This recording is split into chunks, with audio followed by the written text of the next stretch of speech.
battle. Mid-round.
Max.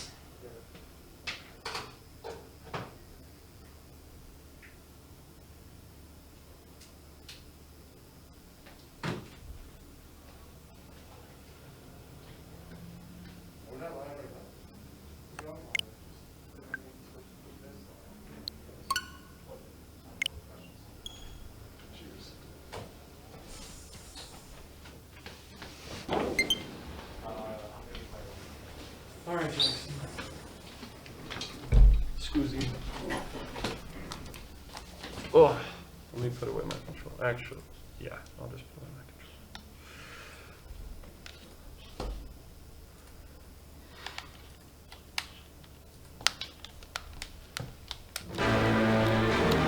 Colors weave into a spiral flame. Distant sparks call to a past still unnamed. Bear this And we are live. Yeah, here we are. It's me, Mr. J. This is Jackson Bacon Buster, the very one. And currently they're just starting up the stream setup. Yeah, I guess we'll get right into this. So I think first up for Don't Get Tilted number 23, 23. we have Saren Sven and Kit. Are you familiar with Saren Sven? I am Nope. not. Game Okay. audio is peaking. That's not a good. That is a very not a good. Because I don't actually know how to fix that. From Well. where I am. That's fine. I'll just put a mod response in chat. They'll get it. They'll take care of it. So, let's see. I know Kit is on this setup, or he should be. I know Sarah Sven is, though. Nope, we're deleting names. Let's go. Oh, this. This is, of course, the tag of Sarah and Sven. I'm guessing. I don't think it's Kit's. I literally don't know who Saren Sven. Yeah, I have no clue. So I guess we're about to find out. We're about to see. We're going to see this brand new player. They may not be brand new, but we're going to see their main for sure. Ooh, exciting. Exciting. I'm just gonna ignore chat now. Honestly, right now is the time to ignore it. Let's see here. Oh, thanks. Chat's just blew us a kiss. Yeah, it's quite lovely. Oh, we're starting. Cynthia's theme, I'm assuming? I feel like it's gonna be. No. This isn't Cynthia's. Well, You hate to see it. But we are starting on PS2, the classic. Everyone loves it. Everyone. Literally everyone. There's not a single person in the history of Smash Ultimate that does not pick PS2 as their starter. Definitely the truth. Okay, real talk. I don't like PS2. You don't like PS2. Well, I don't hate it. I mean, it's better than some of the other starters. I mean, this is, what would you say is a worse starter? Town and City. Town and... For me specifically. Okay. I was gonna say, Town and City, I think it depends on matchup entirely for my gameplay. Because Town and City, if I'm facing against someone who kills off the side, yeah, of course I'm gonna hate it. Just in any matchup. But there, especially versus like if you're dealing with a character who deals with a lot of space, it allows you to work around them. Oh, here's the Robin, the Kit Classic. Lucina, Fire Emblem Showdown. Let's see. Alright. And I'm hoping that we are currently live. Alright, PS2, Robin Lucina. Pretty standard matchup. Absolutely. I mean, Robin's kind of funky, but Lucina, you know, basic, simple character. But well, you know what Lucina's going for. In terms of gameplay, and I'm not saying playing her is simple at all. It's like, she's like Reeve from Streets. Yeah. Simple in concept, but still requires practice and skills to get the most of. I mean, absolutely. Just think about the stage control required for a character like Lucina. Yeah, no projectile to work with, but she has very good movement speed and stuff. Especially with that disjoint, again, just taking care of what she owns. Yeah. Slightly lighter than your average character, but nothing to worry about. Meanwhile, Robin definitely leans a bit more into his archetype. This man's got no mobility. All projectiles. But he has all the kill power and stage control in the world. 100%, which is why, you know, his resources dry up. And speaking of things that dry up, that stock just dried up. Look at that. Good transition. Absolutely. Alright, up tilt. Okay, dodges out the up tilt string. Yeah. Alright, we're seeing some arc fire combos. Pretty simple, pretty fun. Very satisfying. Oh, that jab just staying there, controlling space. Robin jab, statistically, is one of the best in the game, if you look at the numbers. Oh, it should, and he got the setup. Arc fire into Thoron. It costs resources, much like how Thoron costs resources, but you just get to blow them up in exchange. You just get to blow him up, the easy peasy. And he got the 1-point Thoron. And then, of course, throwing his book, giving them the power of knowledge. I don't think that's his potential, but... Oh, true. That's very true. I mean, you gotta be careful. Every whiffed Levin aerial is just like, is a wasted layer. It is. That's definitely true. And he needs those. Larials, Levin aerial. Don't coin that, please. Absolutely do not coin that. So here we can see, again, this is ledge trapping going on from Sven. It works. That's what Lucina does, and it worked, right? Just sometimes you gotta slap that disjoint out there, and then they just can't get through. They just gotta deal with it. When you're going high, he's gonna take care of you. That's absolutely what happens. But being forced to go low just almost does worse. But again, I wouldn't count Cameron out. I wouldn't count Kid out. Not even for a bit. Definitely not. After all, Sven is at kill percent right now, and... Oh, but no Levin aerials. Larials. No Larials. And Robin does not exactly struggle to kill. That is true. Oh, okay, again. I mean, we take those. True. Let's see. Yeah, 47. Well, nah, I cursed it. 60%. Nothing to. It's not that bad. This is definitely even stocks. Oh. No. Oh. That's just it. That's another gimp. You cursed him. I did curse him. I thought he was bringing that back. You commentator cursed him? I literally did. This is upsetting, even. Alright. That's upsetting, man. Alright, that game was just under 3 minutes long. We're gonna... A relatively quick game as far as Ultimate goes. So let me ask you, like, game plan wise, if you're Kit, if you're Robin, how would you have dealt with space there? That's a good question, because to close out stocks, without, I mean, Thoron is like, we saw him get a kill with Thoron, but that was a pretty edge case with an edge guard. Because Robin wants to be in Sword's reach. Yeah, absolutely. To get his best kills. You know, his Levins, his smash attacks, which, you know, smash attacks are... That's what everyone's Lol got. smash attacks, but for a hard read, that's what you want. Absolutely. And his aerials are what he finishes his combos with. So you do eventually need to get within Lucina's bubble. And I know he has those kill confirms of like weak hitbox to the sweet spot, but we'll see. Going into game number 2 right here. We got Vampire Killer, banging soundtrack. Very good song. I've been getting into Castlevania recently. Love the music. But as you can see, I think this stage benefits Lucina more than it benefits Robin, in my opinion. It is a big stage. I have seen Robin do work with these like tall platforms. Oh, I have too, but that is disgusting. That's unfortunate right there. You 100% hate to see it happen. Now, again, Unless you're Sven, in which case you take those. Here's the backer, getting him off stage, keeping him at bay. the Smash Ultimate dichotomy. You either hate to see it or we take it. We take those or you hate to see it. 100% accurate, I believe. There's a discard of 11. Number 11. Throwing out some Mark Fires to try and control that space. Now some Thunders. Ooh, gets hit by the back hit in there. Successful get of attack. Right now they're just kind of going back and forth. Even after that, Sven failed to get a conversion. That's absolutely true. I think we return to the neutral.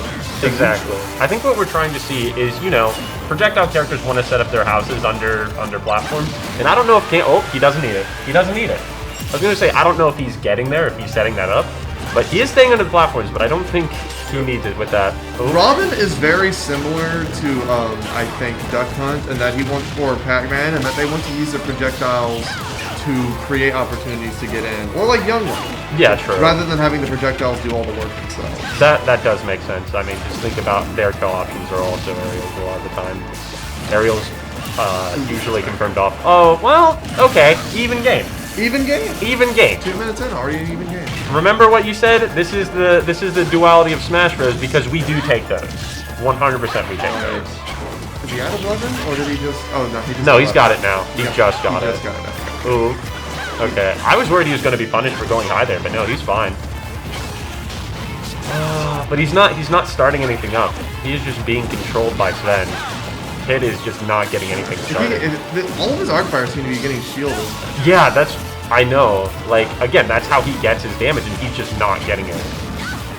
Okay, but he is racking damage from these aerial hits, though. He almost might not even percent. Oh, but no more 11. It's gonna be a lot harder to get a kill. Accidental B reverse. I accidentally B reverse way too often. Me too. Just a quick flick. Very accurate L1 there, but how is he going? Okay, going high. He's safe. He's safe. This card goes and hits him. No more. He's lost L1. Ooh. This is a scramble. Interaction. This is a scramble. There is spaghetti going on. I don't know if he. No, that's unfortunate. That is so unfortunate. Good edge guard there. Yeah, beautiful gameplay by Sven. You didn't like the audio for like a few seconds. I am. Yeah, we're getting like audio at the same time, and for a few seconds ago. I hope the stream's not like that, but it's probably not because last week there was another. We're fine, I think. I hope. Maybe. Yeah, we'll be okay. Oh man. We got Winders is. That's probably on me. Yep. Anyways, so Saren Sven's gonna move on to winners round 2, and we are going to see Kit going to loser's side. Yeah, like a loser. No, he played well. I just think he couldn't get anything started. I always end up in losers. It happens. Statistically, everyone except one player goes into losers. That is literally how tournaments work. That is correct. And even then, you can still go into losers from grand finals. Yeah. Crazy. Everyone can be a loser. Everyone can be a loser. Love double elimination. I think that's beautiful, honestly. We're all losers. So the question is, who are we going to get up next? My phone's over there, so I'm not in communication with the TOs right now. It's charging. It is charging, in fact. Right over there. So anyways, let's talk about some of the other matches. We had Hyde versus Ninkyo, with Hyde taking a decisive 2-0 in a Cloud v Wii Fit. Yeah. Alondite versus Valentine. Ike v Pithra, aka Kentucky in a nutshell. Yes. And Ike won out that time with Alondite taking it 2-0. And we just saw a match come in. Broken Turkey versus Bumpadump. Do you know either of these guys? I've seen Broken Turkey. I have not seen Bumpadump or Broken Turkey. But Bumpadump got the upset and took a 2-0 victory with K. Rool versus Mega Man. Dang. Wait, versus Mega Man? Mega Man with the Broken Turkey? Yeah. Oh. And Dent Extent lost to Chef DI. Oh, someone's here. Oh, wait. Chef DI, Nishi's here then. And that's looks like the next match we're gonna get is Ivy versus Pokey SSB, Very good. according to what's projected to be on screen. It's always exciting to see Ivy's matches, not gonna lie. Ivy is pretty fun to watch. Just such a solid player overall. Let's see here. Is this Ivy? No? Good question. Well, Hamter. Hamter. Yo, can we get a picture of hamsters in the chat? A little bit of Hamter in the chat, boys. I'm not quite sure what a Hamter is. It's a hamster. Well, you know. Have you ever seen a picture of a hamster that just looks like it does not know anything? You know that picture of like, what is it? Yeah, the hamster where he's just taking a selfie? Me? Okay. It's time for my match. And it is time. Goodbye, Max. Goodbye. Hello. Hello. You want to give us some quick before this next match begins? You want to give us some thoughts on that set because that was a pretty fun set to watch. You did some cool stuff. I did a few interesting book things. My neutral just is still lacking.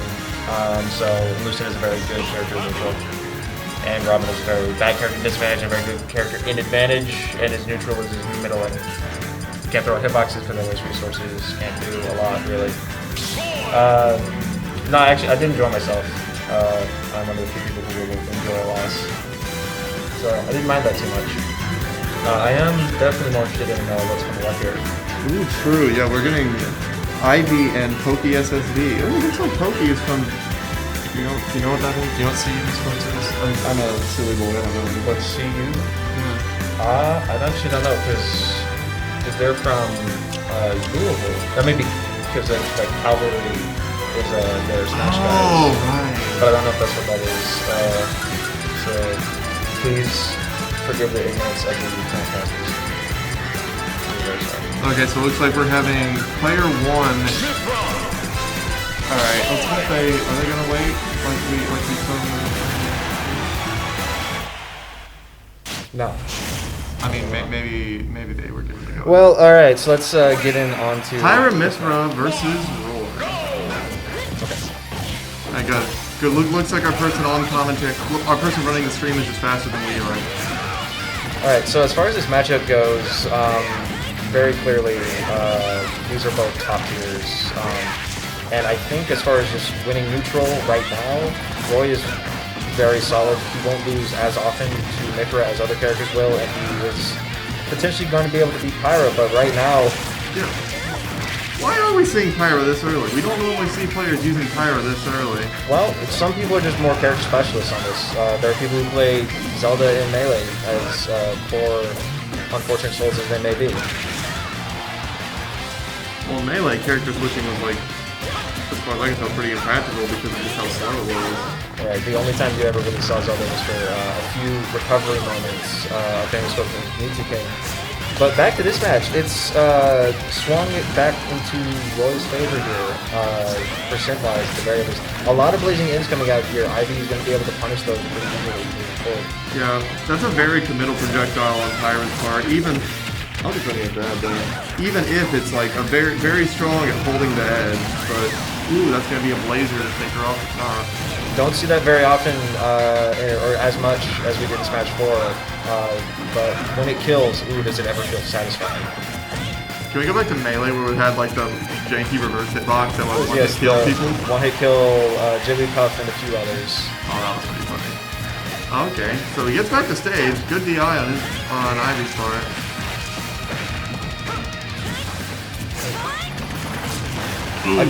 Again, committal option, but sometimes it's paying off. It's committal, but it lasts so long. You're controlling a portion of the screen for quite a long time. And if you're able to get it like it's there to where coming off the platform becomes a dangerous idea, Yeah. it's not a bad place. But Oh, you see, he had to commit to a jump there if he wanted to keep advancing. So it was ridiculous. able to roll through the shield and not getting a grab though, but applying just not enough shield pressure. Punishes the down air. Ooh, but gets dash attack for his trouble. Unfortunate. Switching to Mithra now, interesting choice. And it seems to not have paid off. The percents are even, but the stocks are not. Ivy's got a decisive lead right now, but can he hold on to it? Ivy, of course, has a lot of experience fighting Pyra and Mithra, so this is not a new set to him, and I don't know enough about the matchup history here, but it just looks like Roy is out spacing up and getting a meaty hit on the end of that laggy side. I love that upbeat, like, just visually. Pain in the butt to fight against, but it's cool looking. Yeah. Oh, Jer to get her off the stage. Ooh, commits to the on-stage prominence. Yeah, good payoff there because well, not enough. But Ivy was going for a Flare Blade there, so that was the right option to go ahead and punish Ivy for that. We've been talking about committal options, and that was a committal option Ivy made there, and he got punished for it. But unfortunately for Hamster, that just wasn't enough. Okay, can we talk about the name Prominence Revolt? What does that mean? I am fairly certain that it is just an interesting artifact of translation. Yeah, how about that? Prominence is, I think, just in the Japanese culture, flame and prominence are a very common just attribute to get to flame. You see it quite often in anime,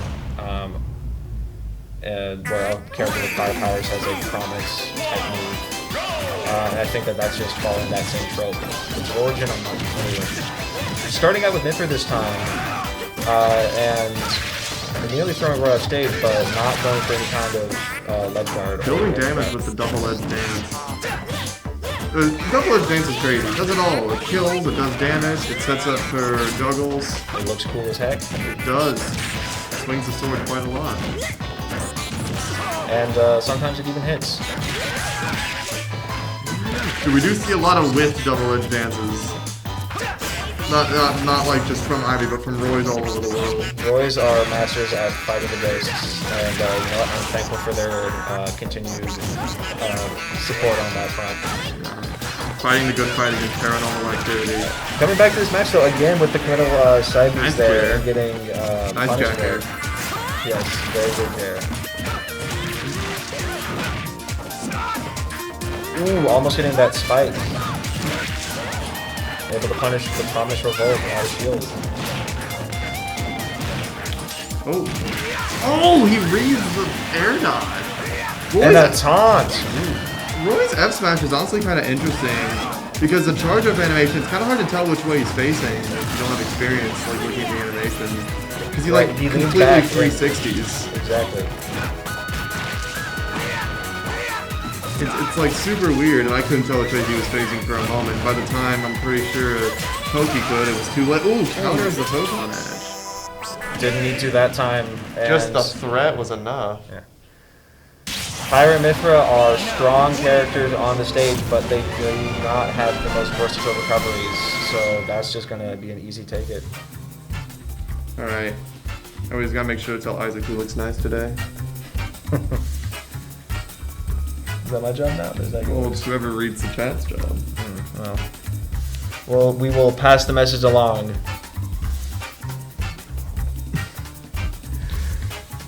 Alright, anyways. Let's look at what else has happened. Scroll down to losers real quick. I need to see when my match is coming up. You won't be coming until we see what happens between Ufko and Romulus. Oh, I see. But in the meantime, for what else has happened, Captain S defeats Black Dragon X 2-0 in a Falcon versus Lucina match. We see Arda beat Lose to Ares 2-1. Looks like Bayonetta versus Roy. Soup 2-0's Eatsner Peatsner in a Villager versus Mario match. Coyote 2-0's Thor, Pac-Man versus Falco.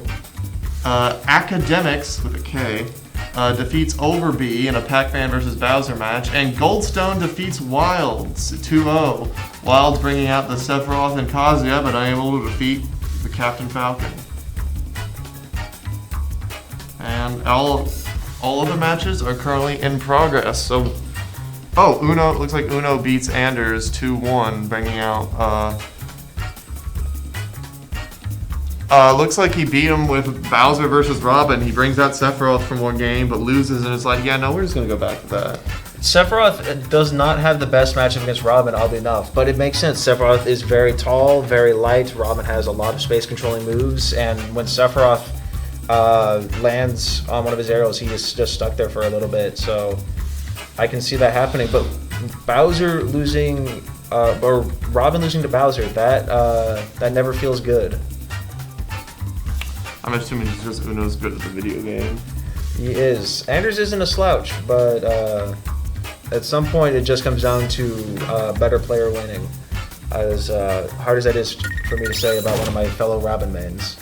It looks like on stream we're about to get Hyde versus Alondite. We are approaching winners round 3 already? Jeez. We are flying. Blurry says Sephiroth beats Robin. What do you have to say to that? I say that Worry has not seen enough Robin v. Sephiroth. There you have it. I play the funny memes. I don't know anything about actual characters. Obviously, if you're able to send someone off stage or enough times they're going to die, Robin's sooner than the rest of the cast with a limited B resource there, and Sephiroth is able to ledge trap very easily and ledge guard very effectively. So I understand that it's a very decisive matchup. Well, I think most people could agree on that. Especially in the online era, you see a lot of Robins coming out of the woodworks and doing very well. So, yeah. Well, thank you, Eric. Lol. That's all I have to say. Anyways, who we got? I mean, I know who we got. We can.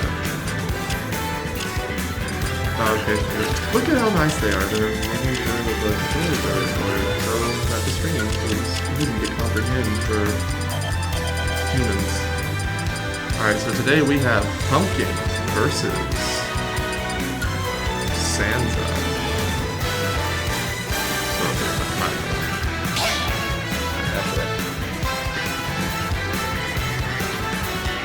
Wait. Is he? Really funny. So The soul read is to pick random and then get your character and skin anyway. I literally cannot get my character on random. Is it impossible to get knees on random? You cannot get knees on random. You should be able to select random knees. That would be base, but back to actual characters. We've got Cloud versus Ike. Another two big sword boys with big swords that want to hit each other with them. I'm very good at describing matchups. Both with, yes, it's a very similar archetype, both with somewhat limited recoveries and big damage on stage. So let's just see how this goes. Ooh, missing the downer there, but it didn't matter. Or early death to a failed recovery, unfortunately. Just like we were talking about a moment ago. Very limited recoveries in this matchup. We're going to see some early stocks being taken because these two have power to spare and not a lot of recovery. Thank God y'all put yourself straight up. You get to watch these guys throw swords at each other in all their glory. And we see both of these players come to tournament quite often and do very well. Hyde in particular, after claiming that Cloud was actually one of the worst characters in the game, apparently he was just goofy. Honestly, I don't even know why he would do. Cloud is just such a solid character. It's hard to really convince again otherwise. Well, unless of course you miss your B-reverse coming back to stage. But it doesn't matter. He's got so much extra credit on this stock that he's probably not worried yet. Able to avoid that grab out of shield. And good parry, no direct punish. He gets the weak hit of an up smash. Oh, okay, now we're in the edge guard. Gets back to stage. Armors through the F tilt. I love the ability Ike's been given with that great amount of armor. I remember in Brawl when it just didn't work. Oh, that's a my. double. Oh, that evens it up too. All that Back extra even. credit is gone. It is back to 0-0, one stock, baby. Alright, this is now back to really anyone's game. Alondite has the percent lead, but how long can he hold it? Because there's a whole 5 minutes on the timer, so I don't think timing him out is going to be a viable strategy anytime soon. Not when Hyde's racking up the damage this fast either. Hyde had an early lead and he's more or less lost it at this point, but he's not the kind of player who just loses when he's not going his way. He can still bring this back. He'll be able to come back with the drift on the limit. A lot of drift on Limit Climb Hazard. Which, by the way, they renamed the Final Fantasy VII Remake. It's called Ascension now. It's so much lamer. That makes just about as much sense to me.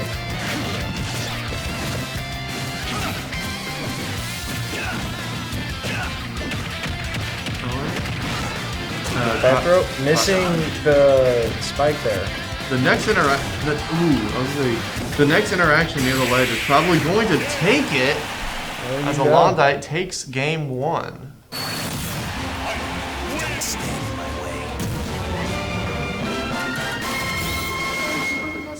Anyways. Smashville? Are we going to see the same character? It's very possible. We could, but I don't think he's going to pull it really out against tonight. Not this time. No, yeah. 3, 2, 1, go! Right.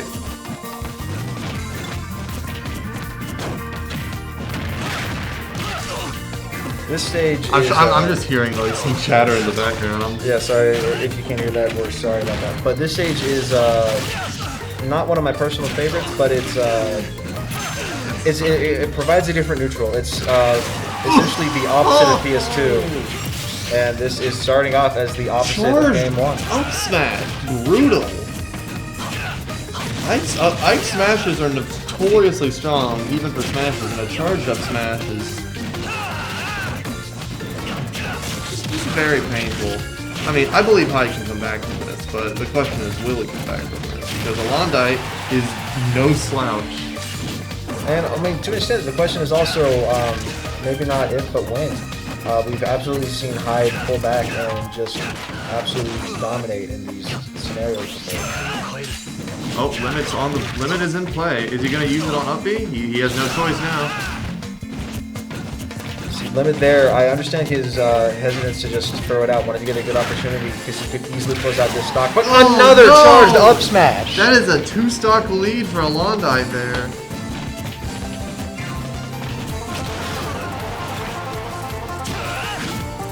Ooh, missing the up smash there. Not able to get the punish on Ike coming back with cross drop. And Ike just not letting him in.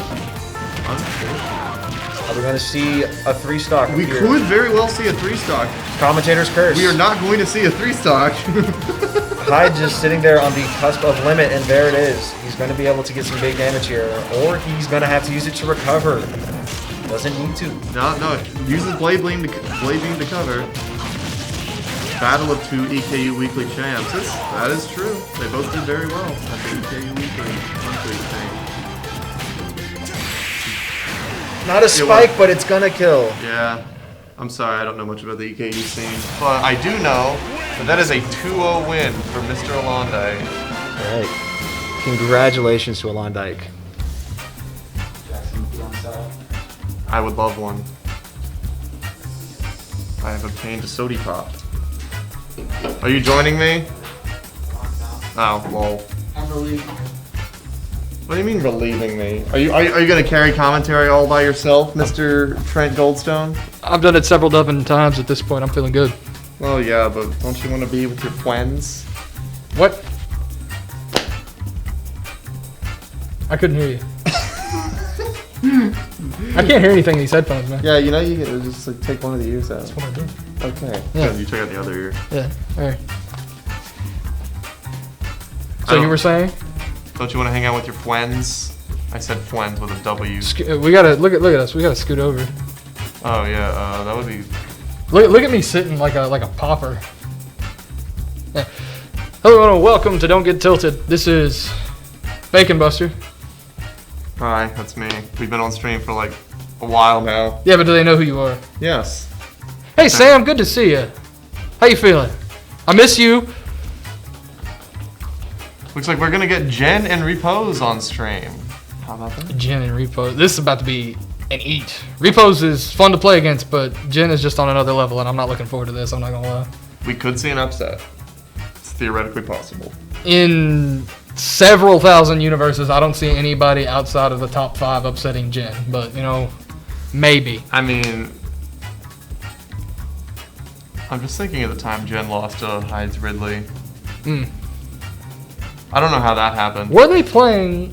What was Jin playing? Jen was playing Shulk at the time. Okay, that's different. I was about to say if they were playing. What's the character? I don't know if Pythra. I don't know if UK would approve of us quoting you, Sam, but I agree. That's my homie. all right, let's try a lukewarm thrashed apple Mountain Dew. That's your first mistake, is drinking a Mountain Dew. Pepsi is right there. What I've never Certainly understood. apple flavored. Why is UK and Pepsi not a thing? Like, I feel like Pepsi fits much better for UK than Coke. Is it just because it's blue? Yeah, that's my whole thought. And Pepsi is better. Controversial take here. Pepsi is better. Am I boofing? Somebody let me know. Okay, but I'm gonna be 100% here, and this is not just me trying to be the radical centrist. I literally think the best way to enjoy it is half Coke, half Pepsi. Not quite as sweet as Pepsi, but sweeter than Coke. It's like the perfect balance. Coke just leaves a film on my teeth. Right? Like, it's terrible. I mean, granted, I've come to evolve to enjoy both Coke and Pepsi. I used to be a Coke defender.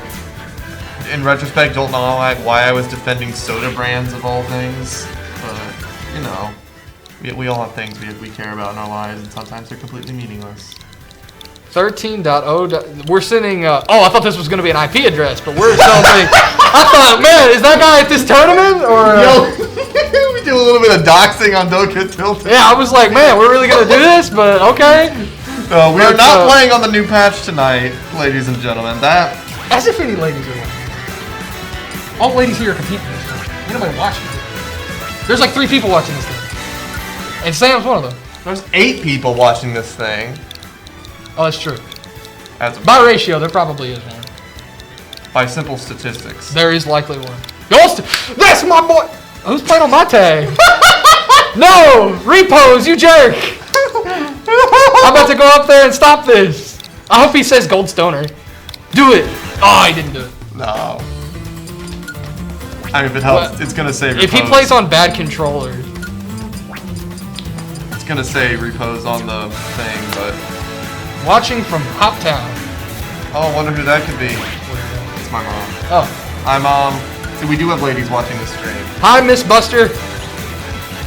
Is it I- Miss Buster or Miss Bacon Buster? I felt physical pain for Miss you Buster. saying that. Oh my. Welcome to the University of Kentucky's Don't Get Tilted. Sam, did you just put an IP address into... Yes! I'm sorry, Mom. I'm sorry. We have been DOSed. I'm about to get eat alive as a young link on stream. Alright, I'm going to describe to you what hello, Miss Buster. I hope your evening is as lovely as you are. And you're going to enjoy watching Young Link fight Pyra and Mithra. Oh boy, this is a matchup. Double parry, alright. So what do you think of Young Link Pyro Mithra? Like, what is this matchup? On paper, I feel like Mithra has the advantage. Oh, really? Name one character Pyro Mithra doesn't have an advantage. Name one. Pyra Mithra. That's technically 2 characters, but I'll give it to you. Down throw, Yeah, up B. mostly just because Mithra is fast enough Mithra's fast enough to just get around the veritable arsenal in Young Link's pockets. And her frame data is good enough to box with him too, so she just kind of, if she can't get in, which is unlikely, then he is going to have the advantage at long range, but I think Mithra has the tools to close the distance. I don't even think they have the advantage long range. The frame data on Mithra is... Pyra's a different story, but you're playing 2 characters in one, you don't really have to play as Pyra. I don't know why Jen's bringing out oh right, 100%. Never mind, I know why Jen's bringing out Pyra. Honestly, I could see huge changes for Pyra Oh, that's in a this kill. patch. Absolutely. I hope they get big changes, but I mean, hey, Jen looks excited for the new patch just because. Yes, what if we get Sora? Everybody's excited for Sora. Something we don't see a whole lot from Repos is bombs. You see that with TCW and a whole lot of the other young links in the Kentucky region, but Nice nair. no bombs a lot of the time. Love me some nairs. Scenarios. Just down tilt. Oh, that might be. Down tilt. I was about to say, don't do it.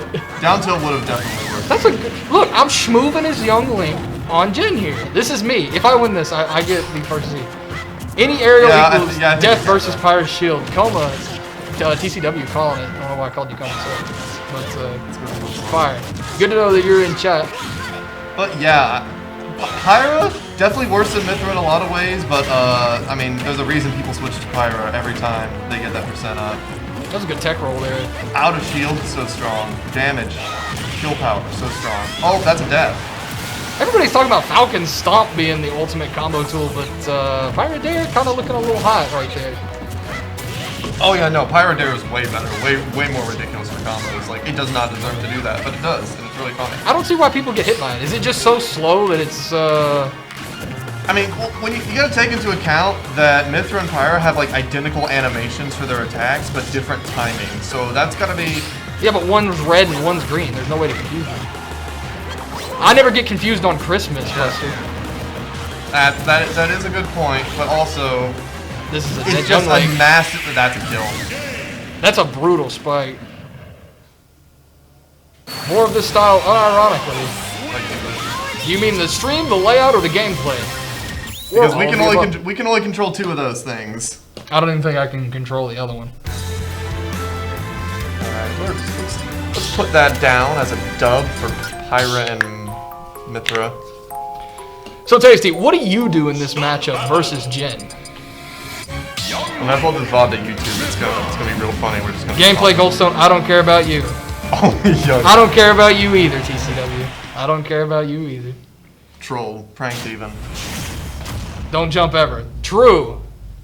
The Nair is probably the most powerful thing that Mithra has in that tool as an anti... We are now on Kalos. I feel like Mithra doesn't exactly struggle on this. Oh, good wall jump recovery. There's no way Mithra struggles on this stage. She can close the distance in a snap with her ridiculous movement. Good take. That might be an early death. Oh, repose! We got the you brave soul! And the taunt. Approaching bomber. I can see this. Repo is not somebody that uses a whole lot of approaching. See, here's bomber. the thing. Just look at this dare. This is all this is going to be. He's jumping quite a lot. Don't jump. He's still Don't fall into the dare. That's rule 1. Bomb. Oh, bomb? He shields his own bomb. Jin gets caught in the blast and starts a nice little chain. I feel like you could have up smash there. Definitely, but do you want the guaranteed damage or do you want the bomb? Whoa! Bomb! He got comboed by his own bomb. Unfortunate. Wombo, bombo, combo. Triple dead. Good escape. Could have been huge, but nothing. Tried to go for the overcommittal option with the F smash. No tech chase. Oh, unfortunate that Nightbot just timed out TCW for spamming symbols. Banned entirely. Good fair from ledge. That blazing end, cutting through those fire arrows right there. Fire does beat fire. Just more fire. Yeah, see, the arrow, it's just a little bit of fire in the arrows, but the whole sword's made on fire. It's simple math, really. More down air into down air. Why does it do that? Why does it get to do that? Gets out of line. Fire arrow. Punishes Flame Nova, but doesn't really get much off of it. And that's going to take the stock. And snap. Alright, looks like Jin now has the lead. Now, are we surprised? No. Number 1 in Kentucky, number 1 in everyone's hearts. The character maybe not so much. No, definitely not. Only time to jump versus fire is when she full hops. You can start her full hop with Nair on reaction usually. See, I found that surprising, as Nair for Young Link is not as big as a sword. But what do I know? I don't play this much. I mean, it lasts long. Like, the sex kicks last a while. Oh, I just realized that. Do I have to explain to my mom what a sex kick is? I wouldn't. Look it up. But Or don't. A one-stock victory for Jin. 2-0. Jin up. Takes it over Repos. Not a bad showing from Repos or Goldstone or whoever he's playing as. I respect it. We got Jin and Alondite in winners quarterfinals. That was pretty good. I mean, Jin continues to show his dominance, but I mean, Repos put up a good fight. Honestly, did get some good conversions. Could see a whole lot there. We got Darkholm and Soup. Soup's playing Darkholm. I want that on stream. Myself and Krispy Kreme, Pfefflenhoof go. Oh yeah, looks like Dark. Yeah, let's just recap the matches that were not on stream that we haven't talked about. Platypus beats Chef DI 2-0 in Palutena versus Pokemon Trainer. Butter beats Bumpadump 2-1. Luigi versus Steve. That's gotta be a heck of a matchup. They both stand in the corner looking at each other. Pfeffel beats Pink Moon 2-0. Joker versus Isabel. And then Ufko beats Romulus 2-0. Greninja versus... that looks like Falcon. Oh, yeah. There's a lot of Falcons here now. Yeah.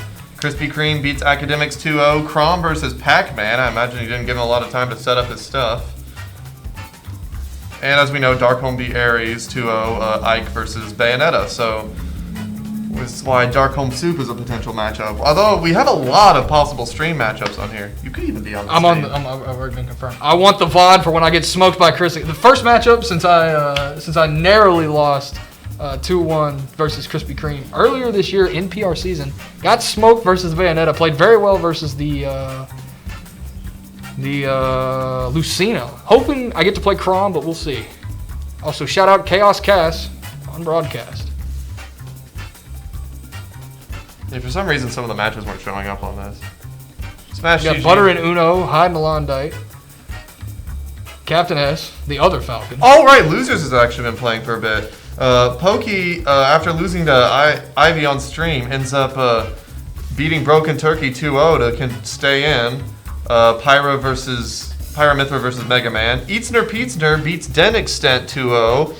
With Game 1, Mario beating Plant, and Game 2, Hero defeating Samus. Interesting. Valentine beats Over B with her Pyramithra beating their Bowser, and everything else is currently in progress. As ever.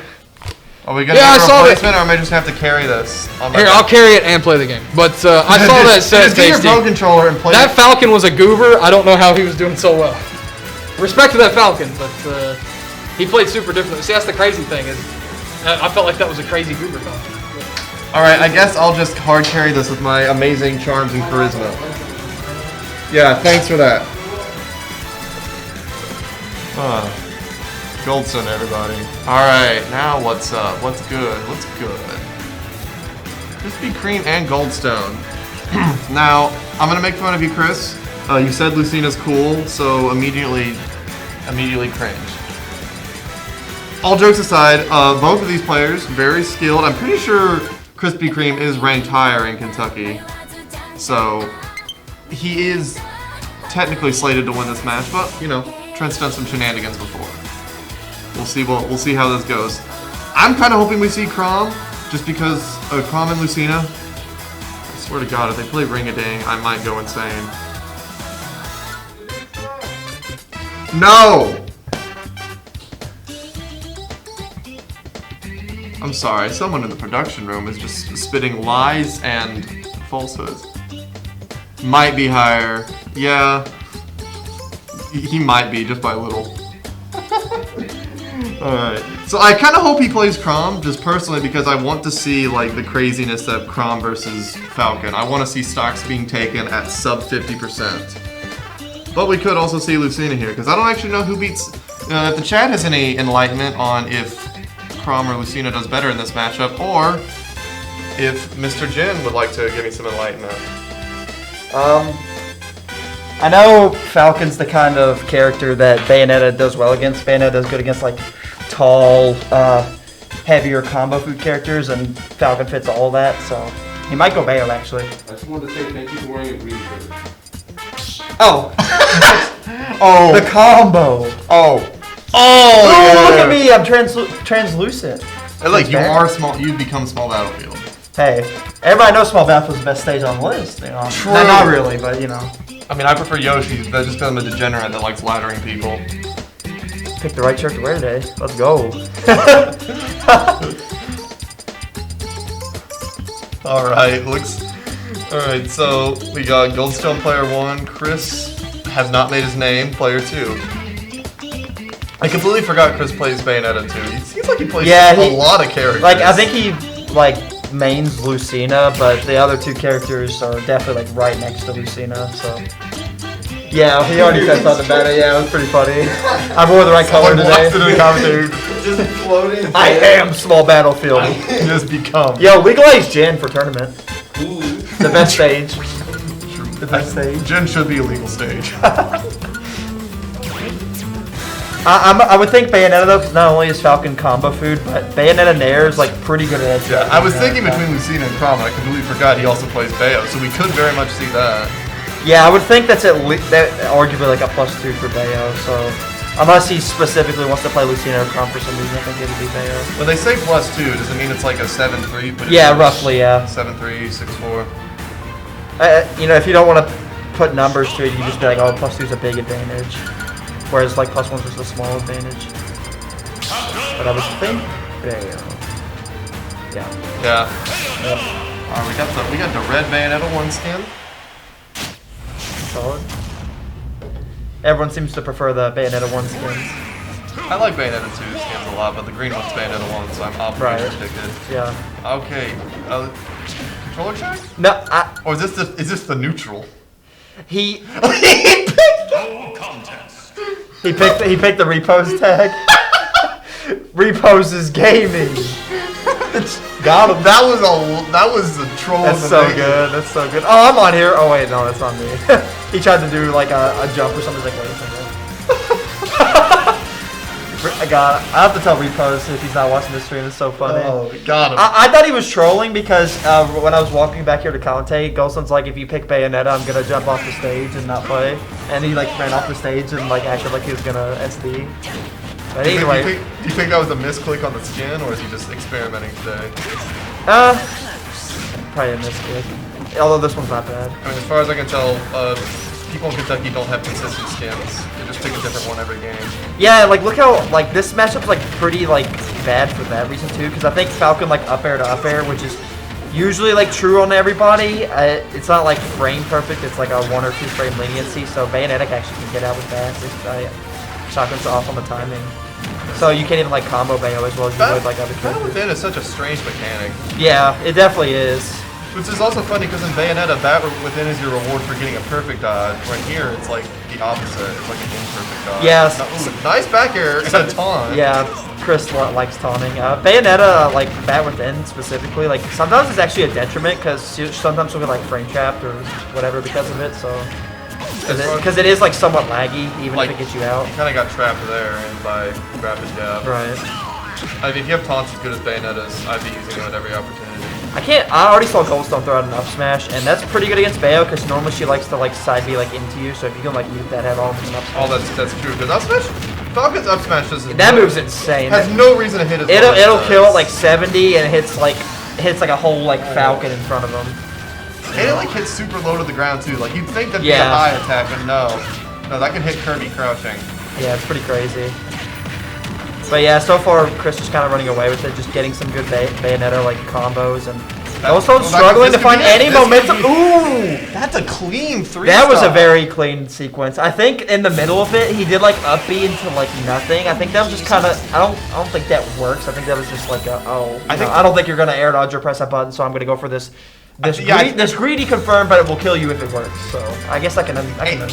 When you have a 2-stock lead, I think you can afford to be a little bit greedy. Yeah, for sure. Especially like, you know, when Bayonetta has like a lot of flashy combos like she does. You know, you want to get the clip or whatever you want to. True. Hey, because every time you, can someone clip that? It's like, yo, be honest. You know, every time you go on Twitter, you see a Bayonetta clip at some point of your day. You know.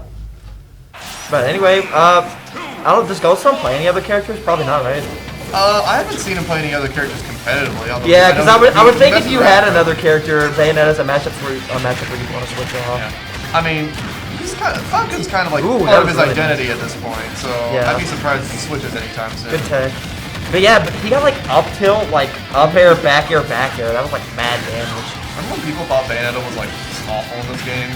I mean, yeah, that's like the weirdest combo I've ever seen. It's like forward air 1, forward smash. Every character that has like multi-hit pairs, they get to do stuff like that. Yeah, they have like these weird resets. Like Fox, Meat Roller, Zero Suit. It's all Joker. I remember Joker. Those are big for him. Yeah, Bayonetta. She's obviously not as good as she was in Smash. Yeah, look, he's doing it again. He's like just. I think that's a call out on like how he like DIing or not pressing buttons. I've never seen that combo before, so either that or he's got the secret tech. Bayonetta song. This is the witch time. Yeah, I can agree with the witch time because Falcon especially, like when you're above him, like he just wants to hit you with an up air. So Chris thought, oh, I'm above him. I just whipped a move. He's probably gonna try to hit me. So he tried to witch hunt. But Ghost was a step ahead. He was ready for it. You should be thinking 3 steps ahead when you're at a disadvantage like this. But even like with that like good read on what Chris was doing, like he still is like pretty much. That was just rude. Yeah, I guess he didn't want to steal the 4th throw because Falcon's pretty heavy, so I wouldn't have given that percent. So I think if he gets one like by the ledge now, it will. But I can understand not wanting to steal your throws. Avoids the up smash by stalling his momentum with Witch Time. Yeah. Although at these percents, you know, Bayonetta, that like her biggest flaw is like when you get to these high percents, she struggles to kill because she has to find like a stray back air. Yeah. Or up tilt that combos in the back air. Yeah. Like you said, nice back air. Because unless it's like back air, witch time, or you know a hard read smash check, like she just goes to kill. We've been talking about this. We got some ledge plank. Oh, you deserve that, Chris. If you rewatch this spot, you deserve that. You tried that ledge plank at Captain Falcon. You know, you already winning, bro. He's already dead. You know, you don't have to do that to him. It's gonna be really funny if this costs him the game. Nah, I mean, he's gonna. I think he's gonna be like play this last stuff pretty seriously. Just try to get some good combos, not overcommit too much. Yeah, look, he keeps like getting this like 4-air 1-2 like into nothing, and he just keeps working for some reason. It's probably an intentional reset to like catch him trying to mashing out. Yeah, it's like he just. I guess that's from like from the opponent's perspective, it's like, oh, you know, 4-air 1-2. I think 4-air 3's coming next, you know, but. It's like either Chris is just like in his head with those combo routes for sure. Right? That's a good combo exhibition from Chris. Thanks for the exhibition. That is Bayonetta versus like combo food characters. She just kind of does that. Falcon is a very feast or famine character. Oh yeah. It's like playing F-Zero. You either go fast or you crash. Yeah. Oh, of course. You know. Yeah, that is been unfortunate for Goldstone. I mean, I don't know if he's played Krispy Kreme like recently at all, but I know that's a very unfortunate matchup to get in your bracket if you're a Falcon player. Well, let's look at some. Oh, looks like Darkholm 2-0'd Soup and an Ike versus Villager match. Right. And Platypus 2-0's Captain S and Palutena versus Falcon. We got a lot of Falcons today. Yeah, Captain S and Goldstone are like cornerstone staples, and they play like Falcon exclusively. Going into losers to just recap a few matches before we get our next stream set.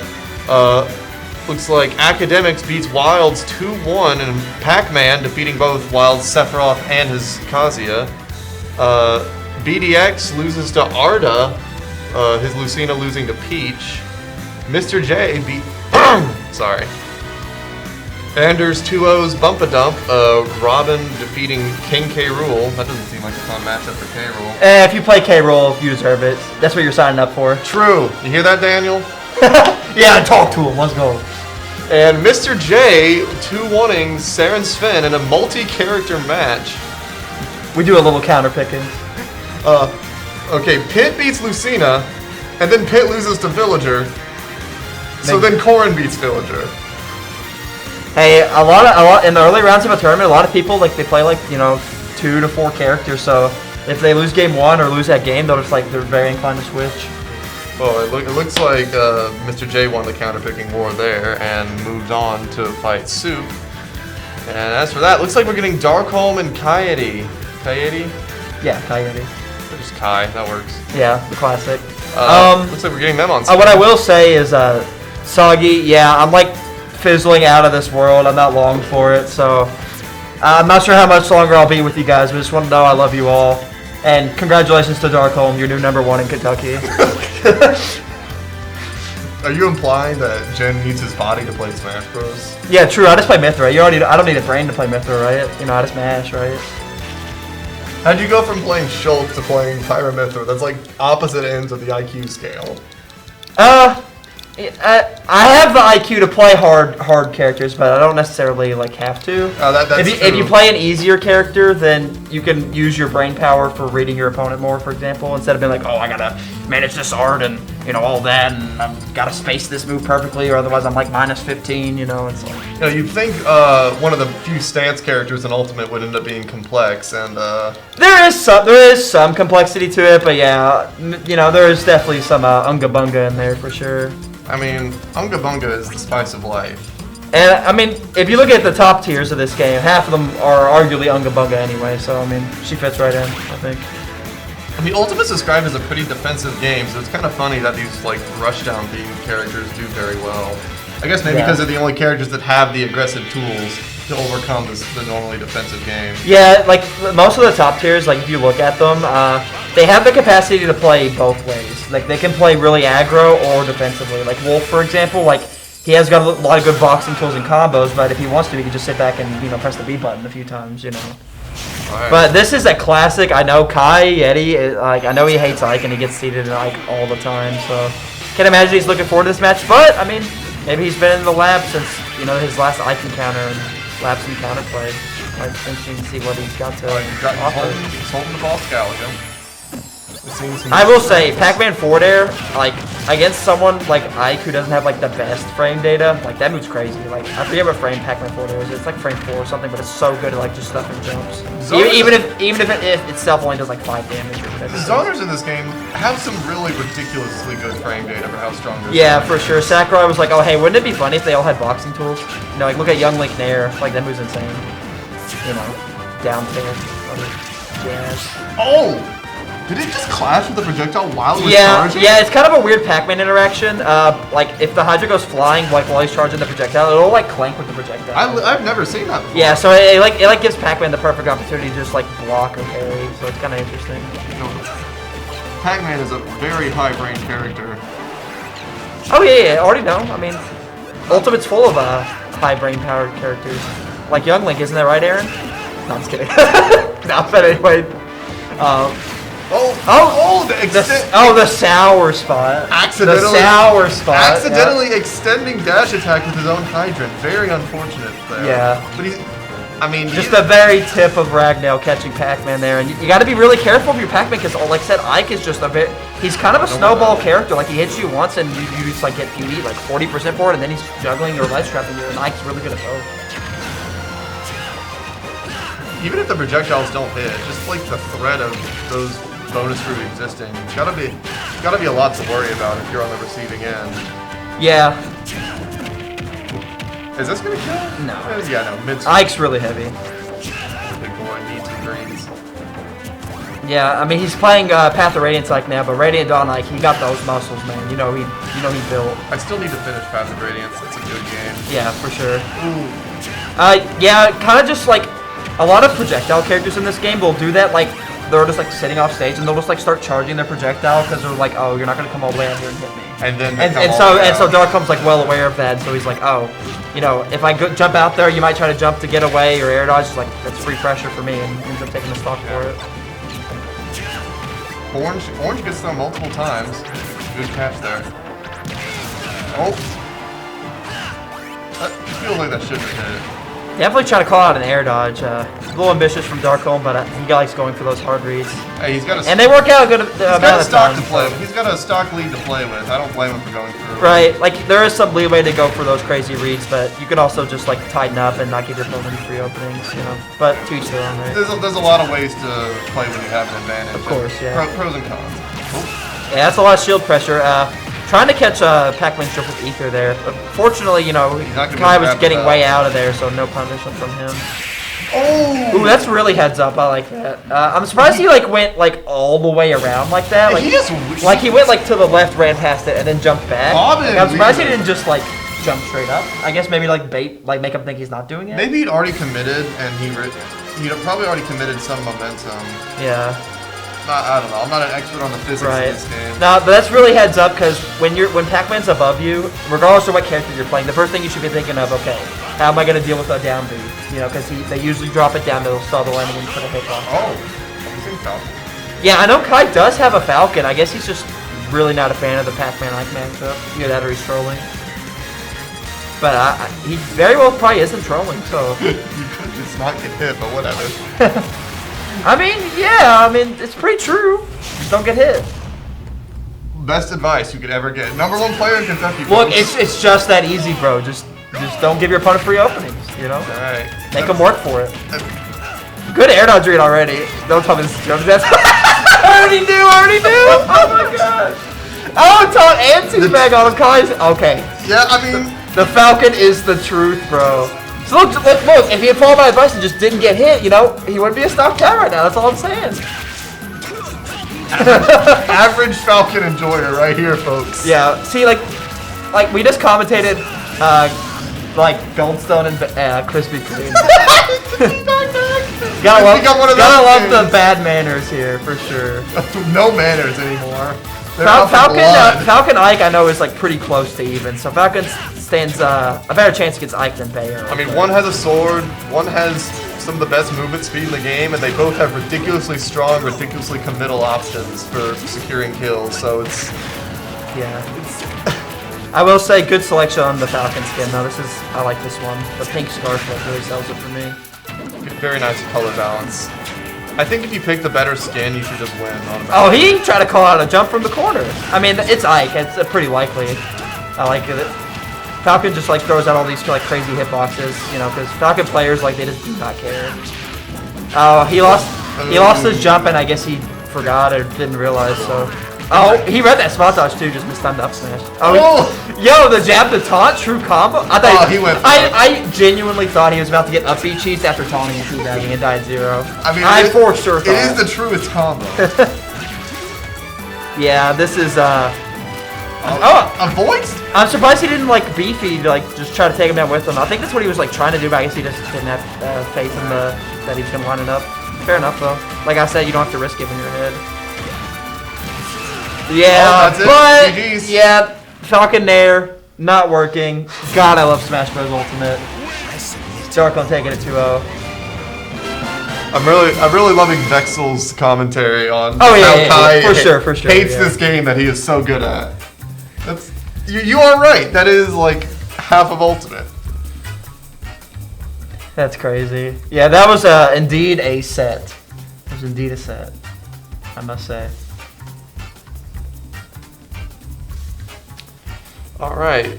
Meanwhile, it looks like Butter and Uno has finished in our absence, with Butter defeating Uno 2-1. Luigi versus Sephiroth. Nah, I could see why that was a 2-1 for Butter. Sephiroth sounds like he kind of just walls Luigi out the whole game. Yeah, I mean, he took game 1, but then... I guess Butter caught onto the habits and started hard punching for it. The Butter special. A little bit of Butter. All right. Who do you think is... Oh, yeah, for sure, Soggy. Yeah, for sure. It's the ones that don't say anything that end up actually quitting. If you make an announcement, couldn't be me. You know, couldn't be me. I've never done that, you know. But yeah, they do end up showing back up, for sure. Okay. I wonder if it'll be Butter Platypus on stream. I'm looking forward to that one. Should be a good I don't match. think I've seen Butter play on stream. Well, he never comes. This is like his first Cornerstone ever. Yeah, but like I'm pretty sure he plays in like Louisville and other places. I haven't seen any of him on stream yet, like on any stream. So I kind of want to see him play. Okay, a box controller. I can't imagine playing Smash on a hitbox. I'm gonna be real. Like on a an analog input game like this on a controller that's just digital. Look, all I'm saying, the Virgin GameCube controller versus the Chad box. You know, box enjoyers in the chat. Bro, this ain't Street Fighter. What are you doing? Hey, is there or is there not Ryu and Ken in this game? That's all I'm saying. I can't find a flaw in his life. Oh, they're not quarter circle inputs like Street Fighter, you know? I'm just curious. You got me there. Competitive Mario Kart, okay. Do they turn off items in competitive Mario Kart? If they could, they would. If they could, they would. I mean, you can. It just makes the game really boring. Yeah, then it's just time trials, but ooh, people next to me, you know. Yeah, competitive Mario Kart would not be the play. I mean, at least Mario Kart balances it with like the RNG being based on what place you're in. So yeah, like, but there's just those the races you lose sometimes where you do nothing wrong and you just get hit by 3 things in a row. Then you're like, well, couldn't have avoided that. Anyway, next race. Yeah, pretty much. They're gonna add Waluigi to Smash. He's gonna be a pure RNG party game character. Yeah. Give the fans what they want, right? Hey, you gotta get on the Switch somehow. I'm saying. Honestly, if Sora dropped earlier today, I saw your tag, very nice tag. If Sora dropped earlier today, instead of in the middle of bracket, we would be running 13, patch 13. No, it's okay, you know. I heard Mithra's gonna, you know, eat poop this patch. She So I've should. heard. She I've heard should. people tell me.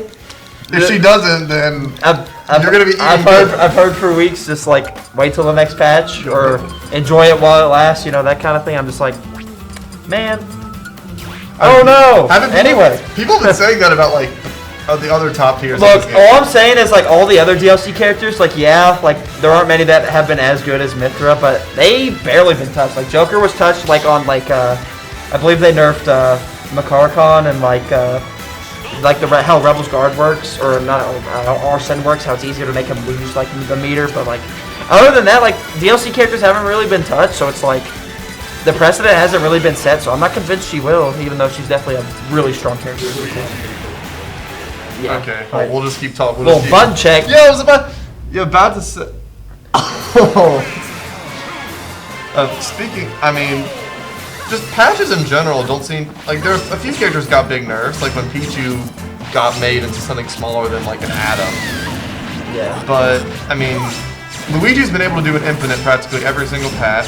Pikachu is Pikachu, and despite the drama around Palutena's nerfs, she's still among the best in the game. Yeah.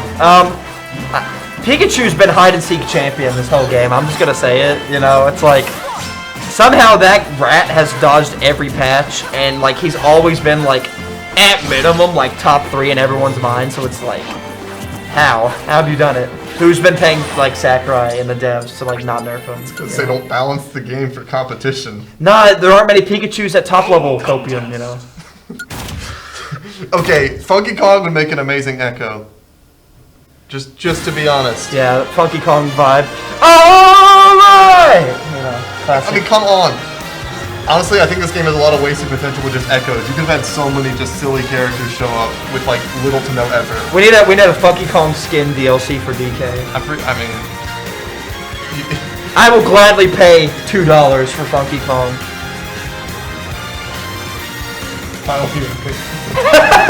I love Aaron. Hey, you know, Pikachu, he's nice. Pikachu players, yeah. bro, it's just, Hit or miss, hit or it's miss. about the potential. That's why Mark is totally better than Cena. Yeah, shout outs to Shulk in Smash 4, Mr. Potential. Mr. Potential. It's like, no, bro, he can be top tier. Just trust me. Anyway. Alright, we got. Alright, so we do have this match coming up. I'm assuming Stadium. It'd be really funny if they just did not go to Stadium. Yeah, button check on Stadium. Start the set somewhere else. I'm not sure how this matchup goes. It's probably like slight Palutena favor, I'd imagine, just because she has got a lot of good pokes, and her combos aren't really frame tight, so it's like Luigi can't get out of those for free. You just say as he Most combos. As he down. More so the Nair combos. Maybe not so much like the forward air dash attack combo, but you know, everybody gets one, right? Yeah, and then Palutena can do that to Luigi's recovery, which is, you know, if you can edge guard Luigi, you're eating well. You're feasting. Oh. Definitely a misinput. I can't imagine why you would full hop miss like green missile in neutral. You know. Hard reading, man. I don't know. Hard reading a jump and hoping for the RNG to come. Like, I mean, if you want to clip, that's one way to get it. You know. But I think it's a misinput. But so far, Plaid just controlling the pace of the game really well. Butter hasn't really got like any of his grabs or anything. He actually got back from that. Yeah, Palutena counter is pretty bad. It's arguably the worst counter in the game. Oh no, Palutena has a bad counter on top of. Yeah. Oh no. Anyway. Yeah. Yeah, Oh, see, bad and then you can do add-on. that to Luigi too. Like, even if you don't get like the whole Nair, like if you just like poke him with like the first hit, like you could still like force him into a pretty bad situation. Nice little combo there, little two-piece combo. Yeah, Dash attack being dash attack. no reason to go for a down throw Cyclone if it won't kill. You don't want to scale Cyclone. Yeah, Move see, scaling these are the combos I was talking about. Scaling is one of this game. It's one of the series' most interesting mechanics. I can't think of another game that has anything like scaling. Yeah, it's you know, I like the idea. It's like, oh, you know, you can't just use one move the whole game, but yet most of the characters do anyway. But They just deal with it. but I do kind of like it because it opens up like some ambiguity and like combo routes and things happen. Oh, Cyclones through. Yeah, kind of just thinking I think Did he just run up X Smash? yeah, the call out. I think with that down throw, I think he was just kind of expecting Butter to just like, oh no. He was expecting Butter to just like not Cyclone, like just try to jump with it, air dodge. But yeah, it went too low with the counter and SD'd at 1. That's Do you think we can see? We think we can see Luigi zero to death today? You definitely probably will, but it just kind of depends on how much people want to lay Luigi out to avoid it. I mean, I've literally seen like Links blow themselves up at the start of the game just to get Yeah. zero to death range. Shout outs to the Yanni clip where he like blows himself up with Steve's TNT to I've seen avoid the that. zero death. Yeah, some characters have that and it's very interesting, but regardless, back to the matchup here. Pretty, like, really even. Palutena cannot blow herself up, but she has dash attack and back air, so... Yeah. So it's good that Platypus, even after the SD at 1, like he's still like not like letting himself get rattled, and he's still trying to maintain the pretty much dominant gameplay he's had the whole game. Ooh, almost gets the 2 from down air. I never think they're gonna make it back from down there, and then they surprise me. Oh, the plunger. Yeah. Ooh, what a good timing call out. He was kind of he was reading like, it felt like he was actually reading that option exactly. Like short hop, like land with aerial. Because he like lined it up and timed it like immaculately. To take it, to honestly steal game 1 because of that SD. And he was able to trade. I mean, if you're able to get a good trade like that, because nothing that Palutena had would have killed him before Palutena herself died at that position. Yeah. Can we get grands on the new patch and the 2 players don't get to read the notes? As funny as that would be. Yeah, I would just do Mithra and I'm like, bro, I'm stuck in all this hit lag. Please send help. Call an ambulance, you know. I mean, they're just gonna be playing Sora anyway. Yeah.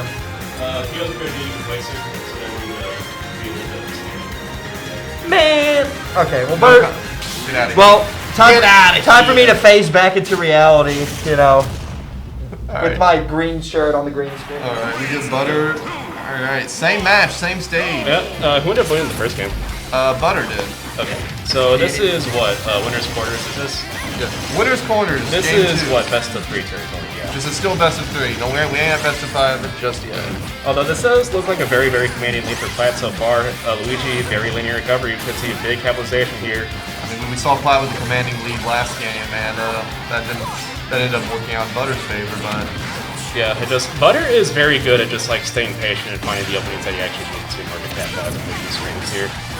Again, this is my first time actually watching Butter play. I've seen Platt play plenty of time being from the area, but Butter is definitely new to me. And Luigi as a character is new to me. Look at him. He's the wacky wahoo green man. He's got a lot of weird stuff. He's got a really good mix between offensive and defensive pressure in my mind. Like, I don't know. He's really good at just catching on to people's habits because like everybody makes the time testing work. Lol Luigi, lol, grab him once, haha, funny, right? But Butter has a lot more depth than that, and that's going to be a very good option to actually catch that roll from ledge there from Butter. I mean, the thing is about Luigi, you don't even need to zero to death him. Just the fear of getting zero to death can lead your opponent to end up making worse decisions that you can capitalize on. Even if you never get the grab in the first place, you can end up setting yourself up. Luigi's kind of a ticking time bomb, and I do think that Platt's playing this right, where he's just like being damaged quite a bit, and he might actually be knocked out of the zero to death range now. And if he's able to find some more conversions here, very good juggling spot for Luigi. So has a jump, but this is still a very tight slot to be in if you're Luigi. Also very, very bad character at actually getting out of the corner. Actually stuffs his jump with the quarter there, but not actually going to get a gimp on Platypus. No. Teleport's too good for that right now. Yeah, a lot of range on that up B. What's interesting, I saw like back air, Palutena was stunned for a while Luigi could approach. And it really looks like Butter is just ready for what Platt's trying to do here. It's like both ledge situations in a row, he just guesses right. / just knows what Platypus is doing. That's a very costly whip. Is it going to cast? No! Not going to cost him the set though, but still 37% from Luigi, not exactly. I was kind of hoping we would see the 0 to death. Yeah. It'd be a very explosive way to end that set for sure. But yeah, I mean, Platt can still bring this back. We've seen Platt like take stocks in rapid succession. So. Also important to note is that Platt did end up beating Butter last time that they played against each other. But could we see a potential repeat? Maybe. This is a good edge card if he gets a misfire though. That this is. Ooh. Oh, actually, air dodge just threw the final jab. A very unfortunate situation for Platt. Gonna poke actually. Almost Luigi's gets very tall. up smash, but yeah, that up tilt's gonna take it. Yeah, Luigi's just like this taking Time Bomb that his attributes are like actually completely garbage, but still the threat of playing against him in a tournament setting is actually horrifying. Almost jumped straight into that up smash. I mean, I wouldn't call some of Luising's horrible. I mean, he's got the good old Nair. Oh, I just mean like general movement. Oh yeah, that's true. Because like his dash speed is abysmal, his air speed is actually terrible. Oh, you just mean like general physics? Yeah. Yeah, his general physics. Because like his moves are actually really good. Because like, you know, Nair is all of his moves can feasibly combo into each other if you just like know what you're doing with that character. You know. A lot of characters. This might actually be it. I believe this is Yep. it. Yeah. That's the game, and that's the set. Butter taking it 2-0, bringing it back after game 1, and then taking a very commanding game 2. There was a good effort from Platypus coming back, but Butter just kind of was able to just snowball that game so far in his favor that it was so hard to come back. So it looks like you are going to be playing either Krispy Kreme or Ufko, who I imagine we'll be seeing that one on stream. Yeah, absolutely. So before we get into that, who do you think you're going to wind up playing against? Who do you think has this? Seeding and previous matchup head-to-head knowledge suggests that I will be seeing Chris fight against me. However, I do believe that Ufko has beaten Chris before, so either one potentially. Although I do think, from an educated guess standpoint, probably Chris. Probably. I mean, that's what the magical algorithm. That's what seeding suggests. Yeah. But I mean, we've seen some upsets. We've seen upsets today, but.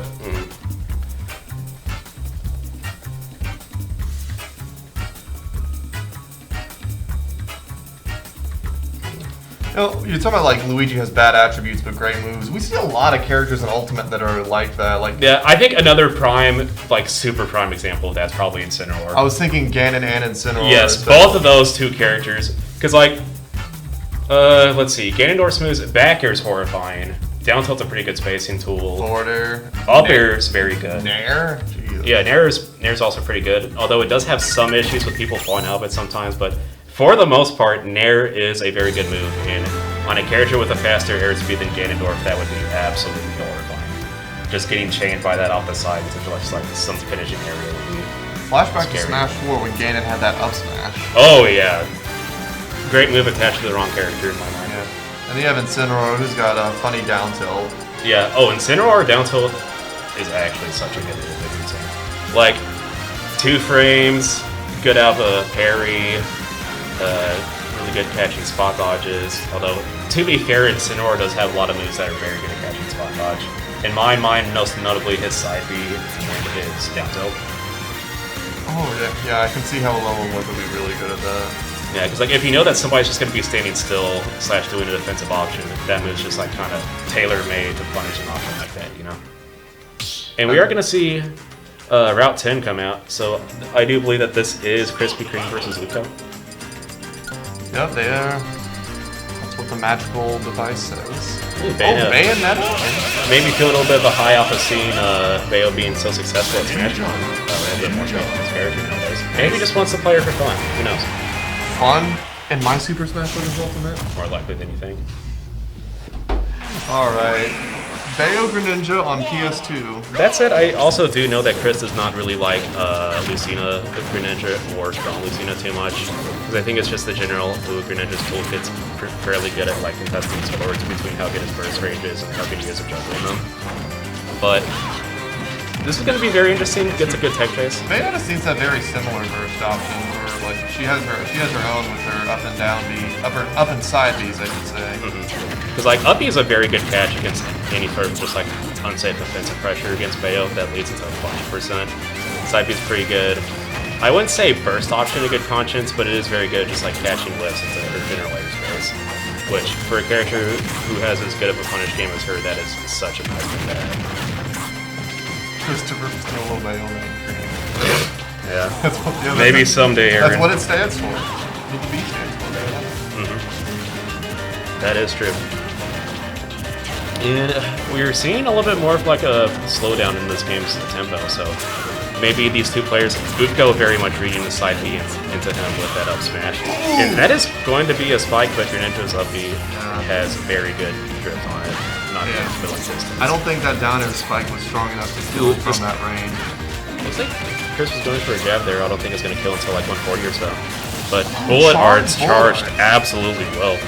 We're seeing a lot of taunts today. Yeah, a lot of people are just, I don't know, either in the spirit of just like teabagging or just maybe testing the waters to see how much mental damage they can do to their opponents. Maybe snowball a little bit. I mean, I'm of the opinion that taunts are just funny. And some characters have really good taunts, and they're literally designed to And we actually could see a death, but does not actually get chased by that witch list. So we'll grab read. Oh. This is death. This has to be death. Oh my, ooh, a little bit of a fumble. I was expecting to kill that. Good DI though on Uko's part. Speaking of taunts, can we see the Greninja taunt kill? Or maybe like a taunt up air or something. But yeah, back air's nice gonna back find air. it smart. I think I've said nice back air like 5 times. Yeah, a lot of characters in this game just have really good back air combos, and I think it's very hard to actually find a back air in this game that's genuinely bad outside of Little Mac. Oh, Little Mac is kind of cheap. Yeah, exactly. Because it's like, of course, he's designed to be bad in that certain aspect of this game, so of course. Bro, we're we're in gonna the see- middle of the game. Yeah, a little bit of a jump catch from Chris. We could see a potential, oh no.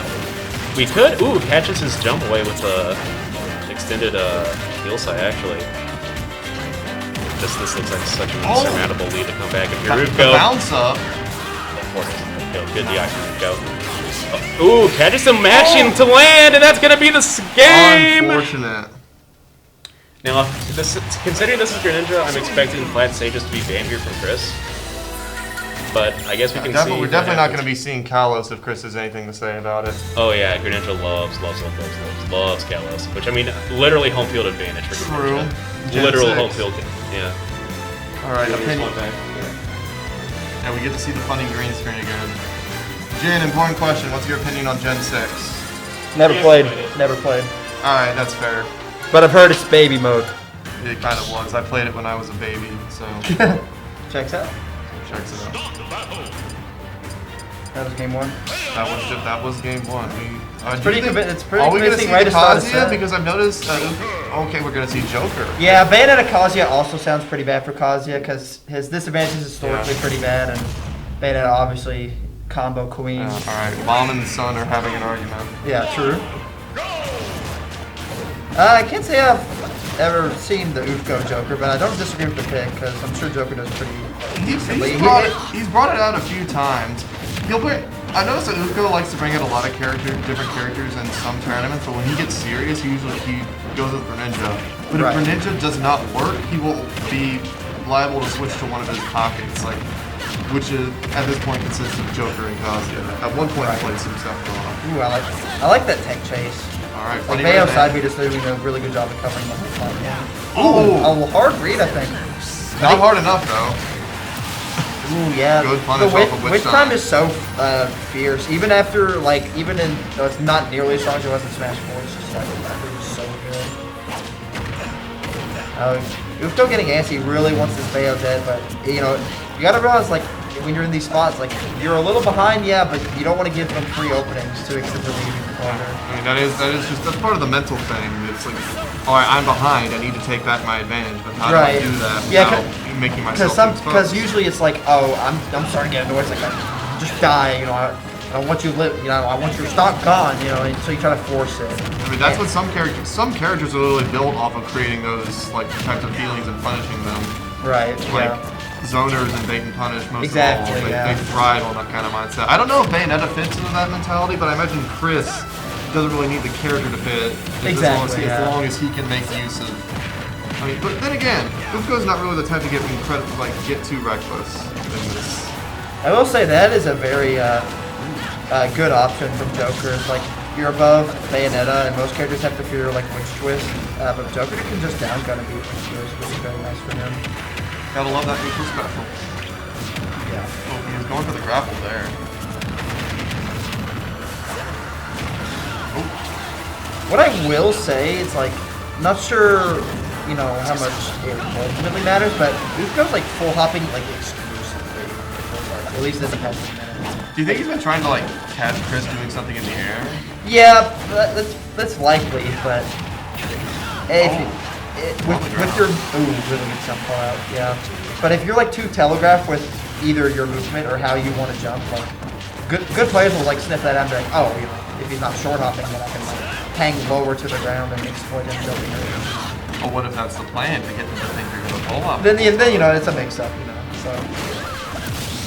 I love how that killed. I love how he just like lightly tosses you and that kills. One of those classic DI checks. I don't think Chris was going to DI it. I know he was at 170, but I don't think he was that. I mean, it had the funny red line, so I assume that no DI would have killed, and he probably just didn't DI correctly. Right. Speaking of funny red, Arsene's still out, but he's not really getting a whole lot of I will say, Bayonetta has a really big boon, because since her combos take a long time, like, and have a lot of hits, like, not only are you draining Arsene just by doing your combos, but, like, they're also long combos that make it even more. Yeah, just giving him nowhere to run. A barrage, back in. People talk about how they just, like, oh, we just need to camp out Arsene, but, I mean, the fact that you drain Arsene by hitting Joker, I guess that's sort of incentive to go in on Joker. Yeah, well, it's a weird, like, dilemma, because it's like, you don't want to, like, engage Joker with Arsene, but if you don't hit him, then he has it for longer. So it's like this weird, like... It's a weird little... You play this weird game of, like acting like you're going to be aggressive, and then being passive. And then act like you're going to be passive, and then you go... And that's like, you just, like, flip the switch over and over again. I won't... You heard it here in the chat first, folks. Oofgo, your Joker's sick. Nice. Love to see it. All right, so we might be seeing you playing pretty soon, because let's look at some matches that have transpired. All right, going through losers, because I'm pretty sure we've talked about all the winner sets. What did we not talk about? Hyde beats Pokey SSB 2-0. Cloud beating both his Pyra and his. Right now? Not right now, But like after the next stream match? No, the next stream match is... Oh, okay. Alright, so get in there. Alright. Thank you. Man. Thank you for DMing. Thank you for commentating. Oh, yeah, no problem. TCW got in my head. Yeah. Aaron causing trouble. Alright, so Hyde 2-0's Pokey SSB, Cloud versus Pyra and Min Min. Repose 2-0's Eatsner Peatsner with Youngling defeating Mario. Looks like Pfeffel eliminates Chef DI 2-0, Joker defeating Pokemon Trainer. Goldstone 2-0ing Anders, Falcon versus Robin. Ivy 2-0's Valentine, Roy versus Pyra. And Soup 2-0ing Mr. J, Villager versus Corin, I think. It's a white hair anime character, what can I say? The stock icons look the same.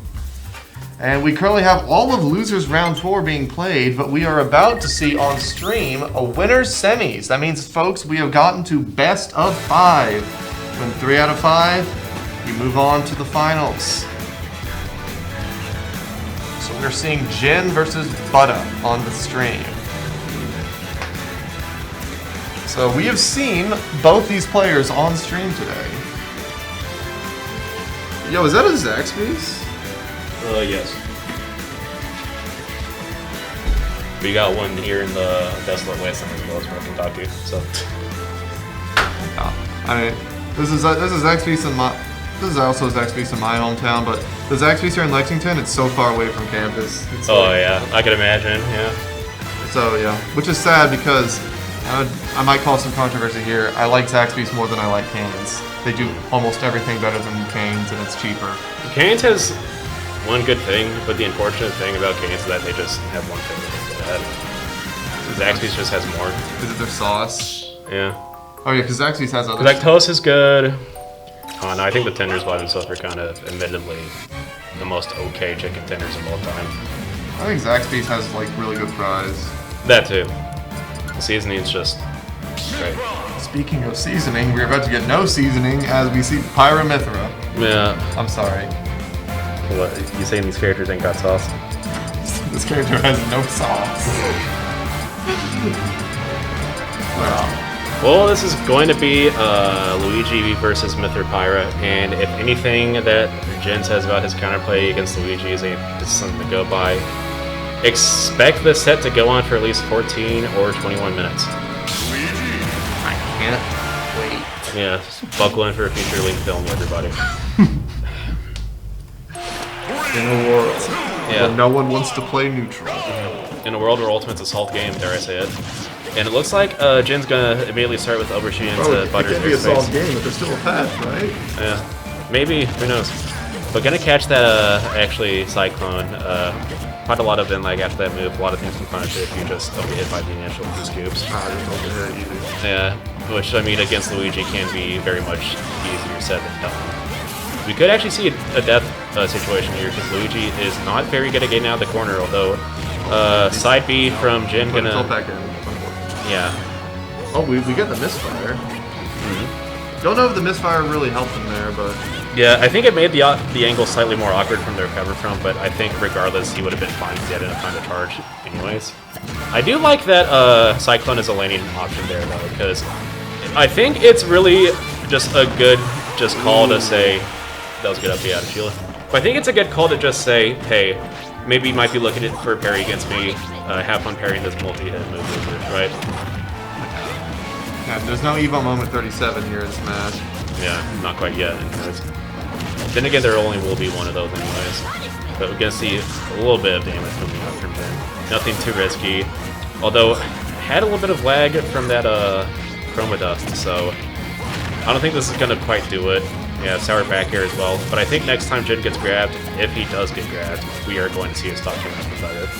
Which, catch him in shield. He's fishing for that grab. Yeah, which Jin, he has to get to a higher elevation soon, or else he's just gonna like die. That up B from a higher position seems to be very annoying. He's off stage without a jump. He could be dead here.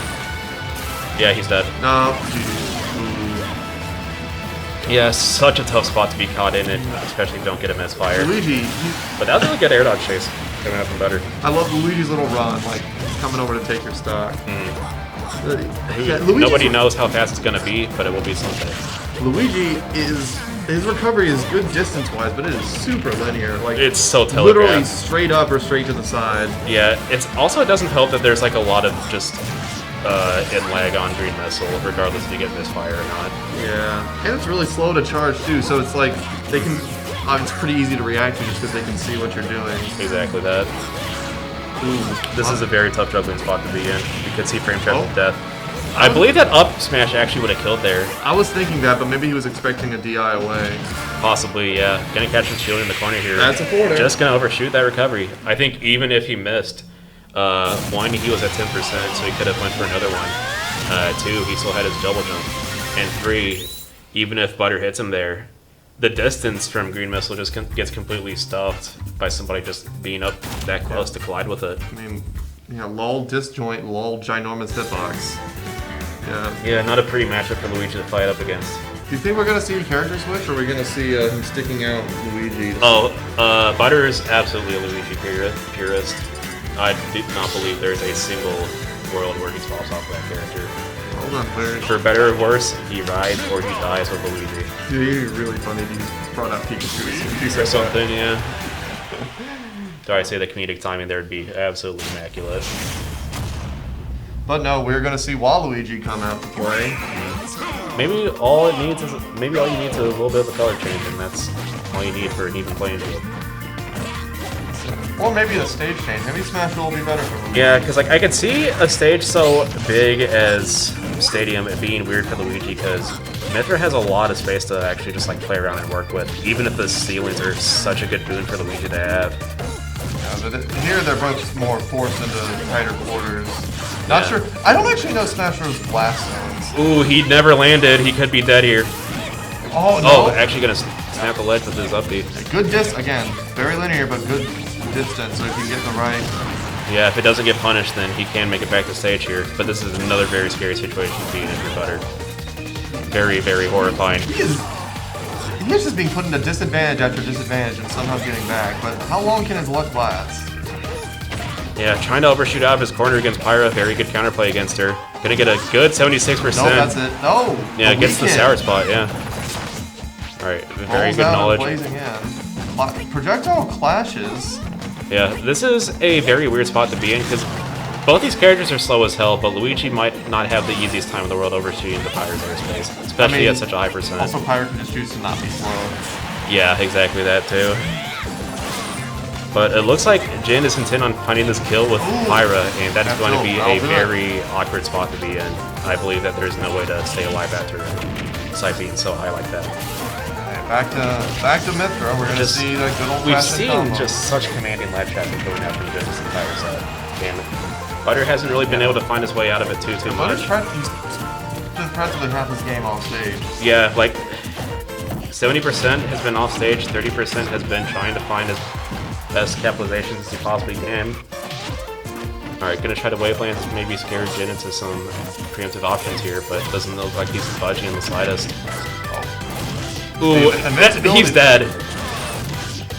He's actually dead. If he doesn't get a misfire here, he's genuinely dead. He's offstage with no jump. Okay. Commentator's curse, baby! Yeah, chance time, dare I say it. The only out to that situation, and Butter managed to find it. And he got a kill off of it, too. Yeah. Alright, gonna roll from ledge there. After something like that, if I'm Butter, then I'm thinking I'm waking the hell up and knowing that I'm still got a very good shot to win this game here. I mean, again, he has a huge deficit, but Luigi can Luigi take stocks quick. Yeah, realistically all he needs is one bad neutral DI. win, but that is not going to be the best DI against that move, and that's going to be death at 150. Admittedly, not a bad percent to live at against Pyra, but didn't get too much off of that stock, unfortunately speaking. Especially, and he's still got a lot to make up. So much to make up, and approaching this character with Luigi is actually a nightmare. Yeah, it looks like the Jin's just trying to snowball this lead as much as he can to just stop playing against Butter right now, to be honest with you. You want to play against Luigi? It's like half this. It's funny. Half of the cast of Ultimate, it's like people seem to complain about playing against. Yeah, just Jin's very much scouting these rolls out of shield and just out of these pressure situations, but only finding one, not killing off of it. Goes for the gentleman. Oh, he gets another misfire. Yeah, Luck's on his side, but yeah, that back was gonna send nowhere, but maybe a decent angle for potential trapping situation here. This is such a scary situation to be in. Mithra down throw is also so close to killing here. And I think 4th throw after just 10% more is going to actually kill if Butter finds himself in the corner. Or F tilt. Absolutely will. Alright, that's another for Jin. We may see. Do you think we're going to see the 3-0? Very interesting question, because like I know last time they played, Butter actually ended up beating Jin. Oh, well, in that case. But perhaps Jin's the one who's got the download. Although also important to see, or important to think about, is Butter has had situations where he has been down 0-2 before, only to snowball himself into a best of 5 situation and actually come out on top of it. Then we may be here for a while. Yeah, because like I think if Butter wins this game 3, we could actually be here for a while. But if not, well, obviously the set's over. That's what the Mountain Dew's for. Yep. Because Butter's definitely a player who does get like habits downloaded progressively as the set goes. Just whether or not he's going to be able to actually find those openings to get something done against Mithra is going to be a different question entirely. Those green fireballs were not able to stuff out the approach. But Cyclone's able to reverse the pressure, and now we are back to... Oh, he has to make the most off of it, but he drops it. No. Oh, man. Good DI there on Jin's part. Yeah, just not expecting that angle, or just wasn't ready for the follow-up. Either one. Oh, there's an F smash. Now we're back to the neutral. As soon as I say we're back to neutral, one of them lands something. Next, like both these characters are just really good at throwing out like a hitbox and getting like a lot of good reward off of it. But it just... I mean, technically all of Luigi's 0-to-death combos are true by the combo counter. Take that with a grain of salt, though, because it is the combo counter. Yeah, ultimate ball. But at the same time, I can't... That's true. Foresight should make some of those, like, into some more obscure shenanigans, right? Because Foresight, like, kind of cheats. From what I can tell, if he can 0-to-death Bayonetta, he can 0-to-death Mithra. Oh, yeah, that's true. That said, Mithra's less tall than Bayonetta is. So who knows? Is she as light as Bayonetta? No, she is 92. For reference, that is Lucario weight and midweight. I don't think we're gonna see death here. Oh, Pyra actually not heavy enough to live that. Wow. And I guess this... Pyra's only exactly... I know Pyra's exactly as heavy as Mario is, so she's a perfect midweight. Yeah. She's a midweight and actually gonna overshoot his up B there. Very, very risky behavior coming out from Jin, because that could have actually just been a grab to death if he wasn't careful. Looks like he's trying to camp while he's down, baiting Butter into We see? No. a bad situation. No jump, but is not going to get capitalized off of it. Was Slams able on to the land screen. out with that neutral air. Taking a second on that platform to get himself a little bit composed. This is just, I don't know, the way Jin's just systematically applying pressure here and just changing the way he has his tempo into Butter all the time. So, And the crowd is going wild at 3 frames per second. oh yeah. Oh, Ooh, actually jab the 1, catch- 2, dash back grab. Yeah, not gonna get the most out of it. I do believe that he landed. Ooh, but he is actually gonna air dodge back into stage regardless. You could see a potential follow-up. This could be death. Yep. Yep. That's it. Gets his DI as well. Reads a roll in. That's a very, very tough call out, but safe though because. That smash definitely would have killed if he. Oh yeah, that move is strong as hell. Probably hot as hell too. Now that I think about it. I think it's funny, like, if you go to the moveset window, Mithra has, like, an extra page on Foresight. Pyra has an extra page on just her F-Smash. It's like, yeah, this F-Smash is really strong. Yeah, this forward smash is big. We put an entire page Speaking of big to talk moves, about it. gonna actually get his down air, not gonna get his jump stuff out there, and just going to find a kill confirm off of it. Yeah, gonna miss that follow-up, but the Still Ray hit of him. Punishment projectile is actually in the tech base there. Very interesting. I guess it's appropriately named if you punish him with that tech rule. Yeah. And we are seeing this match come to a slow and standstill as well. Tries to parry that nair, but unfortunately for Butter, that move has quite a lot of multi-hits. Offstage without a jump, but gonna make it back. Alright. We're gonna see a tech chase here. We're gonna see a down air, I believe. Yep, you were right. It did not hit. Oh, no. I do not know how that spiked, but he's actually going to not get the set off of that, but gonna put Butter into a very tragic close. situation here. We can get early. Oh, actually gets his grab baited, That's it. but in that scramble situation, Jin's just gonna come out on top. Pyra does the fun. Oh, did it just undo all the characters that I had picked? I have to click those all over again? How inconvenient. I mean, it's not really difficult. They played the same characters each time. Alright, tag in, tag out. Is this what we're just gonna do? I'm just gonna be able to sit with number 1 and 2. Hey, it's a pleasure, right? True. Also, funny shirt. Yeah.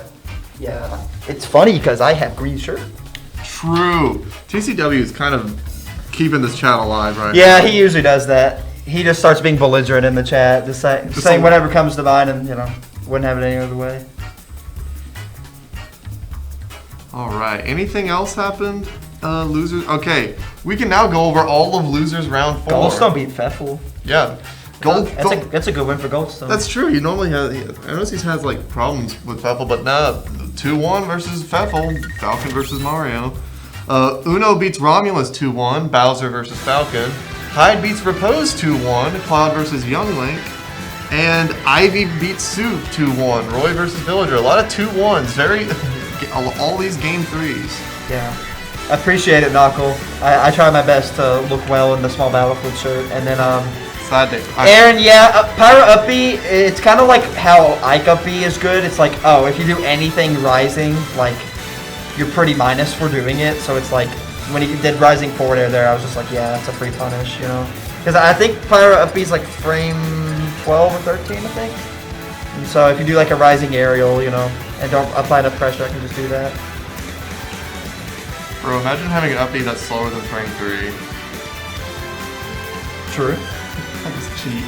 Yeah. Me Brawler, cheats. Game & Watch, cheats. Mario Bros, they Yeah, cheat. there are some really nice upbeats out of Shield. Bowser, Bowser. Shulk is frame 10, but it's not frame 3, but it's still pretty good. Well, yeah, but it has like a whole bunch of range too. Like Yeah, so like, that's the trade-off. like, for them, like some yeah. upbeats, they don't have the speed. They just have the range to make up for it. Yeah. Like Shulk actually can punish some things that the frame 3s can't just because of how big it is, Like Ike forward tilt and such. I don't know what song this is from. I wasn't paying attention. I also was not paying attention. Oh, it's Fire Emblem. I recognize the singing. Oh, Darkholm. Okay, Darkholm versus Chris. We are seeing Ike and Bayonetta. Yeah, he seems to be on more of a Bayonetta craze lately. He played Chrom off of screen, but I guess now he's committing. Maybe his success earlier is he's deciding to try and keep consistent today. I know he liked Bayo more against me last time he played me. And Bayo actually does pretty decently against Ike too, just because you can anti-air Ike pretty well. This is a new Bayo skin for today, the all white. I like that spin. I don't play Bayo, but if I did, I'd probably play that one. Oh yeah, same. That's a good skin.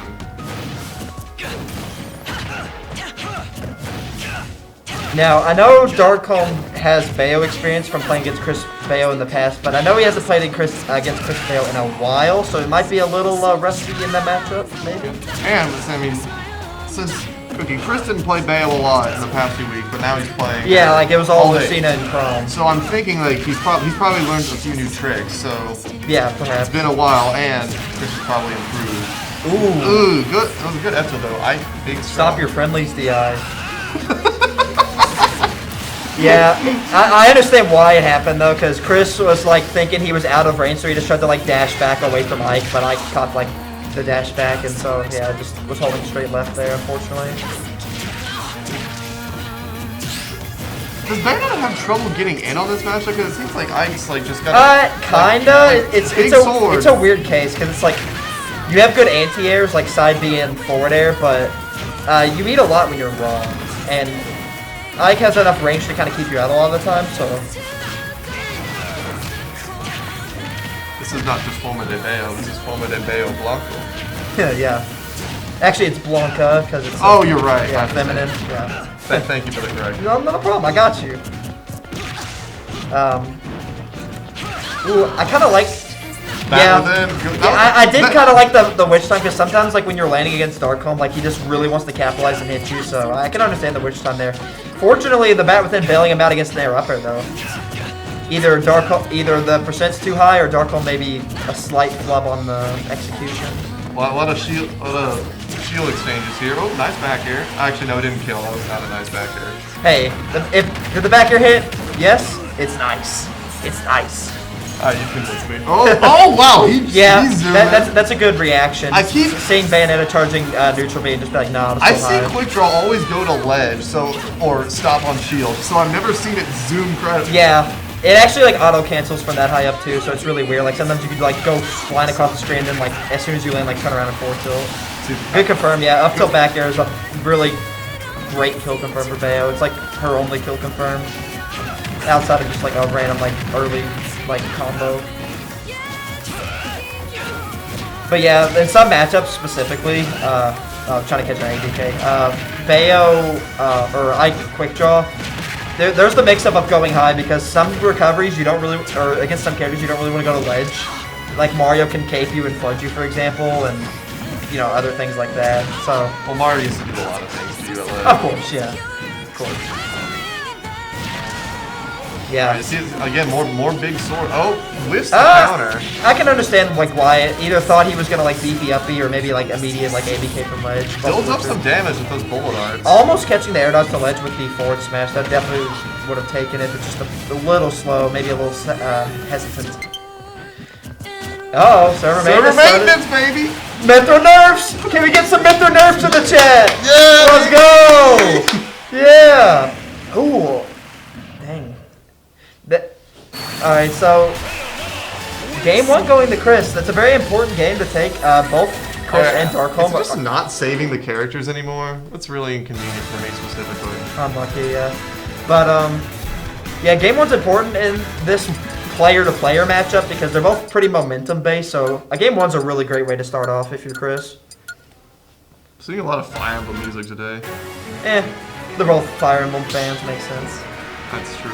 Min Min will die. Yes, sir. Please crucify Min Min. Check Twitter. It's not too late to remove her from the game. It's not too late. Ricardo.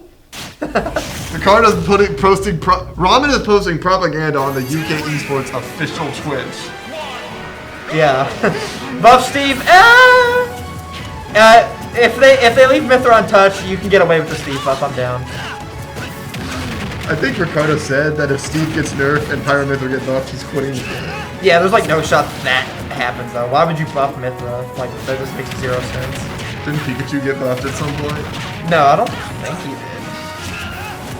Alright, back to the actual game that's happening. Maybe we should actually commentate the great plays that Chris is doing, being 100% up so far. Oh, yeah, jeez. There's 30 seconds and a massive lead. Okay, but I can take early stocks.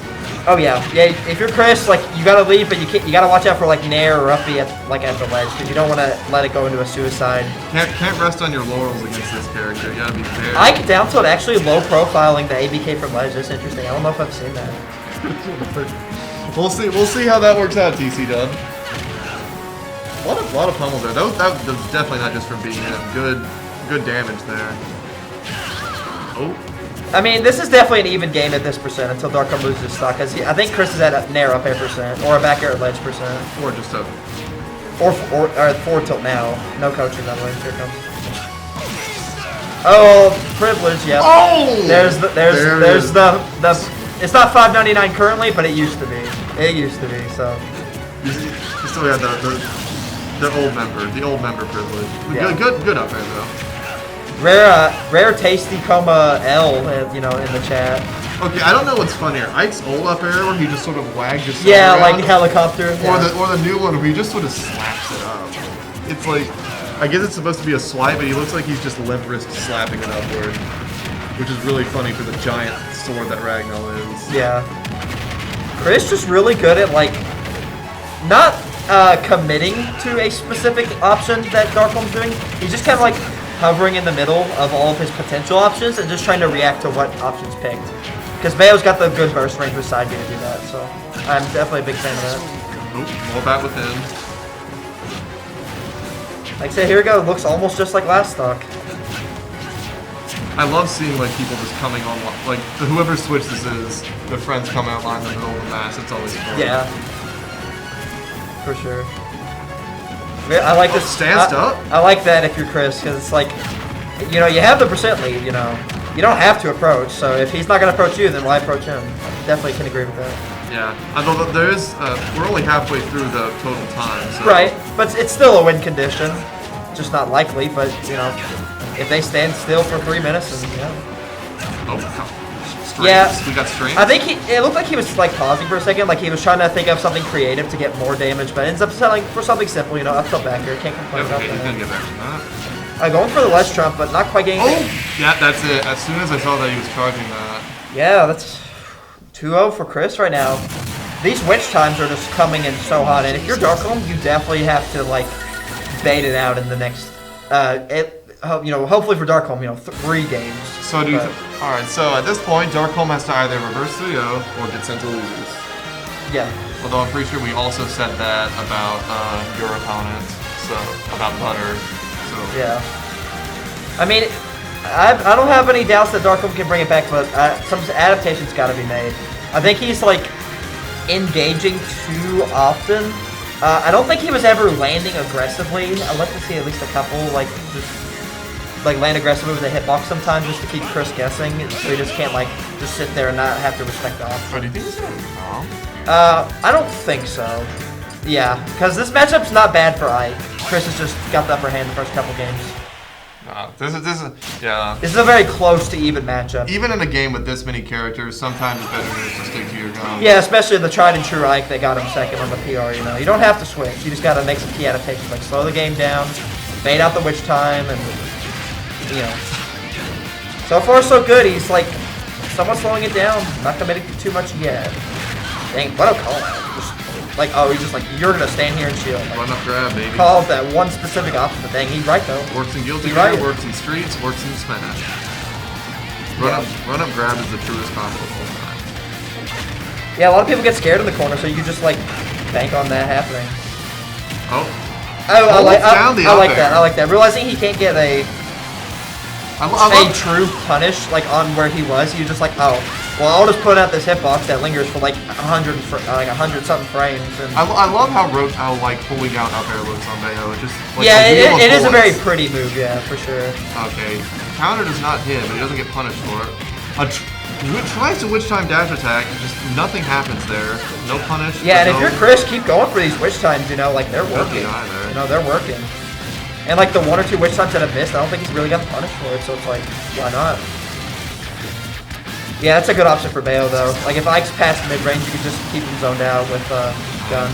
But yeah, very very ambitious up smash. And this is something like a lot of people forget about Bayonetta, that the more things you do in the air with her, the more landing lag she has. Right, yeah. It's like that's something that I believe is unique to her as a character. exactly, yeah. Which is like something that like you kind of forget about, but I guess it is something you have to be certain, like, because if you're doing your air combos, you got to make sure that you hit or you're in a position of advantage at the end of it. Otherwise, you are definitely going to eat a punch at the end. Darkholm did wait for that witch time though.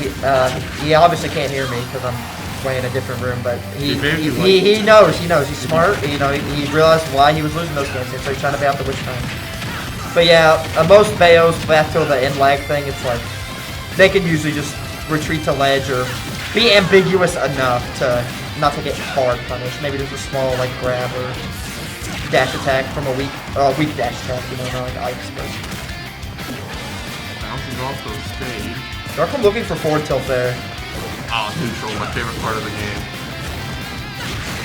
Ooh, slides, but still. I love how sour Ike dash attack still kills at 120 center stage. Sour hitbox.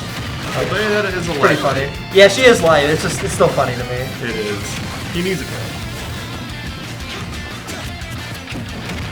Alright, so if you're Darkholm, you're in the lead, so try to control the tempo, try not to overcommit to anything. Die to something like, you know, strange like a witch time. Just keep getting these bread and butters and eventually you're gonna take the stock. Yep. Spoken into existence. Catching the that's a classic when you're playing against Ike. You're landing against them, and it's kind of a 50-50. It's like, it's not technically, but it's like, oh, okay, I'm gonna land away from Ike. I either like air dodge, like to try and dodge the dash attack if I think he's got a dash attack, or just land if you think he's gonna like not dash attack. Because if you're at like this mid range from Ike and you're trying to land, like Ike is fishing for dash attack because that move is really big and really strong. All right, we're still seeing the same matchup again. Ike and Bayo. Yeah. Looks like they're changing skins again. Again, no one in Kentucky seems to be able to stick to a favorite skin. Well, there's so many good skins on like most characters in this game. It's like every now and then you get a little bored of the one you're rocking, and you know you're like, let's switch it up. Let's play this one.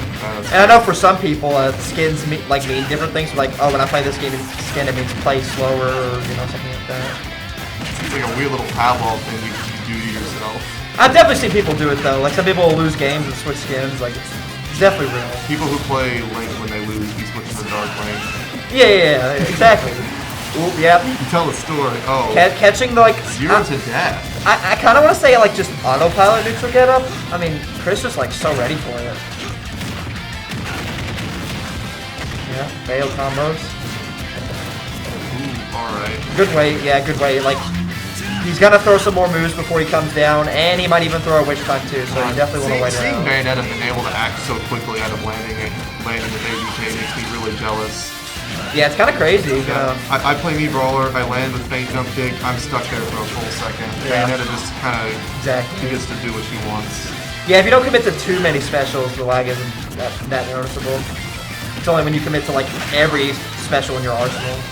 Trying to, I understand like what he was doing there, but Bayo just has enough drift to dodge the board smash. That's gonna slap her straight to the scoreboard, evening it up.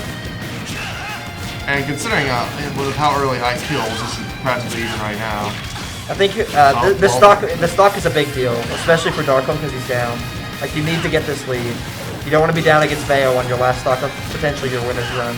So you need to lock down the defense, try not to let Bayo in, which is easier said than done, of course, but and then try to get the like an early kill if you can find it.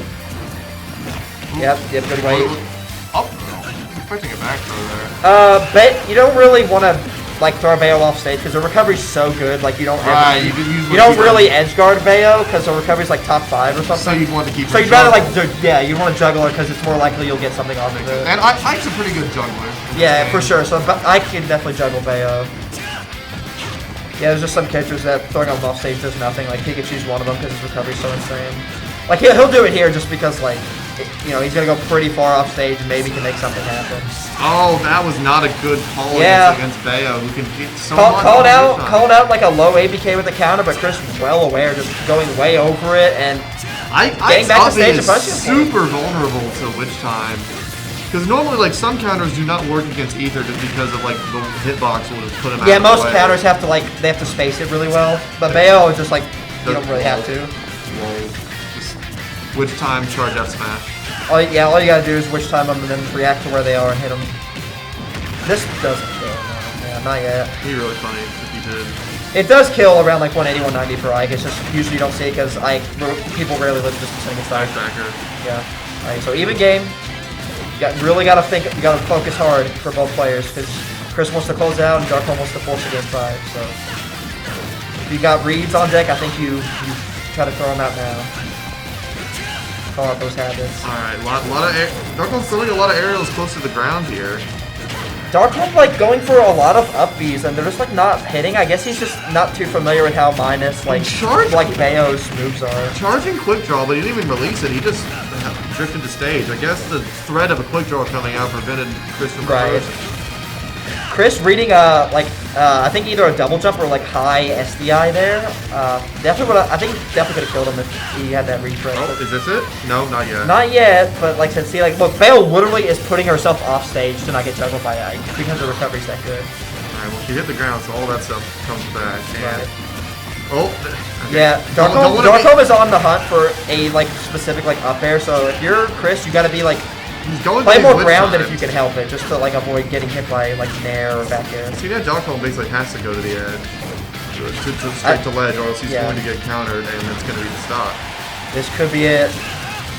Yeah. Oh, good high recovery.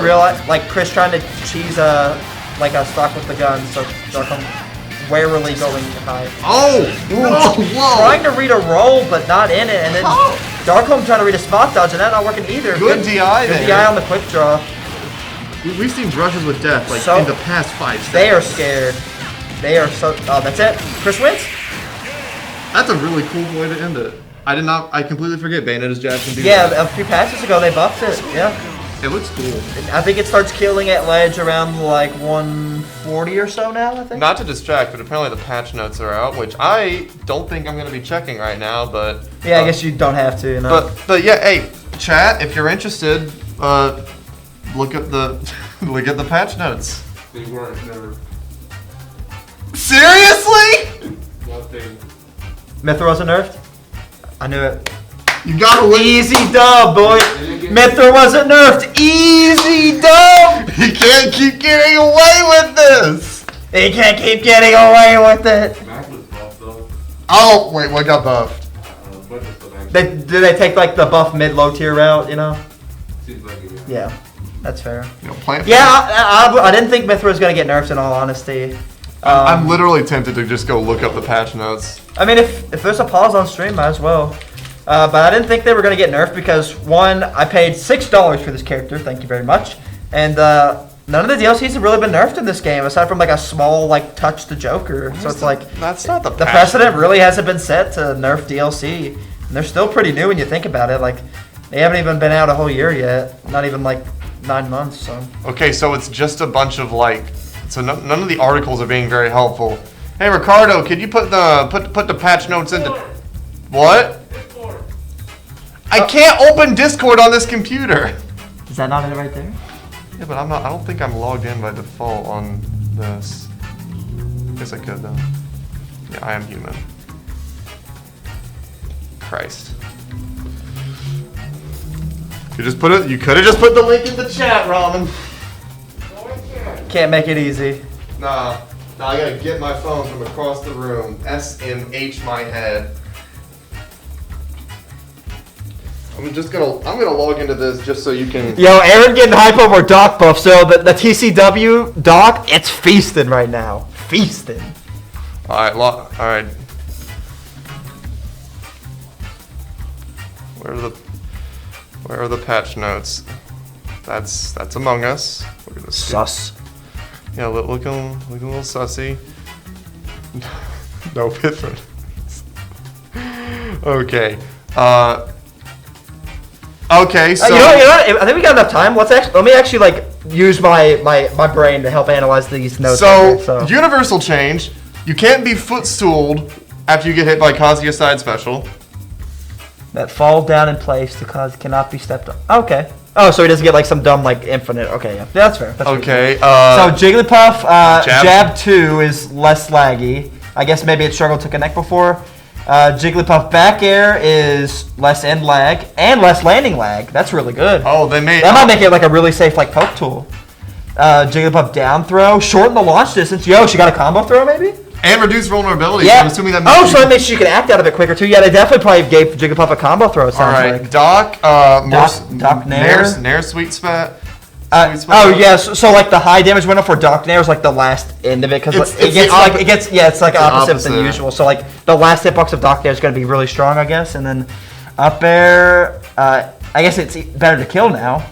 Down air's faster. Down air's faster. Okay, so maybe he has like more setups into a spike, like a down throw, down air at ledge, maybe. Super Sheet has more like a longer hitbox, I guess. Okay, so it's easier to reflect projectiles. Down B, increase the speed. The super armor activates when using Faster armor with. Okay, so he might be able to like just use it on the ground just to get some early armor. All right.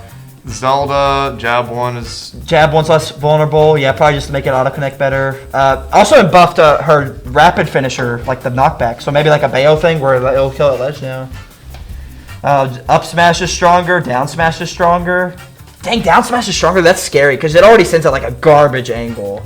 You know, so if it's stronger and sends at that garbage angle, that could be like that can murder like Mythra's recovery specifically at like 40. You know. Hate to see it. Down air, increase the high damage range. Okay, so it does more damage Looks on, like on a sweet spot. Okay, so Lucario, more sweet spot on dash attack, stronger hit on the second hit of F tilt, and Oh, so maybe it kills, yeah. and down tilt's faster. So okay, Lucario. So far only Pneumatic buffs. feasting right now. Lucario, Jigglypuff buffs. Okay, Kazuya got nerfed a little, but I imagine that was an unintentional thing that he could infinite all Yeah. of it. So- Rosa, down smash. Luma will appear in front. okay, no me brawler buffs. Extended launch Bad distance. patch. Okay, so Rosa down smash is stronger. Inside B, looks like just fixing Luma AI.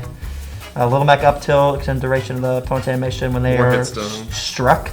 Oh, so yeah, so it gives more hit stun on Mac up tilt, so maybe it gets like a up B combo because it was usually like down tilt up B, maybe it gets like up tilt up B now. Forward smash, increase power against shields, angled down. You're up next. Okay, yeah, it should be about done. There's probably not much more on here. Not much. Mac is better. Ridley, there's more. Oh, they made up B stronger. So maybe like up tilt up B or down tilt up B, like maybe they like kill like really early now. They buffed Max counter scaling. That's what I think. That's what. Yeah, maybe like give them like make it so it kills better because his is like one of the worst counters. Looks like Ridley. Shorten the time between the slamming, dragging, and when. Oh, so let's like really act out of it sooner. Sorry, I'm looking at patch notes. Yeah, come on. Would you like to join us, Chris? Look at all these low tiers they're Chris buffing. Bayonetta They're Cream. all bad tiers. They're all bad tiers. Wow, it's almost like they want to make the worst characters in the game less. King K roll forward is less laggy. That could be a good poke in neutral. Forward smash is more active and bigger Y'all, range. most important change: Joker Final Smash. You're true. Joker's the casual god now. No way. Okay, Isabel got buffed. It just seems like we're seeing purely buffs outside the Kazuya thing. What did Kazuya do? Oh, Kazuya, you can't footstool people. It listed as an all fighters change, but it's really only Kazuya. You can't footstool. I would have to Titan. I'd have to physically see it, but Jigglypuff might be the biggest winner from this patch. Because back air is less laggy, both in the air and on the ground. Why would they do that? And look, here's the kicker. Down throw, less launch distance, and Jigglypuff can act out of it sooner. So maybe she has a combo throw now with I down wouldn't throw. say all that. Yeah. I still don't think they're gonna give Puff that. Okay, yo, Hero and Joker Final Smash got buffed though. Truly, the meta relevant threats.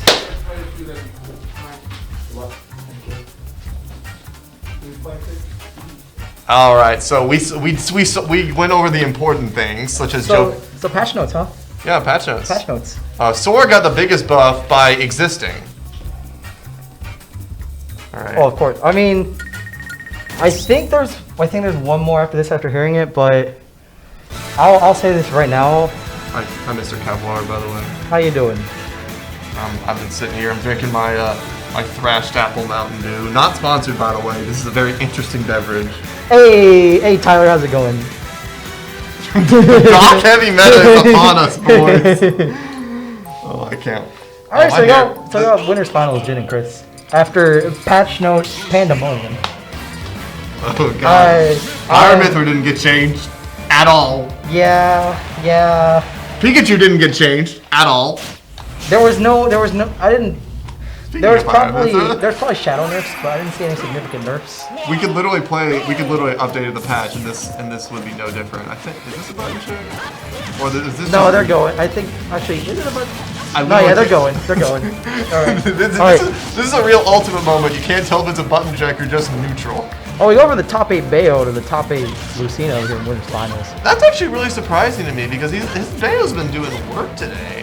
It has been, I will say, against Pirate Mithra, who has a lot of like out of shield options. Maybe he knew that Jin was on commentary and like analyzing the Bayonetta. I mean, who knows really? But This has gotta, we'll see how this goes. Right now, it's early lead coming out from Jin here from the Mithra. Trying to space out. Ooh, committed to that smash attack. Wasn't the best option though. Here we go. Oh, it's just throwing out moves right now. At this point, those swords basically pass each other in midair. I'm surprised we haven't seen Pyra yet, but I guess I mean, right now it's just trying to rack up as much damage, trying to keep it safe. he's at 150. I mean, Pyra, yeah, it can be seen as regarded. Oh, well, here comes the Pyra. Let's say Mithra has some kill options to go about. Oh, text it. No. Still died from it. Unfortunate. Pyra's recovery does not get much out. But I mean, the upper does. Pro tip: if you're trying to recover, just get hit by Pyra upper. Just go straight up. Alright, it's just trying to get a little bits of damage here and there. But right now, Lucina will struggle a little bit to get a few openings.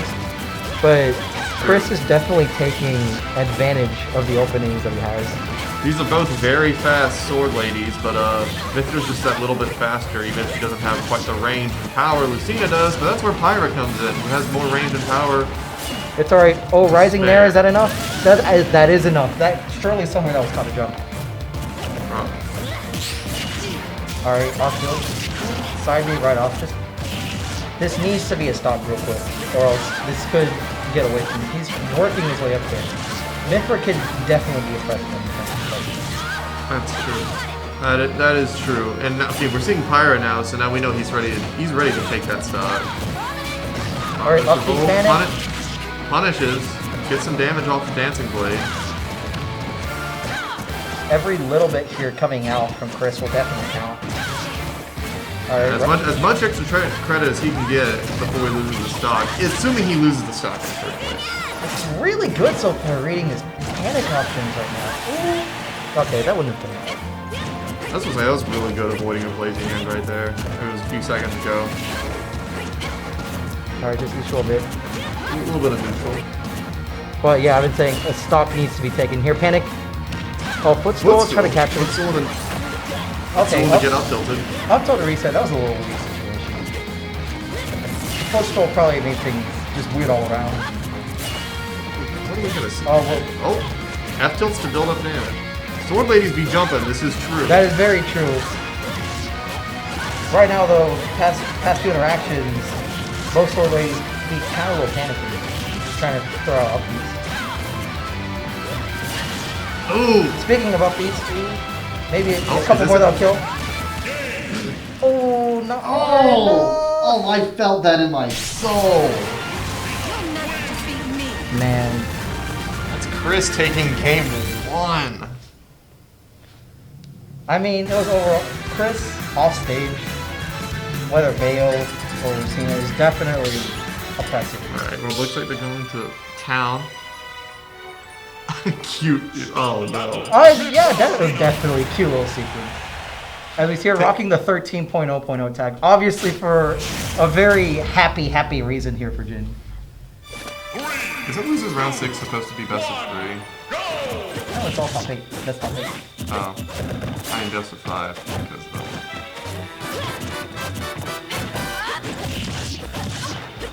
Interesting, we'll have to probably address that. So here an offstage interaction here, up B.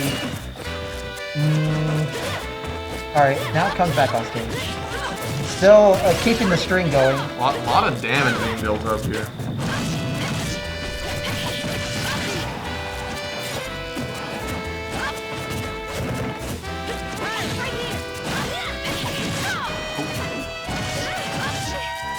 Alright, so the game's evened up. Not really much to say here, just playing some. Oh, nice down there. Just trying to play the edge guarding game. Cena went under the blazing end. Oh, good tech there. Back on. Now they're playing the neutral. Both of them are at a very dangerous percent right now. Ooh, good switch to Mithra there. Letting you up B without sacrificing the... No, unfortunate. Re-jump to ledge gets the down. Gets caught by down air. Alright. I couldn't tell if that was back air or forward air because they're all like swords on fire, man. What can I say?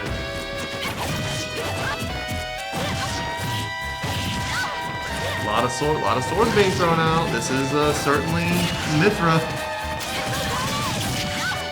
Photon Edge, I gotta say, one of the coolest looking new moves in the game, even if it is really funny, just to like point out. Fun fact, Mithra's hurtbox doesn't actually move. Like, her hurtbox is like, it moves forward, but it's consistent. Whereas like those after images of her, you can't hit them, but you can hit the empty space that they're flying around. What is inside being neutral? Photon Edge look cool. I think that's a good reason to use any move, honestly. Oh, nice up there.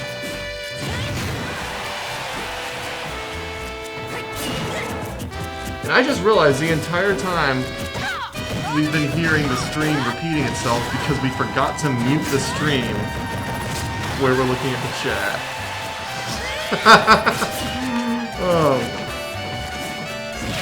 Oh, nice up there. Good catch there.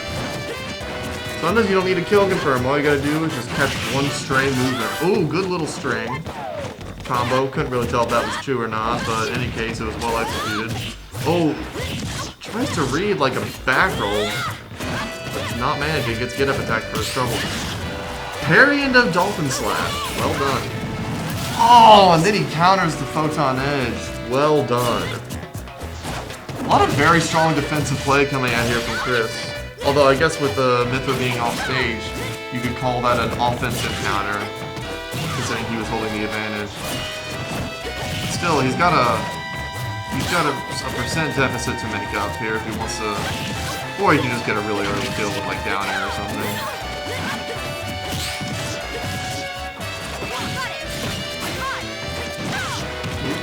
There we go. Sorry about that a little bit. What were we?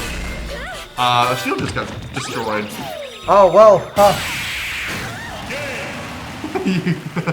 yeah, just to inform everyone that Kaede Uko said accidentally reported 2-0. That's our crap things. Yeah, I was confused with it. So they did play best of 5. Yeah, and it is a 3-0 Kaede. He's now, he's gonna play Buddy. Alright, I see why, because sometimes like Smash GG will automatically see right here, it's gonna tell me to submit when I just put it in, even though. But 2-0 Chris, he's on a mad one right now. Let's go Chris, be cream. He do be cream though. Let's go Chris. Let's go Jin too. Let's go both of these people. Yeah, I gotta say, I think I built up a bond after sitting with this guy for like 20 minutes. I mean, understandable. That's just the it's just Kentucky meta. With Kentucky meta, you commentate over a bunch of characters throwing swords at each other. You become friends. But yeah. We've seen Jin pull some pretty crazy stuff. So honestly, this is definitely not done. Like, we can say that for sure right now. Jin has absolutely come back from this. But but still, we can't discount the fact that Chris put in a lot of effort to get this far, and he holds a pretty commanding lead right now. Although not in the game, he's got a percent deficit right now. So far, we've seen his working, just trying to get as much out of these interactions as possible. But the tilt, not enough. Saves his jump. Oh, that was smart recovery. Oh, right on the top of town. Masterful use of the platforms there. Honestly, if you were any lower, I don't think it would work. I think, yeah, that was like pixel perfect. Oh, tech into up B. That was amazing also reactions. pretty smart. Oh, he just full extend from the platform. form. Oh, that's a little rough. That's probably not what he intended. He was probably trying to hit him with an aerial, but down smash was just threw it out at the right time. Yeah, and it reaches high enough. Yeah, guys, Mithra just got a kill. Crazy. I would say crazy. Mithra definitely has kill action. Yeah, but like it's the funny pyros for killing, so when Mithra does it, That it's is like, true. That is the funny except the fun. But I mean, right now, he's just trying to make his league know. Oh, he could have gone for the offstage trick there. Oh, not Flame to. Nova. I don't know if he accounted for the platform there. I probably didn't, but it came out just in time. That's twice now it's been in service here for Chris. Alright, up B, just enough. He designed it well.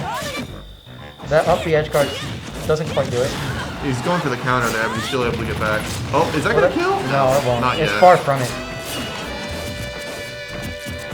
I'm never sure if Blazing End is going to kill or not.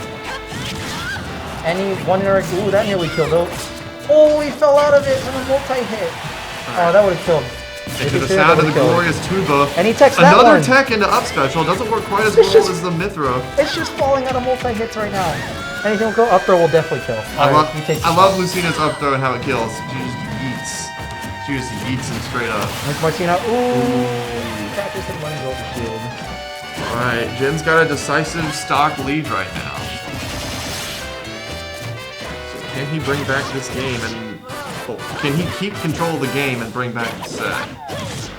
I guess you could say a fully charged neutral B is an improvised taunt. I mean, if it works, it works. Ooh, he's been Loving these like He's been pseudo fucking- dolphin slash interactions. He's been in place with those techs. Like each time there was like any up B inside or reverse hits, he's there to DI it or just right at the ready to tech it. Chad seems to be rooting for the guy who just got up smash right now. Down air to up smash, in fact. Alright, one game on the board for him. Hey, look, Rex, you didn't do anything. Get out of there. That's all he gets. He's been wanting to be there all the time. Oh, my phone finally actually has battery. That's Back to house finally. preview. Back to town. Back to the tuba. I think he feels comfortable in this game.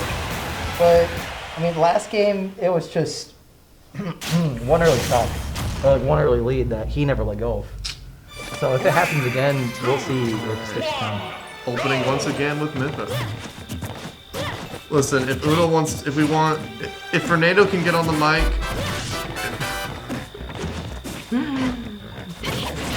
Oh, you have yet to hear my part in this, Tyler. Please, no, not right now. Not during this amazing dance. Right? of What do you blades. mean? Chris 2-1 up in winners finals is the perfect time. But I mean, here already making early lead himself first off. All right, down throw. The platform going back didn't allow him to extend. Another shield breaker. He wasn't ready That's for it. it. GG's for that stock, but still. I like how the best punish for shield breaker is another shield breaker. I mean, it also kills. Yeah, I know. It's really It fun. definitely is a really good option. Right to the heart. But I mean, that's twice now this set. Surely now it has to be on the back of the mind for him. Well, man, but if it means him going for shielding blast, then that means Chris might take advantage of that. This is exactly what Chris's game plan was probably. Just try to condition him to either A, shield and get hit with that, which he already has it twice, or B, not shield and contest him with wall space areas. That's just the loose lifestyle. I haven't seen enough run-up grabs to be satisfied. Oh, Oh, is that it? No. yeah, the trump wasn't quite enough. Up tilt, Well great. spaced. Just a tip. That up tilt from Tyler is great coverage. Sorry. He's doing well relying on those up B edge. They've been working real well so far. Reverse? Oh. No, I'll put a forward smash instead. Alright, that was a good recovery. Alright, air dodge down, just try to not be messy with it. Interesting how Blazing again stopped on the ledge there to help cover him.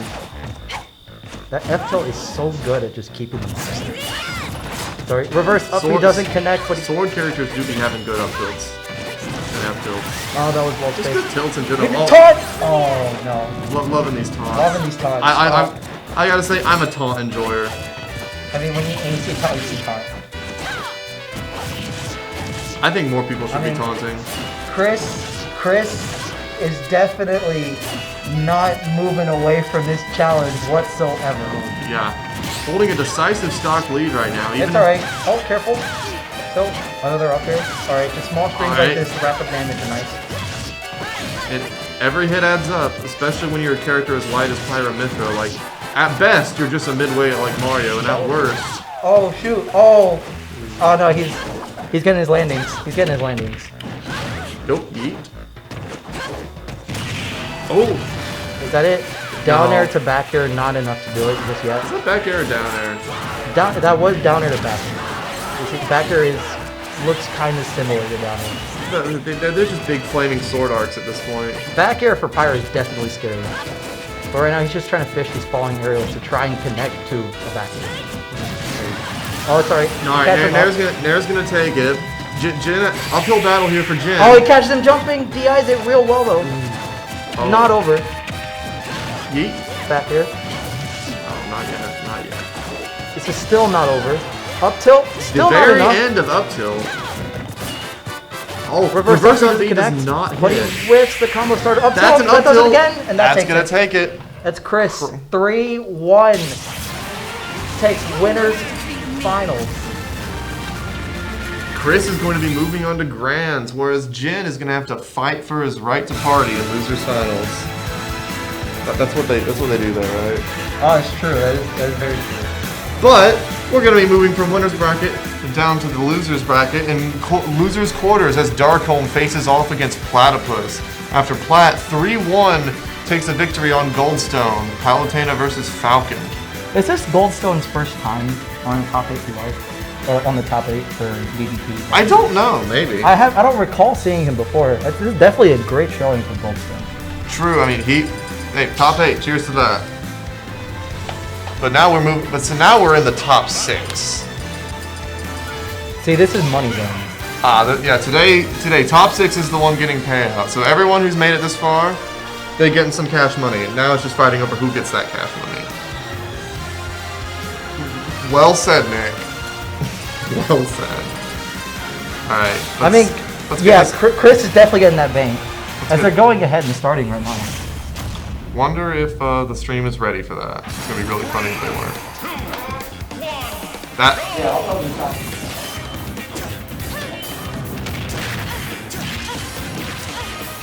Trolled, played even. You know what? People in Kentucky just be really eager to start playing Smash Ultimate, I guess. And you know what? That's great. I did put a piece of paper out there though. So please wait to stream. Well, you know these two, they're grinding. That's true. You gotta have the Sigma grind. No, I can't even make that joke from good taste on stream. As the Chris fans pop off from the last set still going on. We hear a start here, balanced start here between Platypus and Darkholm. Balanced start, balanced stage. Relatively common characters in the Ultimate meta. How do you think Ike does? I mean, we've seen this matchup probably tons of times, but still, how do you think Ike does in this specific matchup? Well, I mean, generally speaking, Darkholm right now is doing a good job just spacing as well. He's trying to find. Darkholm's doing fantastic. What Darkholm knows really well is Ike defense. And he's just trying to get him back up B. That's gonna kill. Doesn't even need the spike. People are calling it. Up B? Yeah, Granite, especially Granite. Probably needs it. No, yeah, you know how early that move goes? Yeah, he needs it, bro. But again, there's also like that PSA from like people not being able to DI it properly on Twitter. I mean, I need to learn how to DI up B if we get this many Ikes in Kentucky. We need to learn how to deal with this character. But I mean, Darkholm, pretty good prop for sure. Right now, just getting just any sort of damage he can. Up throw. Love that up throw animation. Just smacked you straight up. Oh, he anticipated the counter and punished it accordingly. 2 stocks ahead, although he's not in a very good percent right now. Okay, yeah, that recovery slide right into up smash. Yeah, that recovery for Ike was a rough position, and still he's got the lead. See if he can hold on to it. Auto reticle to try and cover that space. It's alright. Falling aerial to dash. Alright, Nair to cover that option. Oh, even nice strings coming out. Yeah, this man got strings? Just getting little bits of damage there if he can. Hey, every bit helps against a character as heavy as Ike. Alright. Ooh, I can't tell. He was trying to go for an arrow on stage, but couldn't quite with that side beat. Grabs in between the jabs. The jab grab, if you will. Alright, down for back here. Ops instead, yeah, for... No, the wind box is going to push him away, and it's an even game again. Ike, very easy to get, especially for Palutena, who just has so many options to deal with you off stage. When you have a character who's as linear as Ike, and a character with as many ridiculous edge guards as Palutena has, it's getting back to stage can be a game in and of itself. Well, I mean, you know, Ike recovery, a little iffy at times, definitely. But right now, up air string's coming out. Just Darkhold trying to find a space to land and get below Platypus. Yeah, I mean, yeah, you generally want to be below your opponent because then you get the juggles. All right, down tilt, trying to cover it, didn't quite follow up. Still. Oh, sails right over it this time. No up smash cheese today. Oh, is that it? He could win it. Oh, it's set off to the aerial, safe option. That's game 1 Platypus. All right.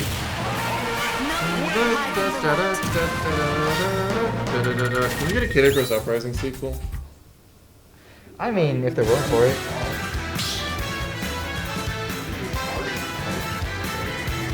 Listen, at this point, if you don't know who's Darkholm and you don't know who's Platypus, I'm talking to chat right now. I'm sorry if they're not sitting in the right spots, but you know who's who. They actually use their tags as their tags for one.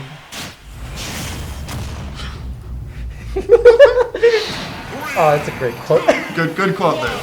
Alright, back to PS2, back to the neutral game. Everyone's favorite game. It's the one everyone needs to win. I mean, clearly Darkholm is comfortable with going back to this game, and I completely understand why. Because he's still has had a lot of aerial coverage ups. He almost didn't get that punish, interesting. Alright, falling there.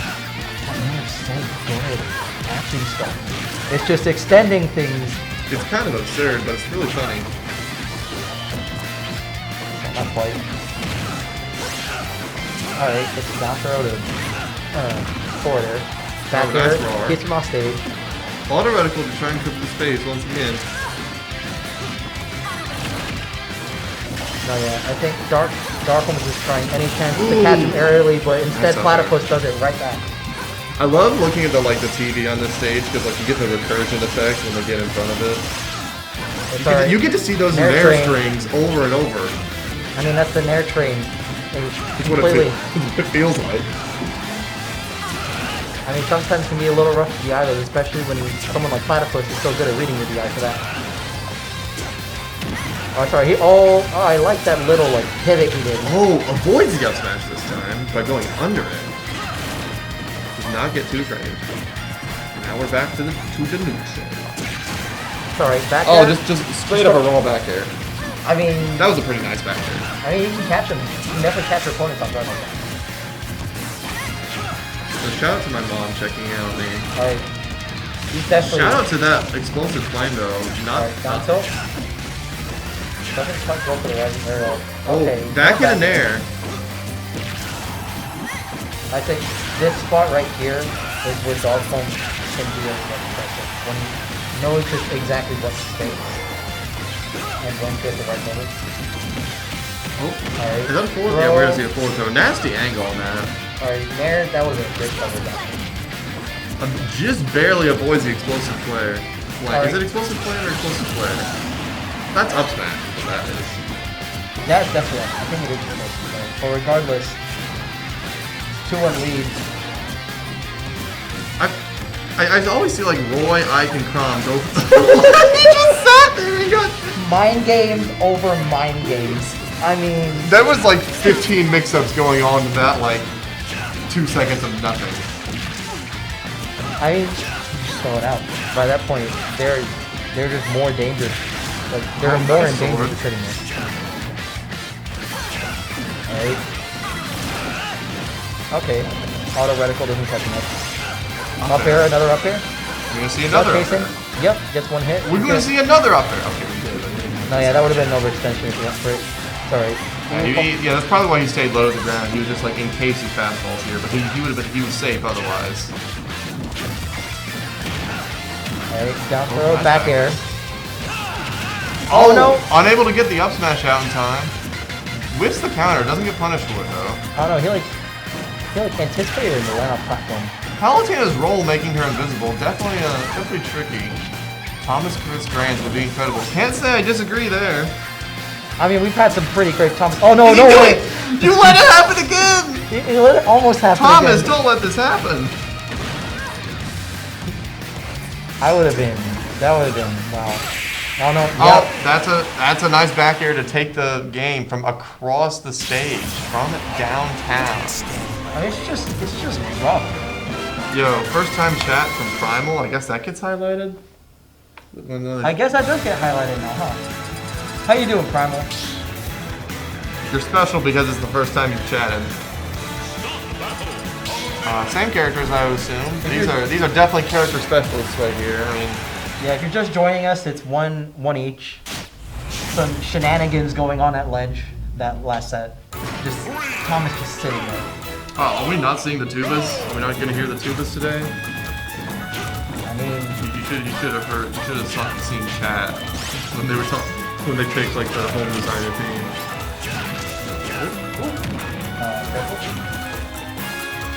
Sorry, just trying to get him into a shield. A lot of shield pressure on that platform. Oh, counter. Not a very strong counter. Oh, that Nair is just a machine. Just whirls on your shield like that. Sorry. I'll try to do it again. This time it's falling here cover. Oh, auto reticle, keeping him in check as Sucker, I would say. I mean, so far I would definitely say this set is pretty good. Oh, definitely. I mean, it could go anyway, and I'm like. Alright, jab. Just trying to keep him off. Yeah, I think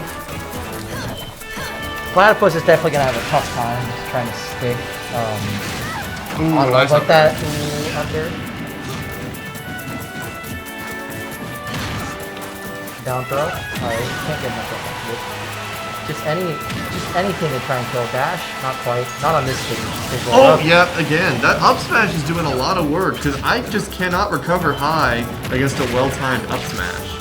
Even if you side B recover the ledge, if you time it well enough, it may be able to catch up, right? Or at least trade. That's why it's tricky. It's tricky for Ike to deal with. That's alright though, he has aerial strings. Just try to catch him landing on the platform. Oh, now we're in the platform fight. Oh, that close to the blast zone, and Palutena is not exactly heavyweight. But still, oh! To kill. Perfect hit with the eruption there. He's been waiting for that edge guard all the time. Nair. Okay. Back here, trying to keep him off. Oh, mistimes the up smash in this case. Alright, tomahawk grab. Trying to keep him in constant frame trap. It's a good old-fashioned jab. Nothing beats that. Just a raw up smash, just to anticipate them approaching. There. 1, 2, 3, 2, 3. Lol. Yeah, definitely rough to deal with. Okay. You know, that jab looks like it would be a lot stronger just from the animation of the third hit. Trying to find options to land. They're covered in well. Oh, that shield is almost gone. Just from 2 moves, and that prompted to not use it. That dash attack may have broken the shield, but instead it takes game 3, 2-1 guard point. Alright. Looks like we're going into game 4. This could be it for I almost said Palutena, like as if Palutena herself is playing. In this state, Platypus is Palutena. Yeah, I mean, when you're a character specialist like this, although, honestly, do you think we're going to see Thomas switch to Sora when, like, next, and then the next don't get tilted in 2 weeks? I mean, but yeah, I'd say so. I mean, Sora's a big deal. He hovered over Zelda for a second, and I was like, are you going to do this to me? Are you going to prove me wrong on stream? I'll take the Switch mid-set. Listen, we can only be so based here. Unfortunately, we have to maintain some degree of stream. Yeah. I feel like it would be a little less than professional to update, to have play on a new version of the game in the middle of a tournament. As funny as it would be. It's alright though. Right now, It's 2-1 Darkholm right now. sorry, spot dodge to cover that dash grab. Right now, so far, just these past few games, Darkholm has been doing a fantastic job of keeping him on stage. Oh, thank you for that, Eggs. Thank you for that compliment. Bro, shout out Eggs. Is that who Danny means? Yeah, like, definitely a regular. Shout out to Egg. Shout out to this neutral. That's true. Up B, I mean, just throw it out. I keep forgetting that Palutena's rolls and dodge make her invisible, so it's like... Wait, Rising Bear to catch the jumps. Short hops. Yeah, there's... Like you said, you just said that earlier, it was so fast. There's that 22 frame, 2 frame. Right? Bro, she needs it. That's alright. Nair's still just kind of a window. Also, Kevin, by the way, we found out why there was like echo for the commentators last week and earlier today. Because we forgot to mute the stream. Oh, I mean, that also explains just the boisterousness. But I mean, if the issues are resolved, they are resolved. Back to the set. I mean, right now, just trying to keep them off stage. Yoink. Up throw, dash, not quite.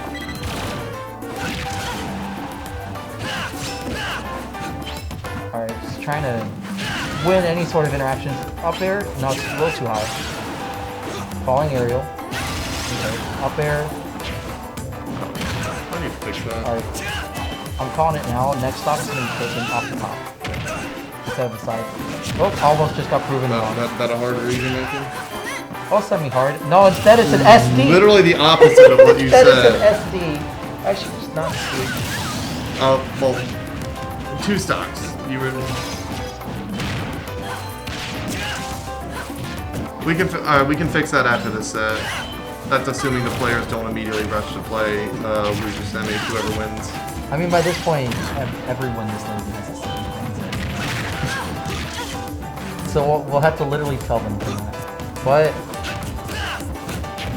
Alright, there's only half a stock left per player right now. And, oh, yeah, speaking of which, tournament stocks here for this rough off stage. Oh, that is true. Thomas is going to have to make a heck of a rough. Oh, instead of the back air, also the up air.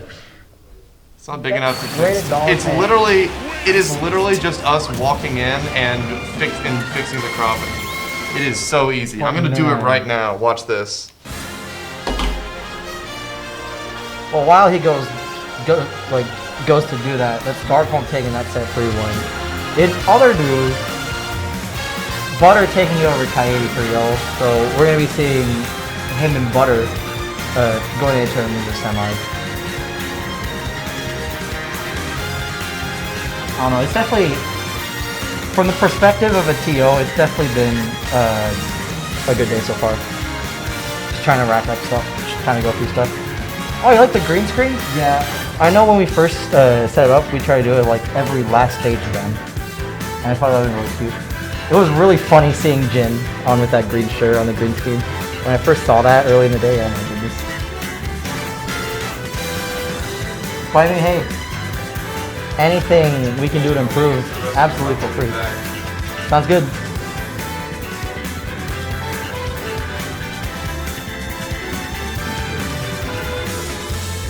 But definitely, so far this event, a lot of familiar matchups, and a few people who would regularly place top 8 not placing top 8 this time around.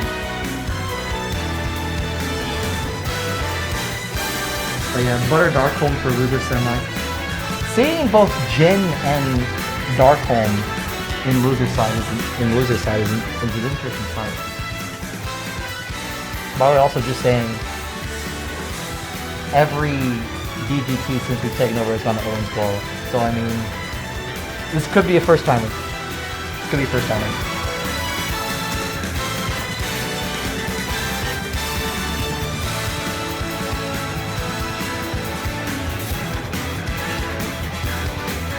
I mean, I'm just showing.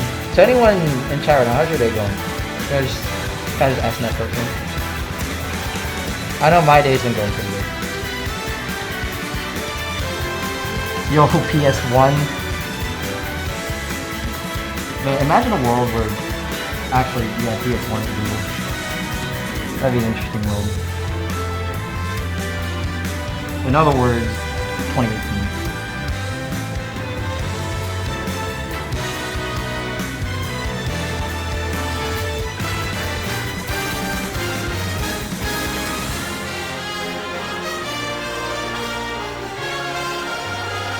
Yeah, as we get ready for Butter and Darkland around soon.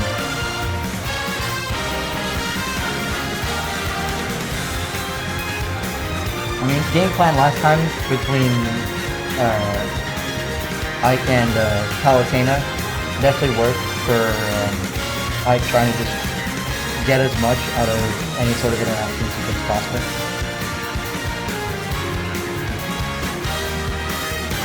And we'll see how it works out with Luigi.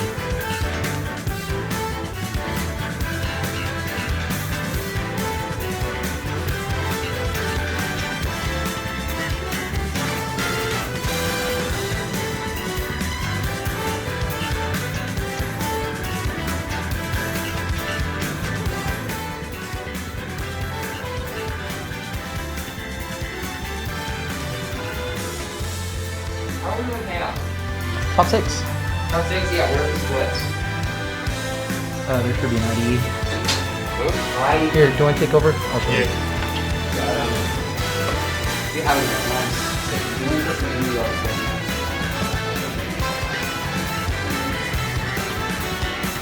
the Anyways, but I fixed the cropping issue. Go ahead, you can join me. And I got. Oh, are we stalling for time? I'm good at stalling. Yeah, exactly. That's exactly what we're doing. Yo, Sora's out. He is hilarious. He has melee Roy down tilt and Palutena up tilt. His up tilt scoops off the ground. Are you serious? It scoops Kirby and Pichu low profile off the ground. If you're facing it. It's so good. Also, Uppy out of shield. Uppy also kills extremely early. Why does it do that? Because it's funny. This is what the game devs intended. Who are we to question their almighty judgments? Well, so what else is new? What else is crack-a-lacking? Pyramithra didn't get nerfed. Neither did Pikachu. But Incineroar got buffed. This health actually just buffs me. I'm excited. I like the trend of buffing characters that need buffs instead of nerfing. I think there are a few characters in this game that are extreme enough to the point where they warrant nerfs. Oh, there definitely are. I just am scared to voice my opinion because of people who are in winners right now. I think you're gonna make fun of Pyramithra. I was, but I have to. Do keep in mind that Jin and I were making fun of Pyramithra. Oh, well, if Jin was making fun of Pyramithra, then I'm making fun of Pyramithra. Yeah. They should have been nerfed. Yeah, you know. Yeah, you should have seen Jin's reaction. Like, go watch the VOD gamers because Jin popped off when he saw that Pyramithra didn't get nerfed. No, I told Stealth T about like he saw that Min Min was still the same, and he like almost took his chair back. Knee Brawler didn't get buffed gamers. Yeah, because all like 4 players use Knee Brawler. Dude, okay, Larry Lur, Esam. Okay, so far only one relevant Smash player. Wait, which one's relevant? Take a wild guess. The one that doesn't play the rounds. I'm sorry, Esam actually could easily beat anything. Well, but just because they're good at the game doesn't mean you need to value their opinions. True, like people who play Pyramithra. Dude, chat kinda died. Chat kinda dead ever since we started talking about Pyramithra. Yeah, they're too scared. They're all like sitting. Oh, actually, I like Pyramithra. I like Pyramithra. I just don't want to lose anything. Guys, if you like Pyramithra, it's okay. We still care about you.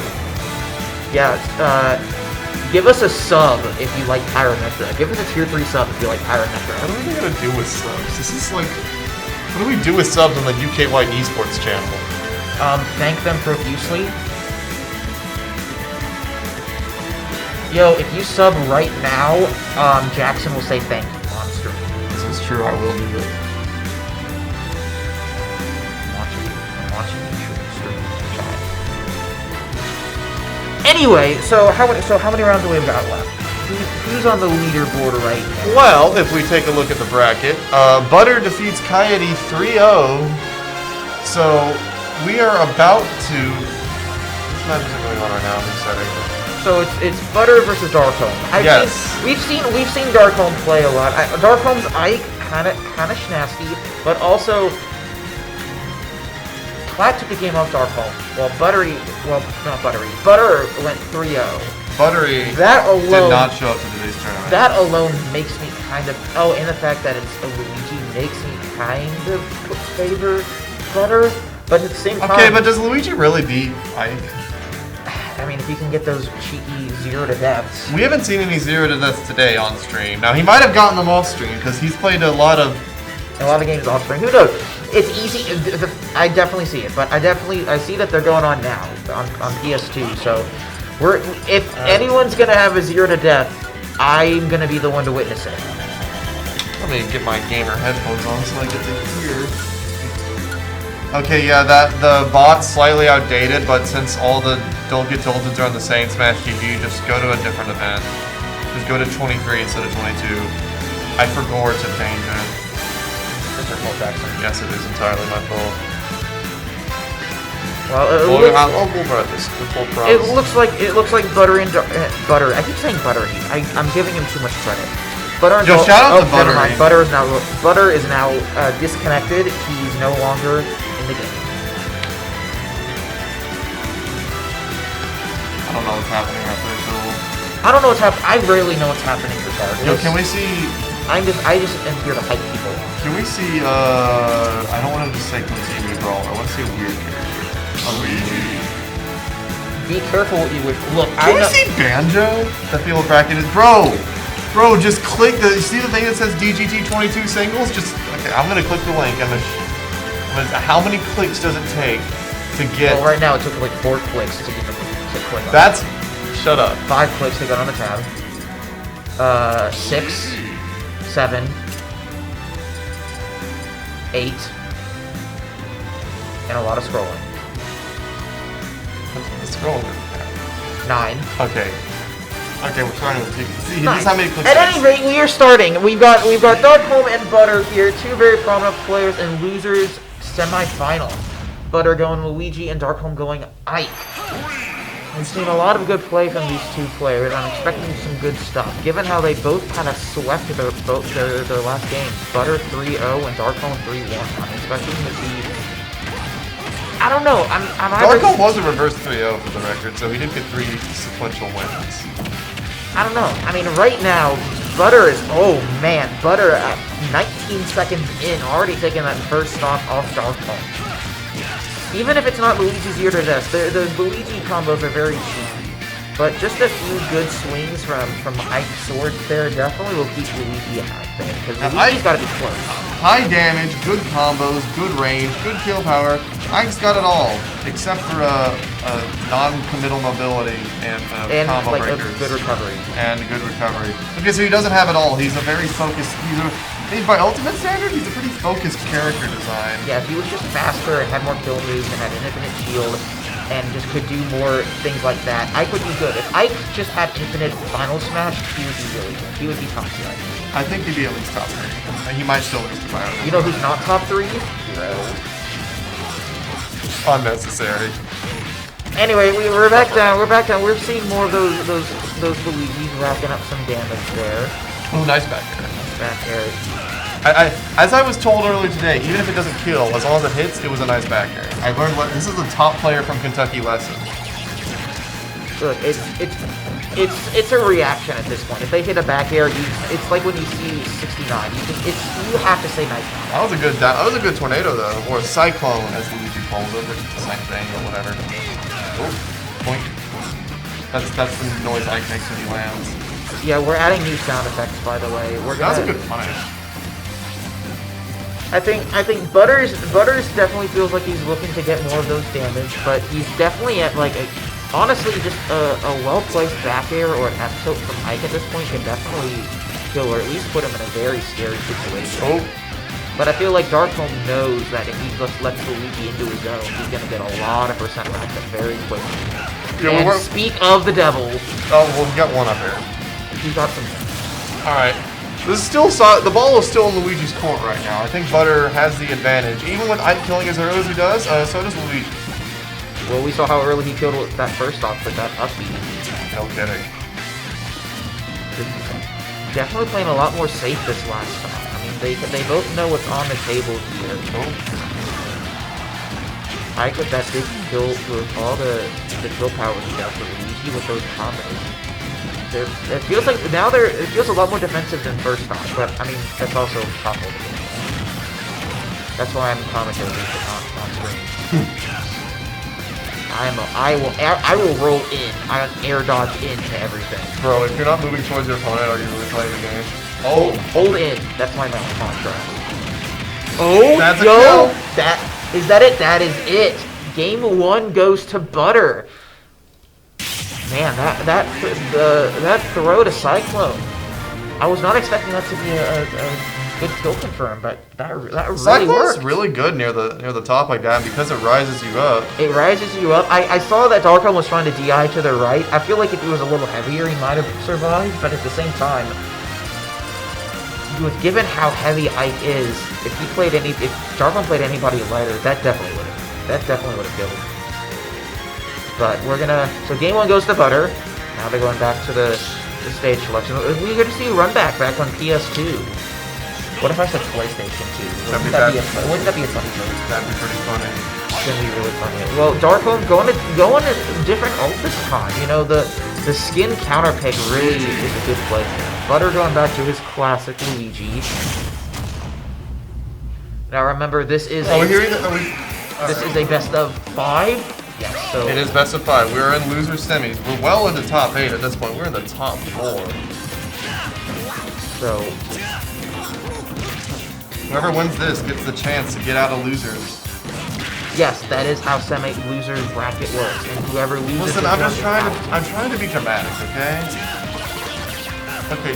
Well, if you're gonna do dramatic first. Whoever loses goes home a failure. Actually, that's a little too dark. I mean, they still get money. Not if I am doesn't.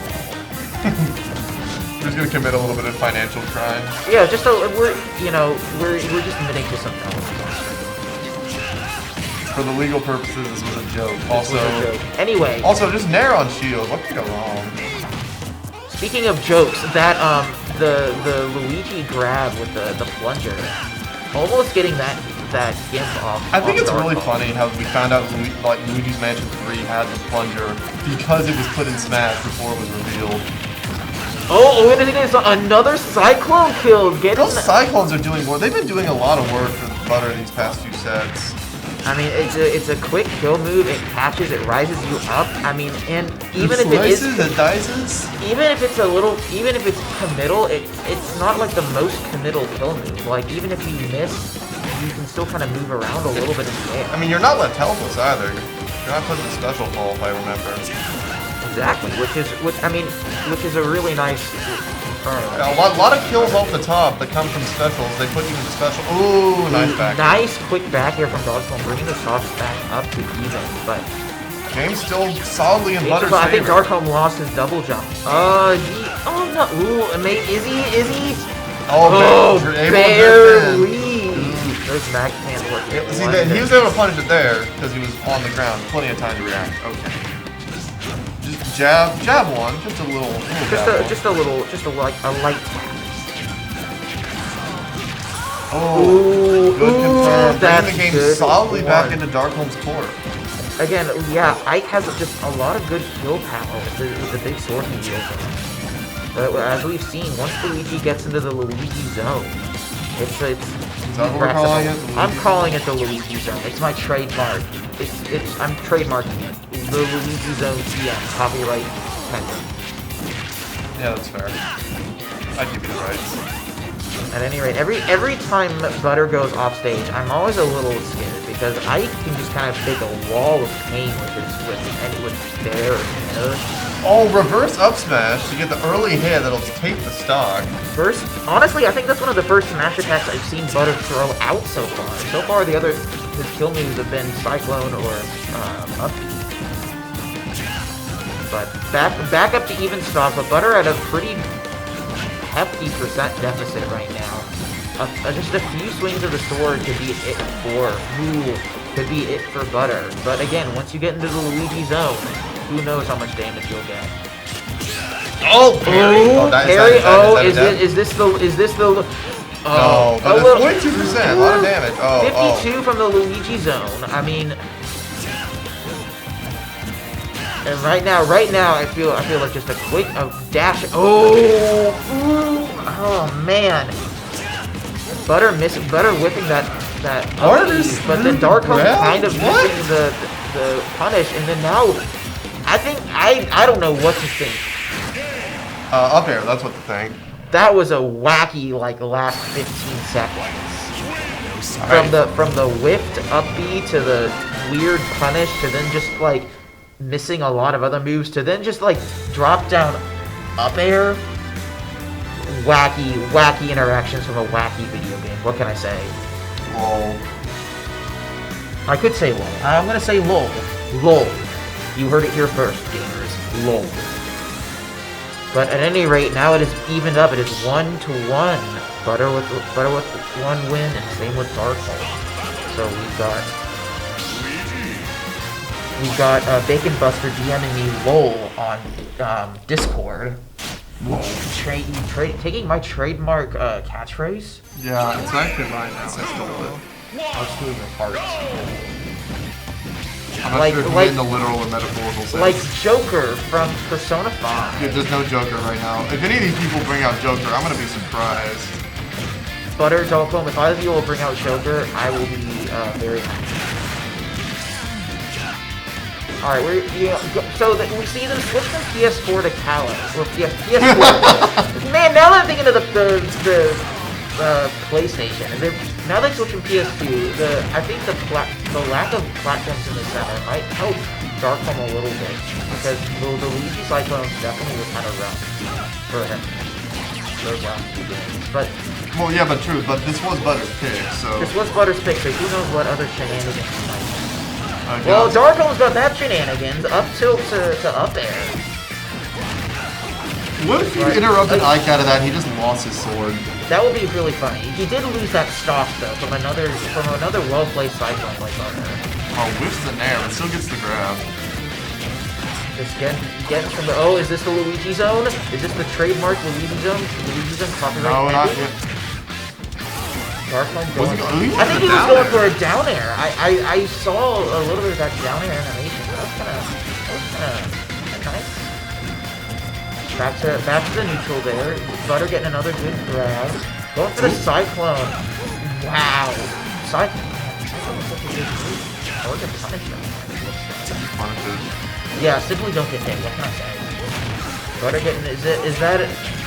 Oh, I was gonna say I saw him in the air. I was expecting another Cyclone. Darkholm going deep. Darkholm. Oh, mate. It would have been funny. Jumping over these fireballs. Luigi having such an easily accessible projectile is doing quite a lot for him in the neutral. As he's able to rack up damage and threaten the space in front of him. That definitely helps. I mean, Darkholm's got to play a little bit of a bullet hell to approach. He did. He took off that next stock off Butter. So now it's kind of in Darkholm's favor, but at this point, I wonder if he's at Cyclone percent. If he gets on the platform, he probably is. If he can. Well, he won't come from there. He's definitely at Cyclone percent now, I feel like. With just one good grab and Cyclone combo from Butter is definitely even up the stock. I think Darkholm knows this and is trying to play really defensively to get some more percent. A lot of Luigi Fair is coming out here. Oh, okay. But, Darkholm getting some more damage. Okay. And keeping him in the air, keeping that percent on him. Butter at a really... Oh, there's the other Cyclone combo. That's That's There's a lot of his work for him. bread and butter. Oh man! Ow, premature pop off.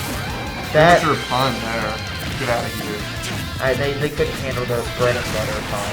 Is that? Oh No, man. that back air just wasn't nice enough. As nice as it was. Oh, okay. Okay, gets a clean hit on the up B. Oh man! This DI is not. insane. I'm not gonna trust the kill streak for. I'm not gonna trust anything what the game says until I see the victory screen, because this is the third time Butters narrowly escaped death. Alright. It's fireballs to try and put. Oh, wait. No, Maybe. not yet. Yeah, okay. Oh, okay, there. Fourth time's the charm. Game 3 goes to Dark Hole, so now he is up 2-1 against Butter. That last stop got my heart pounding. Butter escaping death like 3 times there. Like just couldn't escape the quick item. We're gonna see Darkholm run it back. Not Darkholm. We're gonna see Butter run it back to PlayStation 2. Haha. It's funnier literally every single time. Chat, what do you think of that It joke? is. Chat's still mad that we have enough. Bro, just click the link. There's 12 people here now, and they're all intently focused. Intently on focus on another Ike versus Luigi. I think Darko's been doing good at keeping Luigi at bay. You know, just some quick 1, 2, 3 with his sword, getting a lot of percent. You know what I just realized? We're not going to get a Darkholm Gen Grand Finals. Also, we get a Darkholm Gen Losers Finals, but I'm interested. Although a Butter could definitely bring this back. It's very likely. Butter can. I mean, like, again, with how Butter got a 3-0 against KD his last game, it's very easy to see him bring it back. Again, the Luigi zone. Once he's in the Luigi zone, you get a lot of damage, almost to like a kill.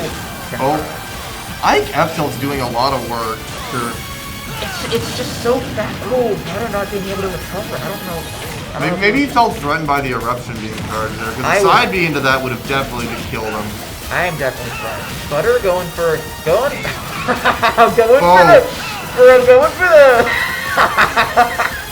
This is, ladies and gentlemen, that is top level gameplay right there. Butter was plunging. Like the 7 plungers in a row, taking that first off Darkholm.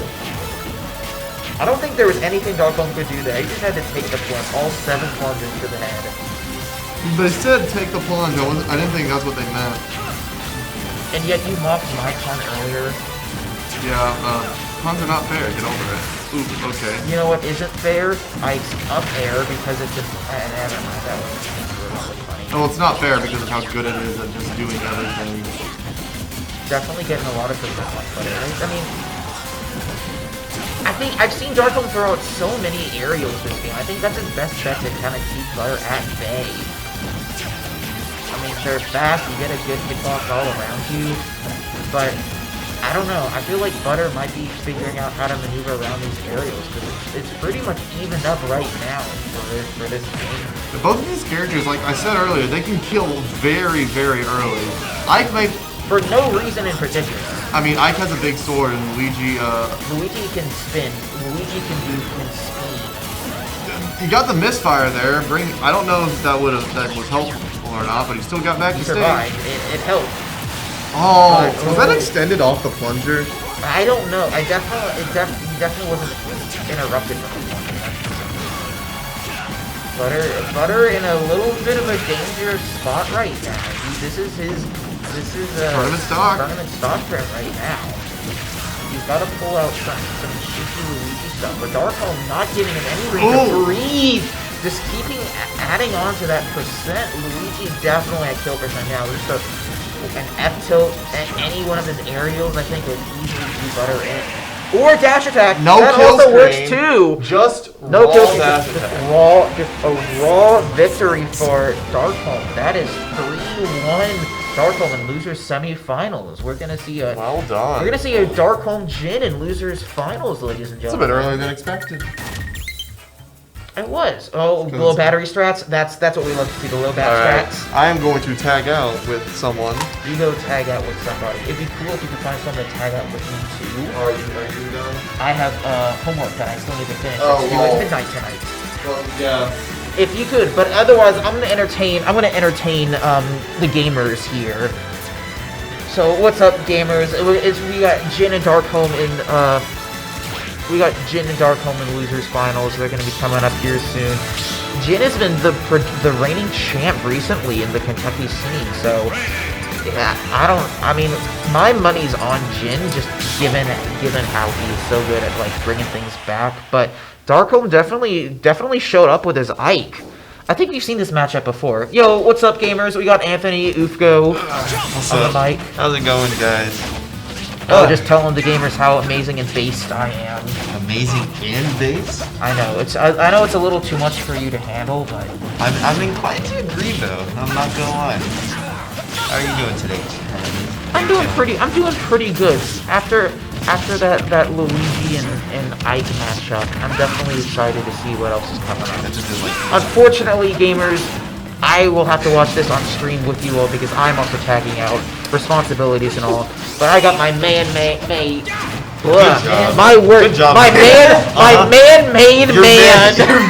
man. Good, great. You're doing great. You know, I think it's time to get off the mic. All right, have a good one, Chad. So I guess I'm a. Oh, my charger. That's right. So I guess I'm a man-made now. You are a man-made. Oh boy. Well, this is okay. I'm gonna start this off. This is one of the most interesting grand finals. Except now it's losers finals. Yeah, I know. Yeah. Oh wait, it is. Yeah. You rarely see this in losers finals. Grand finals has shifted down a level because Krispy Kreme has been on a run today. I feel like madman. Yeah. He's taken out both of these people. Both of them. It's very DGT. And 3-1 for both of them actually during those sets. Crazy stuff. And put Jin and Darkholm as losers. And we just saw Darkholm take it 3-1, correct? Somebody. It's a lot of 3-1 back here. Chaz just. Let's see. So Chaz just. I'm fine. I didn't do anything embarrassing. There's no evidence. And that might be an issue. Let's fix. What? Yeah. You didn't mark the wall. Okay. The wall. You didn't mark the wall, but you did do this. Let's see. What can we do to fix this? All right. Did I break it? We'll be right back. No, they're swapping out the switches. Oh, okay. I forgot. I'm about to have a heart attack. I was like, yeah. No, it's like not now. Yeah, but keep entertaining the folks. We've got you're doing All right. great. Talk about What am I gonna talk about? what's your favorite Christmas cookie and why? You see, the thing is, That was part. Okay. The thing is, why are we talking about Christmas? It's not even Christmas time. It's like Thanksgiving-ish. Yeah, we still have Thanksgiving. We still have my birthday to go through. It's before Christmas. Wait, when's your birthday? November 29th. November 29th. Oh, that's like 2 days before December. Yeah, pretty much. What is happening with the Switch? I know. I think. Yeah. It was Chaz's Switch. So yeah, he has to switch it out. So they're switching out, getting home and everything. Yeah. Shout out to Ivy for allowing the Switch for top reach. Having that commitment. I mean, for as great of a set this is gonna be. I mean, we've seen it a billion times, but we've never seen them in losers finals in like a while. So do you think that's gonna affect like the mentality of them? I think there's You're drinking the green screen, Anthony. I'm drinking. Is it? Oh yeah, it is a green. It's green apple soda. Amazing. You know what? Let me join you. I'll be right back. Yeah, get one. Yeah, We both gotta drink green screen. I love my green screen Mountain Dew. It honestly gives me a texture of whatever this thing is back here. I think it's Battlefield, but I forget what I put it on. Alright, I'm gonna go ahead and put this on because I need to hear what they're saying. They're hearing on there. All right, I'm back here with the green screen soda. Sick. The green screen soda. Let's go. Not sponsored. They're choosing the menu music for some reason now. I don't know why. Oh, they're playing the Brawl intro. Oh, beautiful. Yeah. I love the Brawl. Okay, Brawl was my first game in the series, and honestly, like, I'm inclined, like, it was one of my most fun moments. Like, 4 and Ultimate are fun, but, like, none will compare to me just, like, playing Sonic and just spin dashing in my favorite stages. I literally grinded that game just to unlock Sonic. That was my favorite thing. What about you? What was your first game in the series? This one. And then I was like weird. I like started here and then transcended downward. transcended downward? Yeah, just earlier in the series. Huh. Well, that's an interesting way to go. I mean, it's something. It's not out of the blue, but like it's definitely something unorthodox, I guess. Yeah. I don't know.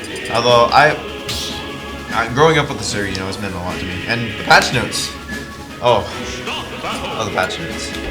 Still have done nothing to Greninja, which I don't know if I should be happy about. Actually, I probably should be, because if the one thing that would do, it would nerf him.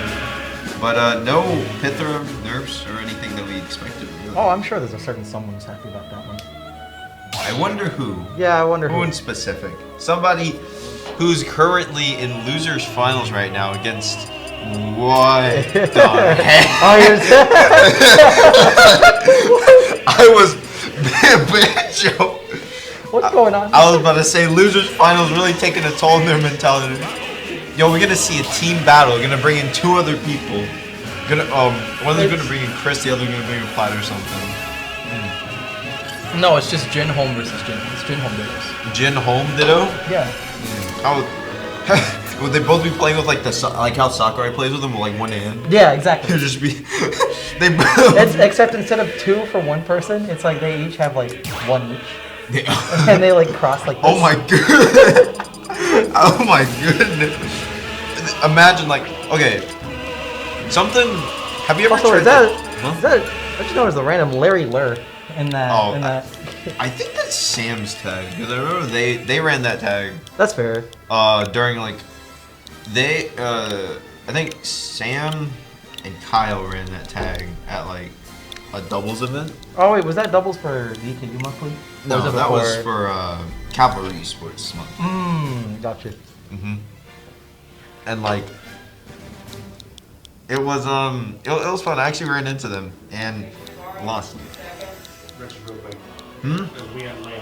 Alrighty, well, give us a second. We gotta fix out a quick layout issue. We'll be right back. Yeah, I'll just be a brief second figuring things out. You take care of them. Yeah, as for now, I'll just drink the green screen soda.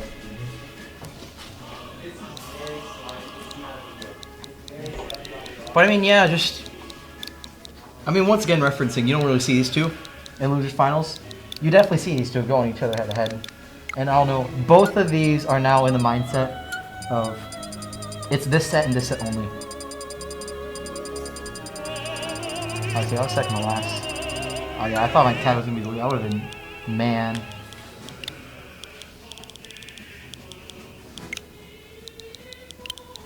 I see a selection of the US English over the UK English. I'd say definitely interesting. Wait, what's this one here? Oh, I see how it is. Whose tag is that? Is that Jin's? I feel like they're just like messing around right now. No, it's Darkhold. Oh, I see. Oh, he's prepped. He's mentally ready. He's prepping for it. Alright, but I don't think they deviate from Ike Gators to start off. Are they going? Okay, yeah, they're going classic PS2. Everyone goes for it. They're going for PS2 round 1. What? They went PS2 round 1? Yeah, they're going. No, the real measure of what makes a good game, not only is PS2, but what music do they choose? Absolutely. Steven? Okay. Steven Battlefield. Could be worse. Literally all could be Lumio City bad. Yeah, no, if you pick Lumio City, if I was a tier, I'd DQ you. Yeah, I mean, I'm not I'm not gonna listen to that on the stream. For a certain someone who may not be watching right now. Yeah, no. You don't get to play. You don't like that. What we like is champion themes and Zinnia's theme. Because Zinnia's theme is the best. Just by far. I'm just gonna say that. Hard color. I gotta put this on so I can actually hear the match. Wait, hold on. This kind of goes harder. Yeah, this one definitely goes track. This is a hard track. No, oh my god, I forgot how good this. Oh, okay, man. I really want to play PS2 now. I really want to play Pokemon. Well, we can play Lumia City next game and then completely take away that. If we're playing Lumia City next game, I'm gonna walk out there and take the Switch out and change it myself. I'm not letting them play Lumia City. All right, well, enough Lumia City Slender. Yeah, enough of that. I mean, honestly, it's not bad, but we really need to focus on is this a loser's final set? Darkholm's already making this game with no fear. No fear. He's trying to demonstrate something with absolutely no fear. What is going on? Going in his Ryu. Okay. Did we tell them we're ready? Yeah, are you all ready? Yeah. We're not the ones supposed to be ready. Yeah, we're waiting for you guys to be ready. They're supposed to be ready. I can go in and commentate whenever I need to. They're good to go. But right now, it looks like we're going to see classic Ike Pithra. I'm interested to see how the fact that this is a loser's final set impact how they're going to play right now. I know the way like because Jin is usually the one that's on winning side whenever they do play grands. Yeah. So I know Jin likes to take things a little more passive. Right now, both players not making any sudden moves with Jin pushing neutral a little bit. Oh, it looks like. Oh, never mind. Yeah. I was gonna say button check, but. Oh yeah, they're going straight into it. Any interaction win is gonna be much more. Yeah, for this player than in the past. Jin got one hit, got 50 off of that. Ike has to make this back, and probably gonna hit the forward smash. You think Ike almost getting it on the ledge. Oh, crazy stuff already. Ike already 97. Earlier, that would have definitely two-fit. I think that would take a spot. I mean, I thought that was just about to be it, but looks like it's. Never mind. I was about to say it was gonna be Darkholm's turn, but does not look like it. Oh, we might see some damage coming out. Sorry, Nair. Oh, that Nair's so good. It just got me kidding. It's been so good this entire top 8 game. I mean, just good for Ike in general. Both Pyra and Mythra have to be careful of this because Ike just has so many, not only kill confirm, but so many coverage options with Nair. Honestly, can we talk about... Ooh, he catches the stance change with the fair off stage. That was a really good edge guard right there. Not committing anything, but the dash check's gonna answer right back, and right now they're both back at even, and this match is way too fast to keep up with. Now they eat at each other completely.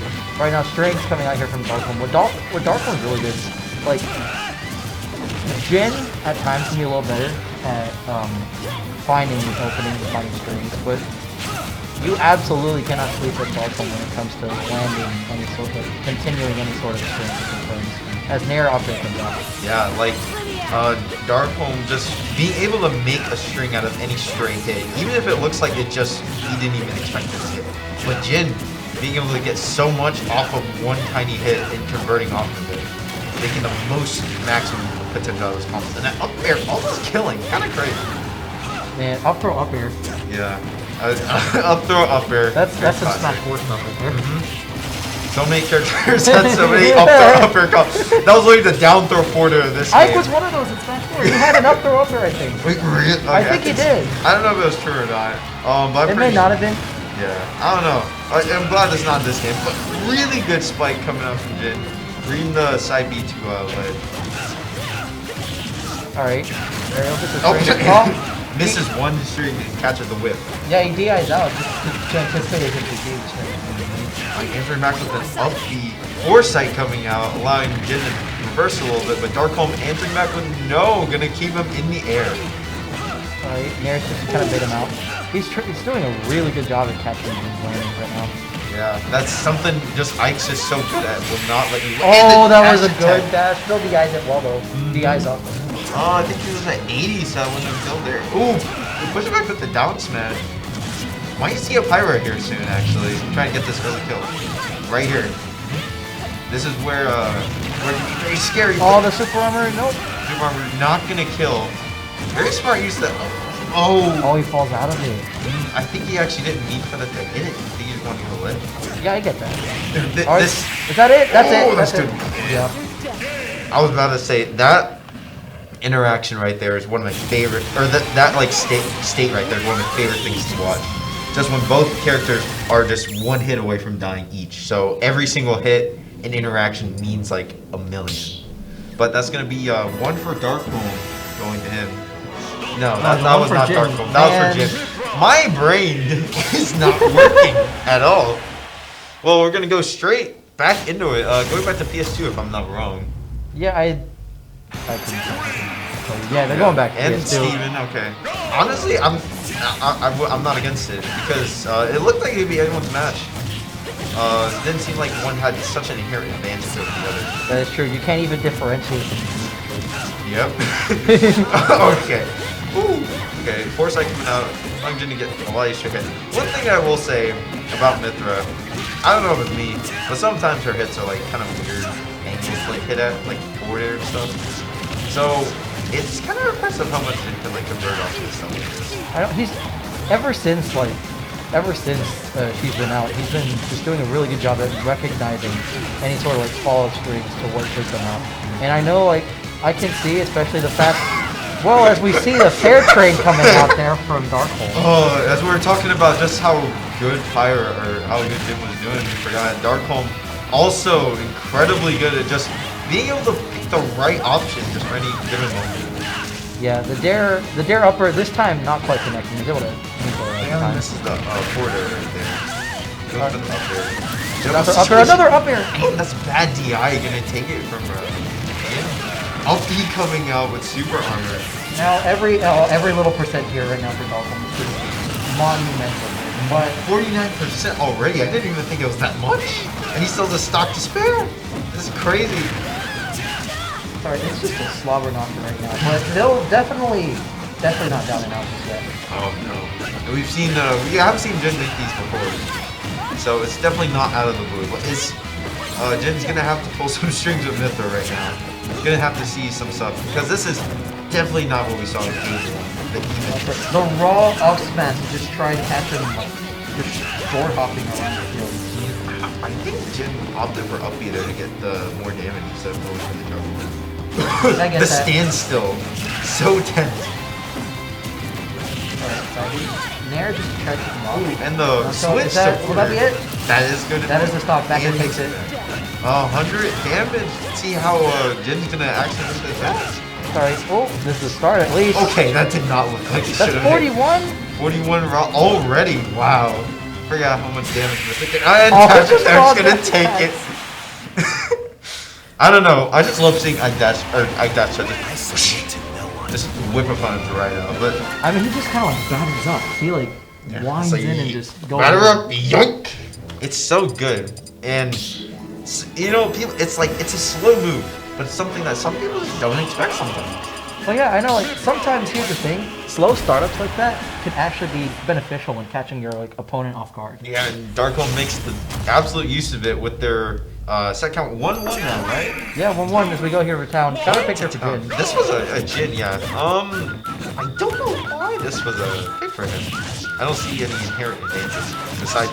I know, like platform extensions right here potentially. Never mind, take it back. I know why. Yeah, I feel like platform extensions and horizontal blast zones will definitely come in a little more handy here for Jin, because he has been killing horizontally so far. Yeah, and Ike does actually maintain a lot of his skill power, like going upwards. The threat of that controls neutral a little bit. So I'd say this actually. And the base knockback from Mythra's neutral is also going to play a role in this. But incredible juggling from Jin, not letting Darkhold being able to touch the ground at all. Will that be it? No, that's not going to do it. Base knockback, but just not going to be able to do it. Oh, whiffs. I think he tried to pivot grab there instead of just normal grab, normal standing grab. Absolutely great patience from both these players. Oh, the final hit doesn't quite do it. Doesn't do it. Ironic, since this was his pick for horizontal kills. Oh yeah, I thought he was trying to bait out with like a incredible execution from Jin. I absolutely love that conversion. Overextends with or dashes too fast with the up smash. Oh, he tries to catch him with the empty hop.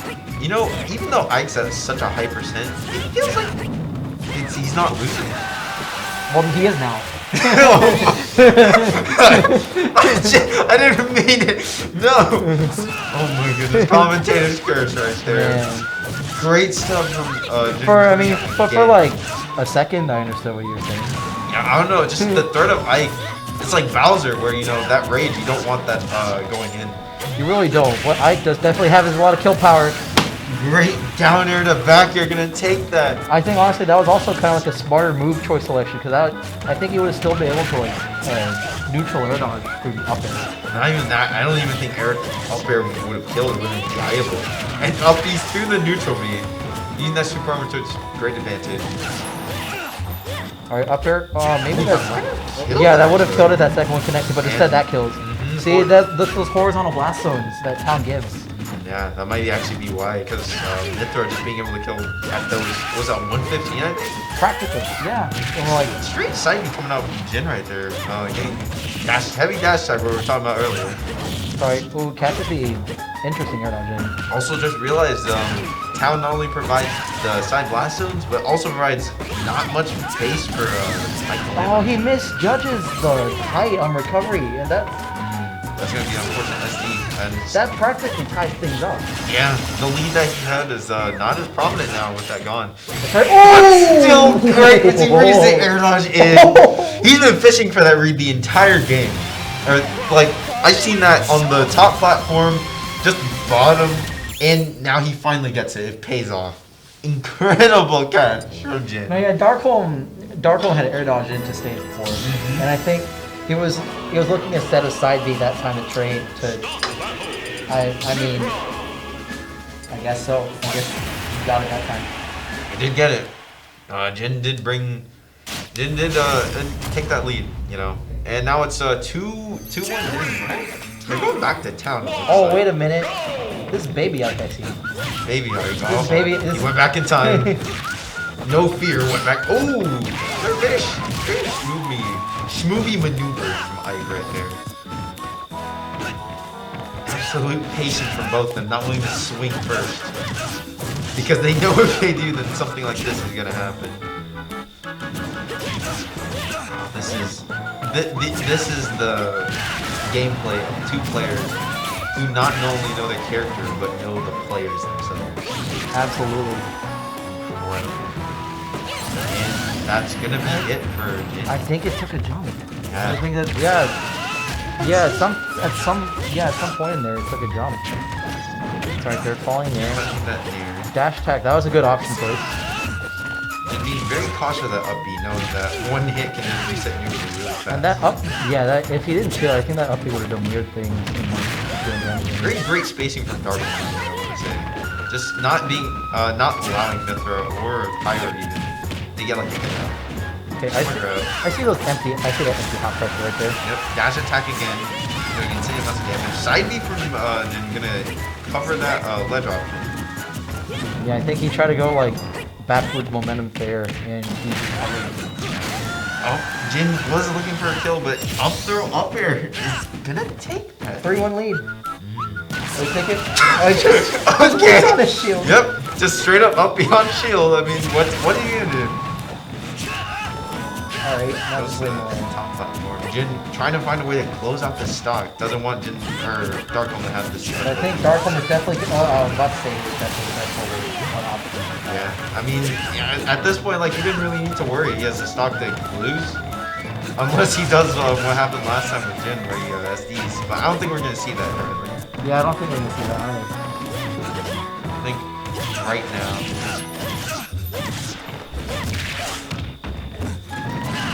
Oh, so much stuff happening currently. Jin continue to juggle, right? Seems like Darkholm not pressing any buttons at all right now.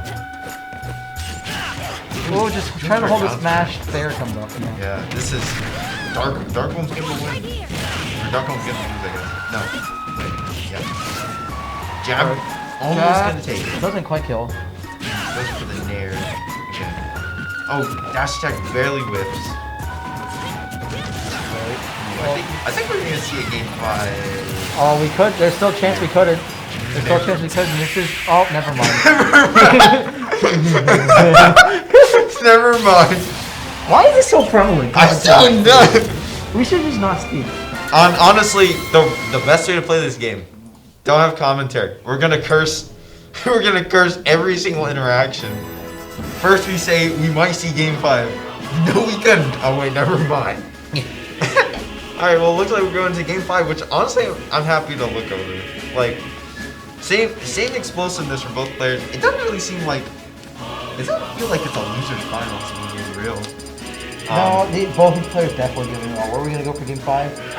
Are we going back? We might go back to Talon, honestly. Or Smashville? Oh, that might be good for Ike, actually.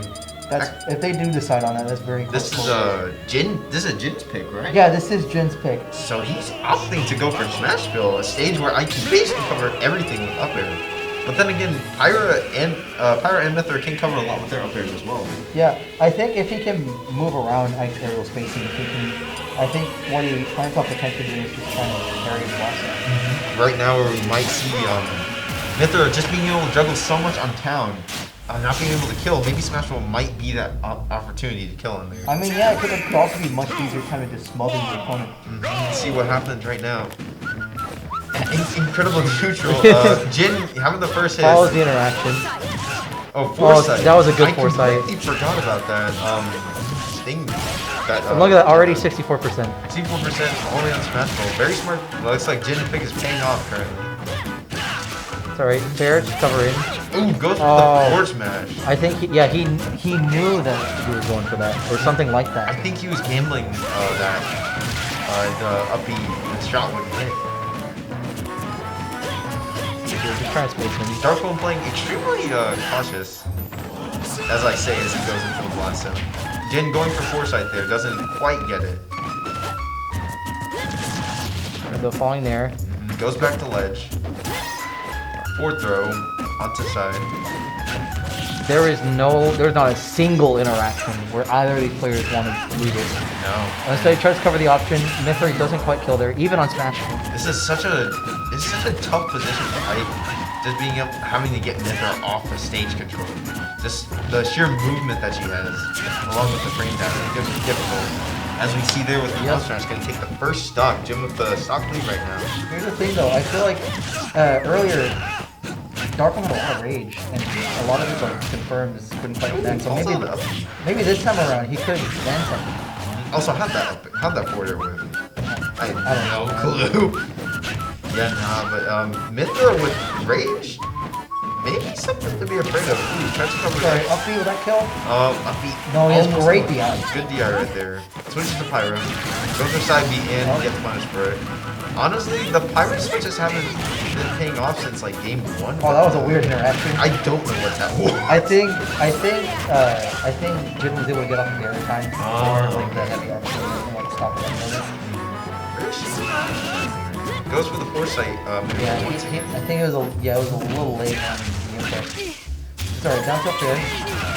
Oh, is that it? Good damage. That almost connected, I think. That the threat of just Pyro up is just enough to just make you wary. Yeah, see, this is the platform pressure I was talking about. Just one being under the other, not a good, like, very detrimental position. Sorry. Oh, instead of up 3, up B. Captain time. I think that would have killed it. Very smart up B coming up from start. Gonna get the up throw, no up air. Goes for tilt. Straight up jabs. Jin going for the side kick. Right. Oh, that's great timing on that forward tilt. One thing that Dark Homes is extremely great at is just using that forward tilt. I don't know why. The clutch tilt, as I've seen. Or I might be butchering it, I don't know. But Jin is just doing a great job at reading just non-engaging like shield pressure. Right now, Jin throwing out just solid hits from Pyro, just trying to get a straight hit and gets it. You have a spacing sword, I have a spacing sword. Exactly. Right now, we're going to see if Jin can make the percentage back. 39, definitely something that is not out of Mythra's reach. It's alright, he has a string going. There it goes.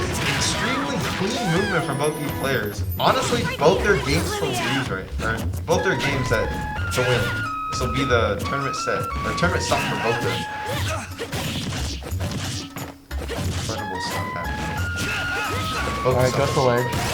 Honestly, up there might have been the off. Alright. Yeah, yeah, the base got knockback. Incredibly, that might be it. No jump. Oh, wait, did no, he hit? the up B's gonna take and barely whip that. The back air not being able to come out before the up air. Very scary position for Ike right now, and even Mythra. Sorry, he tried to land in there. Oh, he covered it. Side B on.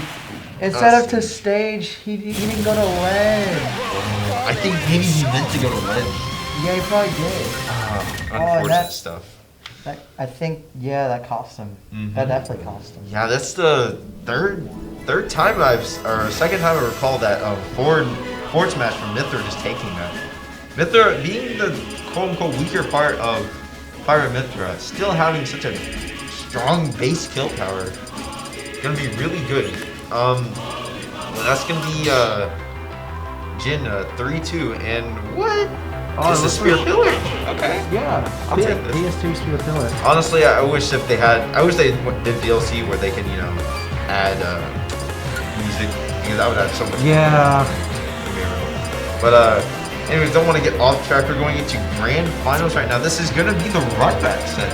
It is. And honestly, Either set would have been a run back. I think this is definitely an interesting run back.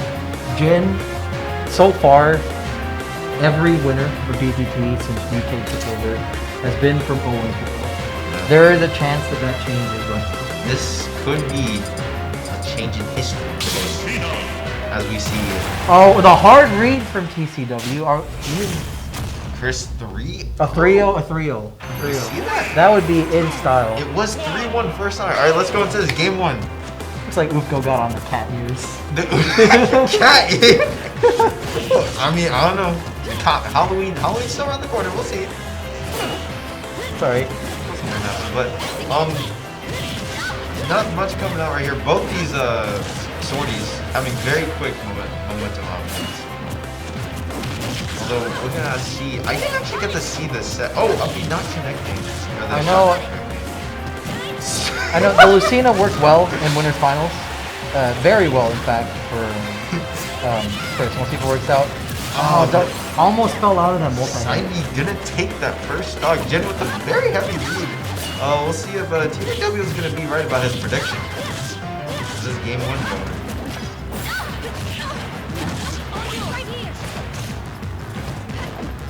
Chris, being very careful about how you approach this. Sorry. That's gonna be it. Yep. Even saving his jump. And the taunt, classic Chris going for the taunt right there. She absolutely is. Chris, from my experience playing against him, just incredible amount of pressure in a way that you don't explicitly see. Just with Lucina just being so floaty, having so many threatening moves like forward air, back air, even up air. One thing he definitely went for a lot in that Winners Final set, as you saw it there, was reverse up B. And reverse up B is like the outer shield option. Looks like Jin is gonna learn from that and use it himself. And honestly, not bad for the Alright, just roll out from that corner pressure. It's good get up. It's gonna stay there. Okay. Ooh, forward air gonna catch a jump. Good DI there. Doesn't get the side B catch like he did for the first up. Ooh, forward air comes out first for Lucina. Yeah, I think instead of spacing it, he opted to just go in aggressively because he anticipated it was going to... He does have the frame data against Pyro. Just big explosion outside. hitbox. That, we've seen how crazy that hitbox is just from Pyro. Okay, Uppy. With Uppy, it's going to cost him some percent. At a stock deficit, but not out of it. It's like in a really rough spot for him. Oh yeah, definitely Jin having on his mind is that no, it has a jump. Recognize his jump, but definitely Jin. Oh my goodness, the patience from Jin, incredible right there. One would say it's good for one. It is, I would say. But yeah, earlier we saw a down beat from Lucina. Jin has that so much on the tongue. He was hit. Ooh, another SD. He went too far. Yeah, he went too far on that one. Using 2 SDs from Discord. Honestly, seems like momentum is in Jin's favor. He caught that spot dodge, but he DI's it well. DI's it well. This is not out of it for Chris right now. Still able to make it back. 80% deficit, but it is inside. Jin switching the Mither for a little bit there. Ooh, that's spot for Jin. Misses the juggle. Sorry, back here, keeps him off. Decides not to overextend. Jab will that kill? Take it, yep. Oh, no, DI's that well again! Oh, the air dodge! No! Ooh. He's spooked him. He thought he was going to chase.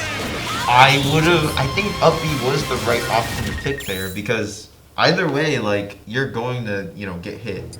And with the frame 1 invincibility, that may have been able to avoid it regardless. Yeah. I think maybe, like you said, that was just pressure. Unfortunate to say, TCW, but your prediction was incorrect. I mean, it could be 3-1. It could be 3-1, and he could 3-0 in the next one. Anything can happen.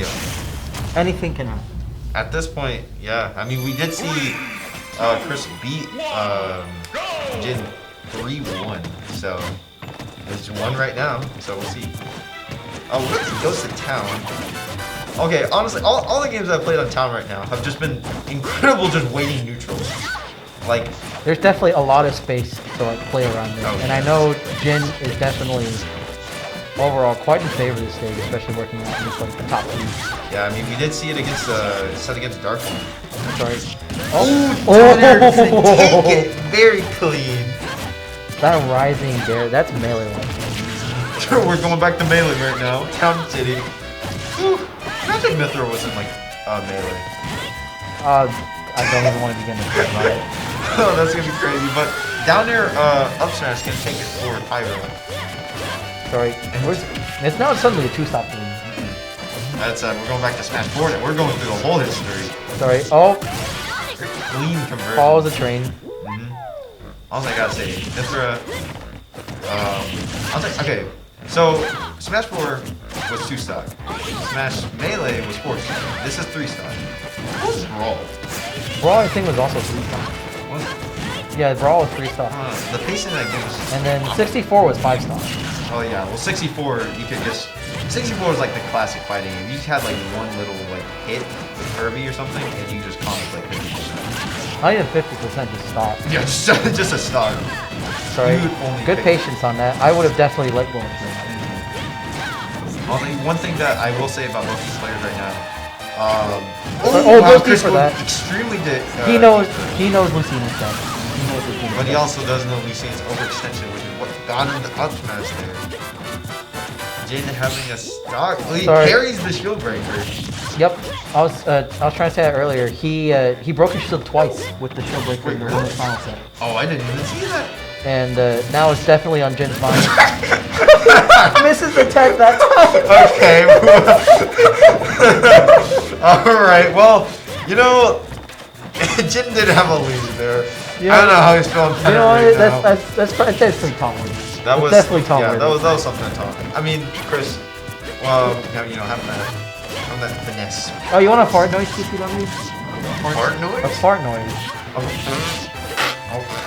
Hold on, we don't hear a real good fart.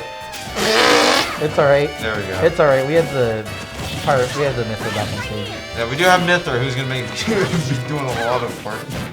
It's alright. Oh, it doesn't quite get to there and trying to catch spot touch. There's the uppy you were talking about with Lucina catching that. Yeah, he's done a lot of really good at shield. Oh, there it is. Able to jump out of it. Backer would have taken that, I'm pretty sure. Reads the tech, but doesn't get the punishment. Oh, this edge guard. That's alright. The platform. Oh, platform. You're smart. It's just in time. Very smart. That was a very smart recovery. Okay, what? That was a very smart recovery, and that was I'm not gonna lie. That was kind of a robbery. Very smart stuff. Okay, honestly. The situation that Jin was in, it was very like smart how he got out of that. If that platform was not there, I don't think. Not even that. He didn't panic when the Chris went down for the counter. Yeah. He just he was able to outmaneuver it. And it looks like we're going back. I'm still not gonna get over how Jin just got just like to say. You just got around it. Honestly, I love interactions like that. It's so much fun to just watch. It's right there. Jin 2-0 up right now. Yeah. Definitely in position for a bracket reset. Yeah, we might see it, and I don't know. Maybe Chris is Same, so you know he can get the 3-0 in the reset. You know. I mean, who knows? Let's see what happens. But right now, good stuff coming out from Jin. It seems like they're playing a little more fast-paced. I don't know if you tell. I can have to say a little bit more. Jin is poised to just go ahead and get this moving in his favor. Oh, he drags down there. Is that enough? Yeah. Not quite. I've seen that move like hitbox. It's kind of crazy. Keeps him up. Oh, he goes for the up instead of the up air. It nearly caught that air dodge in. Was that? Oh. Second? Nope, good. That's gonna be it. That was great tech from Chris. Same stock from, see how much extra credit Chris can get before you use the stock. Well, 21% just answered my question. Right there. Hey, if you ask, you get an answer. Let's see, Messina, will you break a shield this game? I'm gonna call it right now. I want the answer. I mean, it's when he hits the ground. I mean, who knows? Okay. Just to kind of throw it out right there. No, I got my answer. No. Let's see. Will Pyra do down air to smash? Oh, it could have been there. Yeah, could have been. Okay, tomahawk grab. That's a good option. Keep him on. What? Oh, that was a. What? Send that way. That was a weird direction. Prominent. Oh, Nair gonna send Chris into the awkward direction. I don't think these moves are kind of awkward. Okay, landing's a little rough. Ooh. Yeah, he was waiting on the up air. Up tilt does enough. Back here, I think that was up tilt in that. But Jin with the stock lead right now. Honestly, we could be seeing a bracket reset right now, 3-0. Dominant lead from Jin, but this is definitely still not out of it. Up B, just a tiny little bit right there, grabbing the ledge. I think if Chris can take this stock, he won't have to work too much hard to get the next one. Sorry. Oh, yeah, that bear will take it. This is Jin's tournament stock right now. Not tournament, but bracket reset stock for Casino. It's alright, that little tiny bit, just quite connecting. I mean... See, yeah, now... Now it's not as fast paced as it was to begin with, because any little action can be dangerous. Yeah, and this... Why does that happen? Ooh, okay. Sorry. Final landing back. Just quite. Straight hit. Oh, both of them whipping a grab. Chris needs to be careful. He's been jumping out of ledge for the past few, and Jin has been catching. It's very possible that he can catch it again. Not only that, but he can catch it with fire. It's alright. It's alright. Downer, up air. Downer. I got my answer. Except it was up there. So. Well, it was a downer. It was a downer confirmed. It looks like it caught right on the tippy toes of Lucina as she went up. But that's gonna be a bracket reset. Jin showing a dominant 3-0 in the first bracket reset. Now this is ending. This is a different world. What's even scarier is that this isn't Chris's. It's in Jin's momentum. Having that win, it's gonna be crazy for him to make it back because now he doesn't have to fear a loss right there. As we see here, the mini analysis from TCW. Chris needs to take it slow. He's getting impatient at the end. I'd agree. I definitely agree. There were moments where he was trying to force damage. I feel like he was trying to force damage to catch up. Although we can say that like Chris, that was Chris's like set code to learn from, because it was a free set. But definitely gonna have to play a little more slow pace like Darkholm did, as we saw like how successful that was in that set. But bracket reset, Chris versus Jin, grand final, true grand. Very true. True finals. We'll see if any significant changes come from Chris's playstyle. Just trying to handle it. Chris still playing really aggro with that side beat. Yeah, that up B panic. Yeah, that up B panic option out of shield just trying to come out. Ledge regrab. Gonna suffer punish from Jin. All right. Trying to kick him off. Side B doing a lot of work right now. Oh, gets. Oh, platform. Does that put him in a bad spot? No, it's close. And did that take the jump? No. Oh, it doesn't. Jin trying to reverse it again. The high up B recovery was pretty smart. Trying to avoid the smart side or down B from Jin. Avoid that force smash. Oh, that was almost dangerous. Nair not connecting, but that would have killed. You can definitely see a little bit of Yeah, just kind of dancing around each other's shields, waiting for something. This first game will set the momentum. That's alright there. Oh, that was a good spot.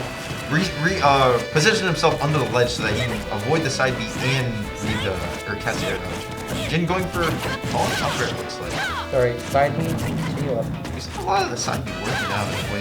It has been. It's been a little bit of a mixed battle. But it definitely, whenever it works heavily in Chris's favor. As we're seeing, like right now, it's just winning interaction. Pushing Hither to the side. Ooh, you don't want to contest that quarter from Fire. Right there instead of there. That was a good option choice. Yeah, right now. Chris actually is taking a little bit, he's still playing a little bit aggressive, but slowing the pace a little bit. It's not over. Up B again. Yeah. That is over. Yep. That's gonna take it right there. But right now, I mean, still, Jin at a 39% deficit, but something that Mithra is not out of the water for. Already made it back. Alright, up B to just try to trade, keep on pressure, but still back on. Oh, okay, though. Okay, he does a good job to rule the rollback. Oh, no! The stage fight! Okay, honestly, like, he could not react to me. Whoa. Yeah, it was, honestly, in that situation, it's just better to not contest it. Because it's the invincibility round. And that's already even. Chris showing you can't be slacking against him. Alright, up down. Very, I don't know, I like the creative, He's so good at extending that up air string, just like that up air pressure. Every time I watch Jin play, I learn a new combo system with her. It's like a PBS commercial, or PBS show. Just learn something new every time. Yeah. Even if it's like sometimes the same formula. You know, Dark Mountain. But as we're loading here, it's just great spacing and great like momentum arrows coming out. Just being able to know when to press the button. Oh, if that whiff, that would have been dangerous. Right now, both these players, even percents, you see them shielding each other's heads and just jumping out. So incredible respect and just trying to find that one hit that's gonna take it. Jin, up airs. Yep. Ooh, so much basic from both these players. Nair comes out. Oh, shield drops. We're playing Smash 4 right now. Smash neutral. Goes for up there, up air. Doesn't connect. Careful here. Alright, good. Ooh, goes for down. Yeah, down try to get it there. But that's it. Yep. Oh, well, that's gonna be game 1, right? In Jin's favor. This is not looking good for Chris's momentum, but don't count him out just yet. I think he can still make it back. There are definitely a lot of great things happening there for Chris. It's definitely not over. Like that roll read into the ledge drop invincibility. Like, he caught that so well. Definitely, I think the Lucina works. I don't think we're going to be seeing any other characters from this set. Yeah, I think continuing the Lucina throughout. No Bayo, no Crom. Nope. So we're just going to see the straight Lucina, which is great. Alright, just here coming out. Going back to town. Seems like this is the Swordy's pick. Just kind of hopping around, looking for the first interaction. Sorry. Side B crosses up. Recognize that it crosses up. Jin winning a lot of these first interactions in all these sets, actually. He has been, and it has been, and because he has been, it's been just Jin setting the pace. Yeah. That's what it has been. Like Mithra just being able to outpace Lucina in terms of frame data and just like buttons. I've been mentioning that earlier, that jump from ledge with the fair is getting dangerous. Jin isn't... Chris? Yeah, with Chris, jumping from ledge with fair, he's recognizing it. He is, but it's scary. Oh, is that it? No, that's not going to be it. Great That was nearly it, though. That back air having a very strange... Oh, he recognizes the rolling. Up throw for a roll, but doesn't get any punish off of it. Up these prematurely, he doesn't quite punish it. I love the use of just jab it. It's very non-committal and still like threatening. Alright. The thing is with Lucina though, like you can't really punish that fair, especially with how slow Pyro's fair comes out compared to Lucina's. Yeah, the only real choice is to space it and hope that you're not in the range to attack it. So maybe it might be better for him to just not interact with it. Which a lot of times Sorry, this game fair. is better. But Does that catch a jump? Take it, text it. He recognizes the tech timing. Great time. Jin switching the Mithra so he can make it back. Forto coming out. This stock will be a game changer. See, catches the jump. Seems like the 192. I just realized.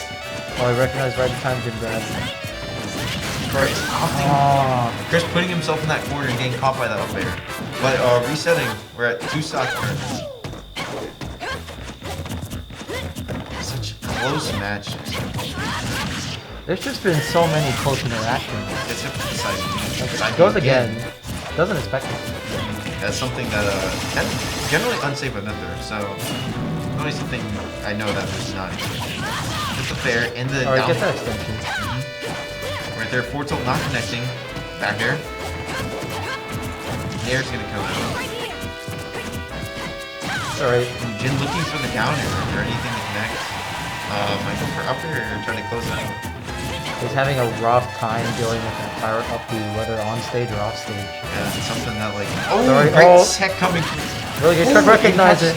There's the invincibility dropping? Do you think he's dropping from ledge, or he's just running out of invincibility? I think he's just running out of time. I think that's just Chris doing a fantastic job of recognizing when it comes out. Great stuff, but gonna get caught by the forward tilt.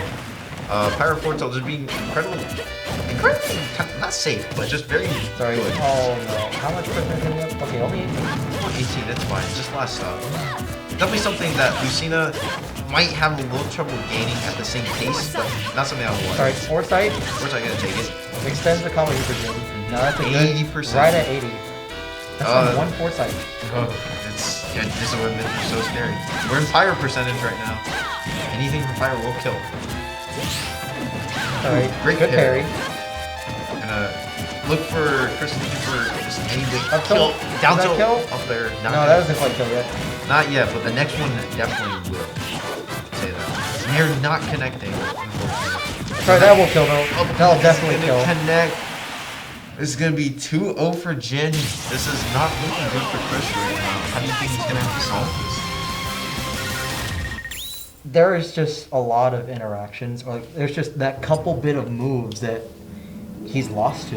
And I think up B has definitely been one of those, even in neutral. It seems like this matchup's just very like Mithra centric, you know, just being able to like the advantage state, incredible stuff, you know, with the foresight, like you said, yeah, getting like a quick 40, you know, even 50%. Ooh, looks like we got a good song pick from Chris.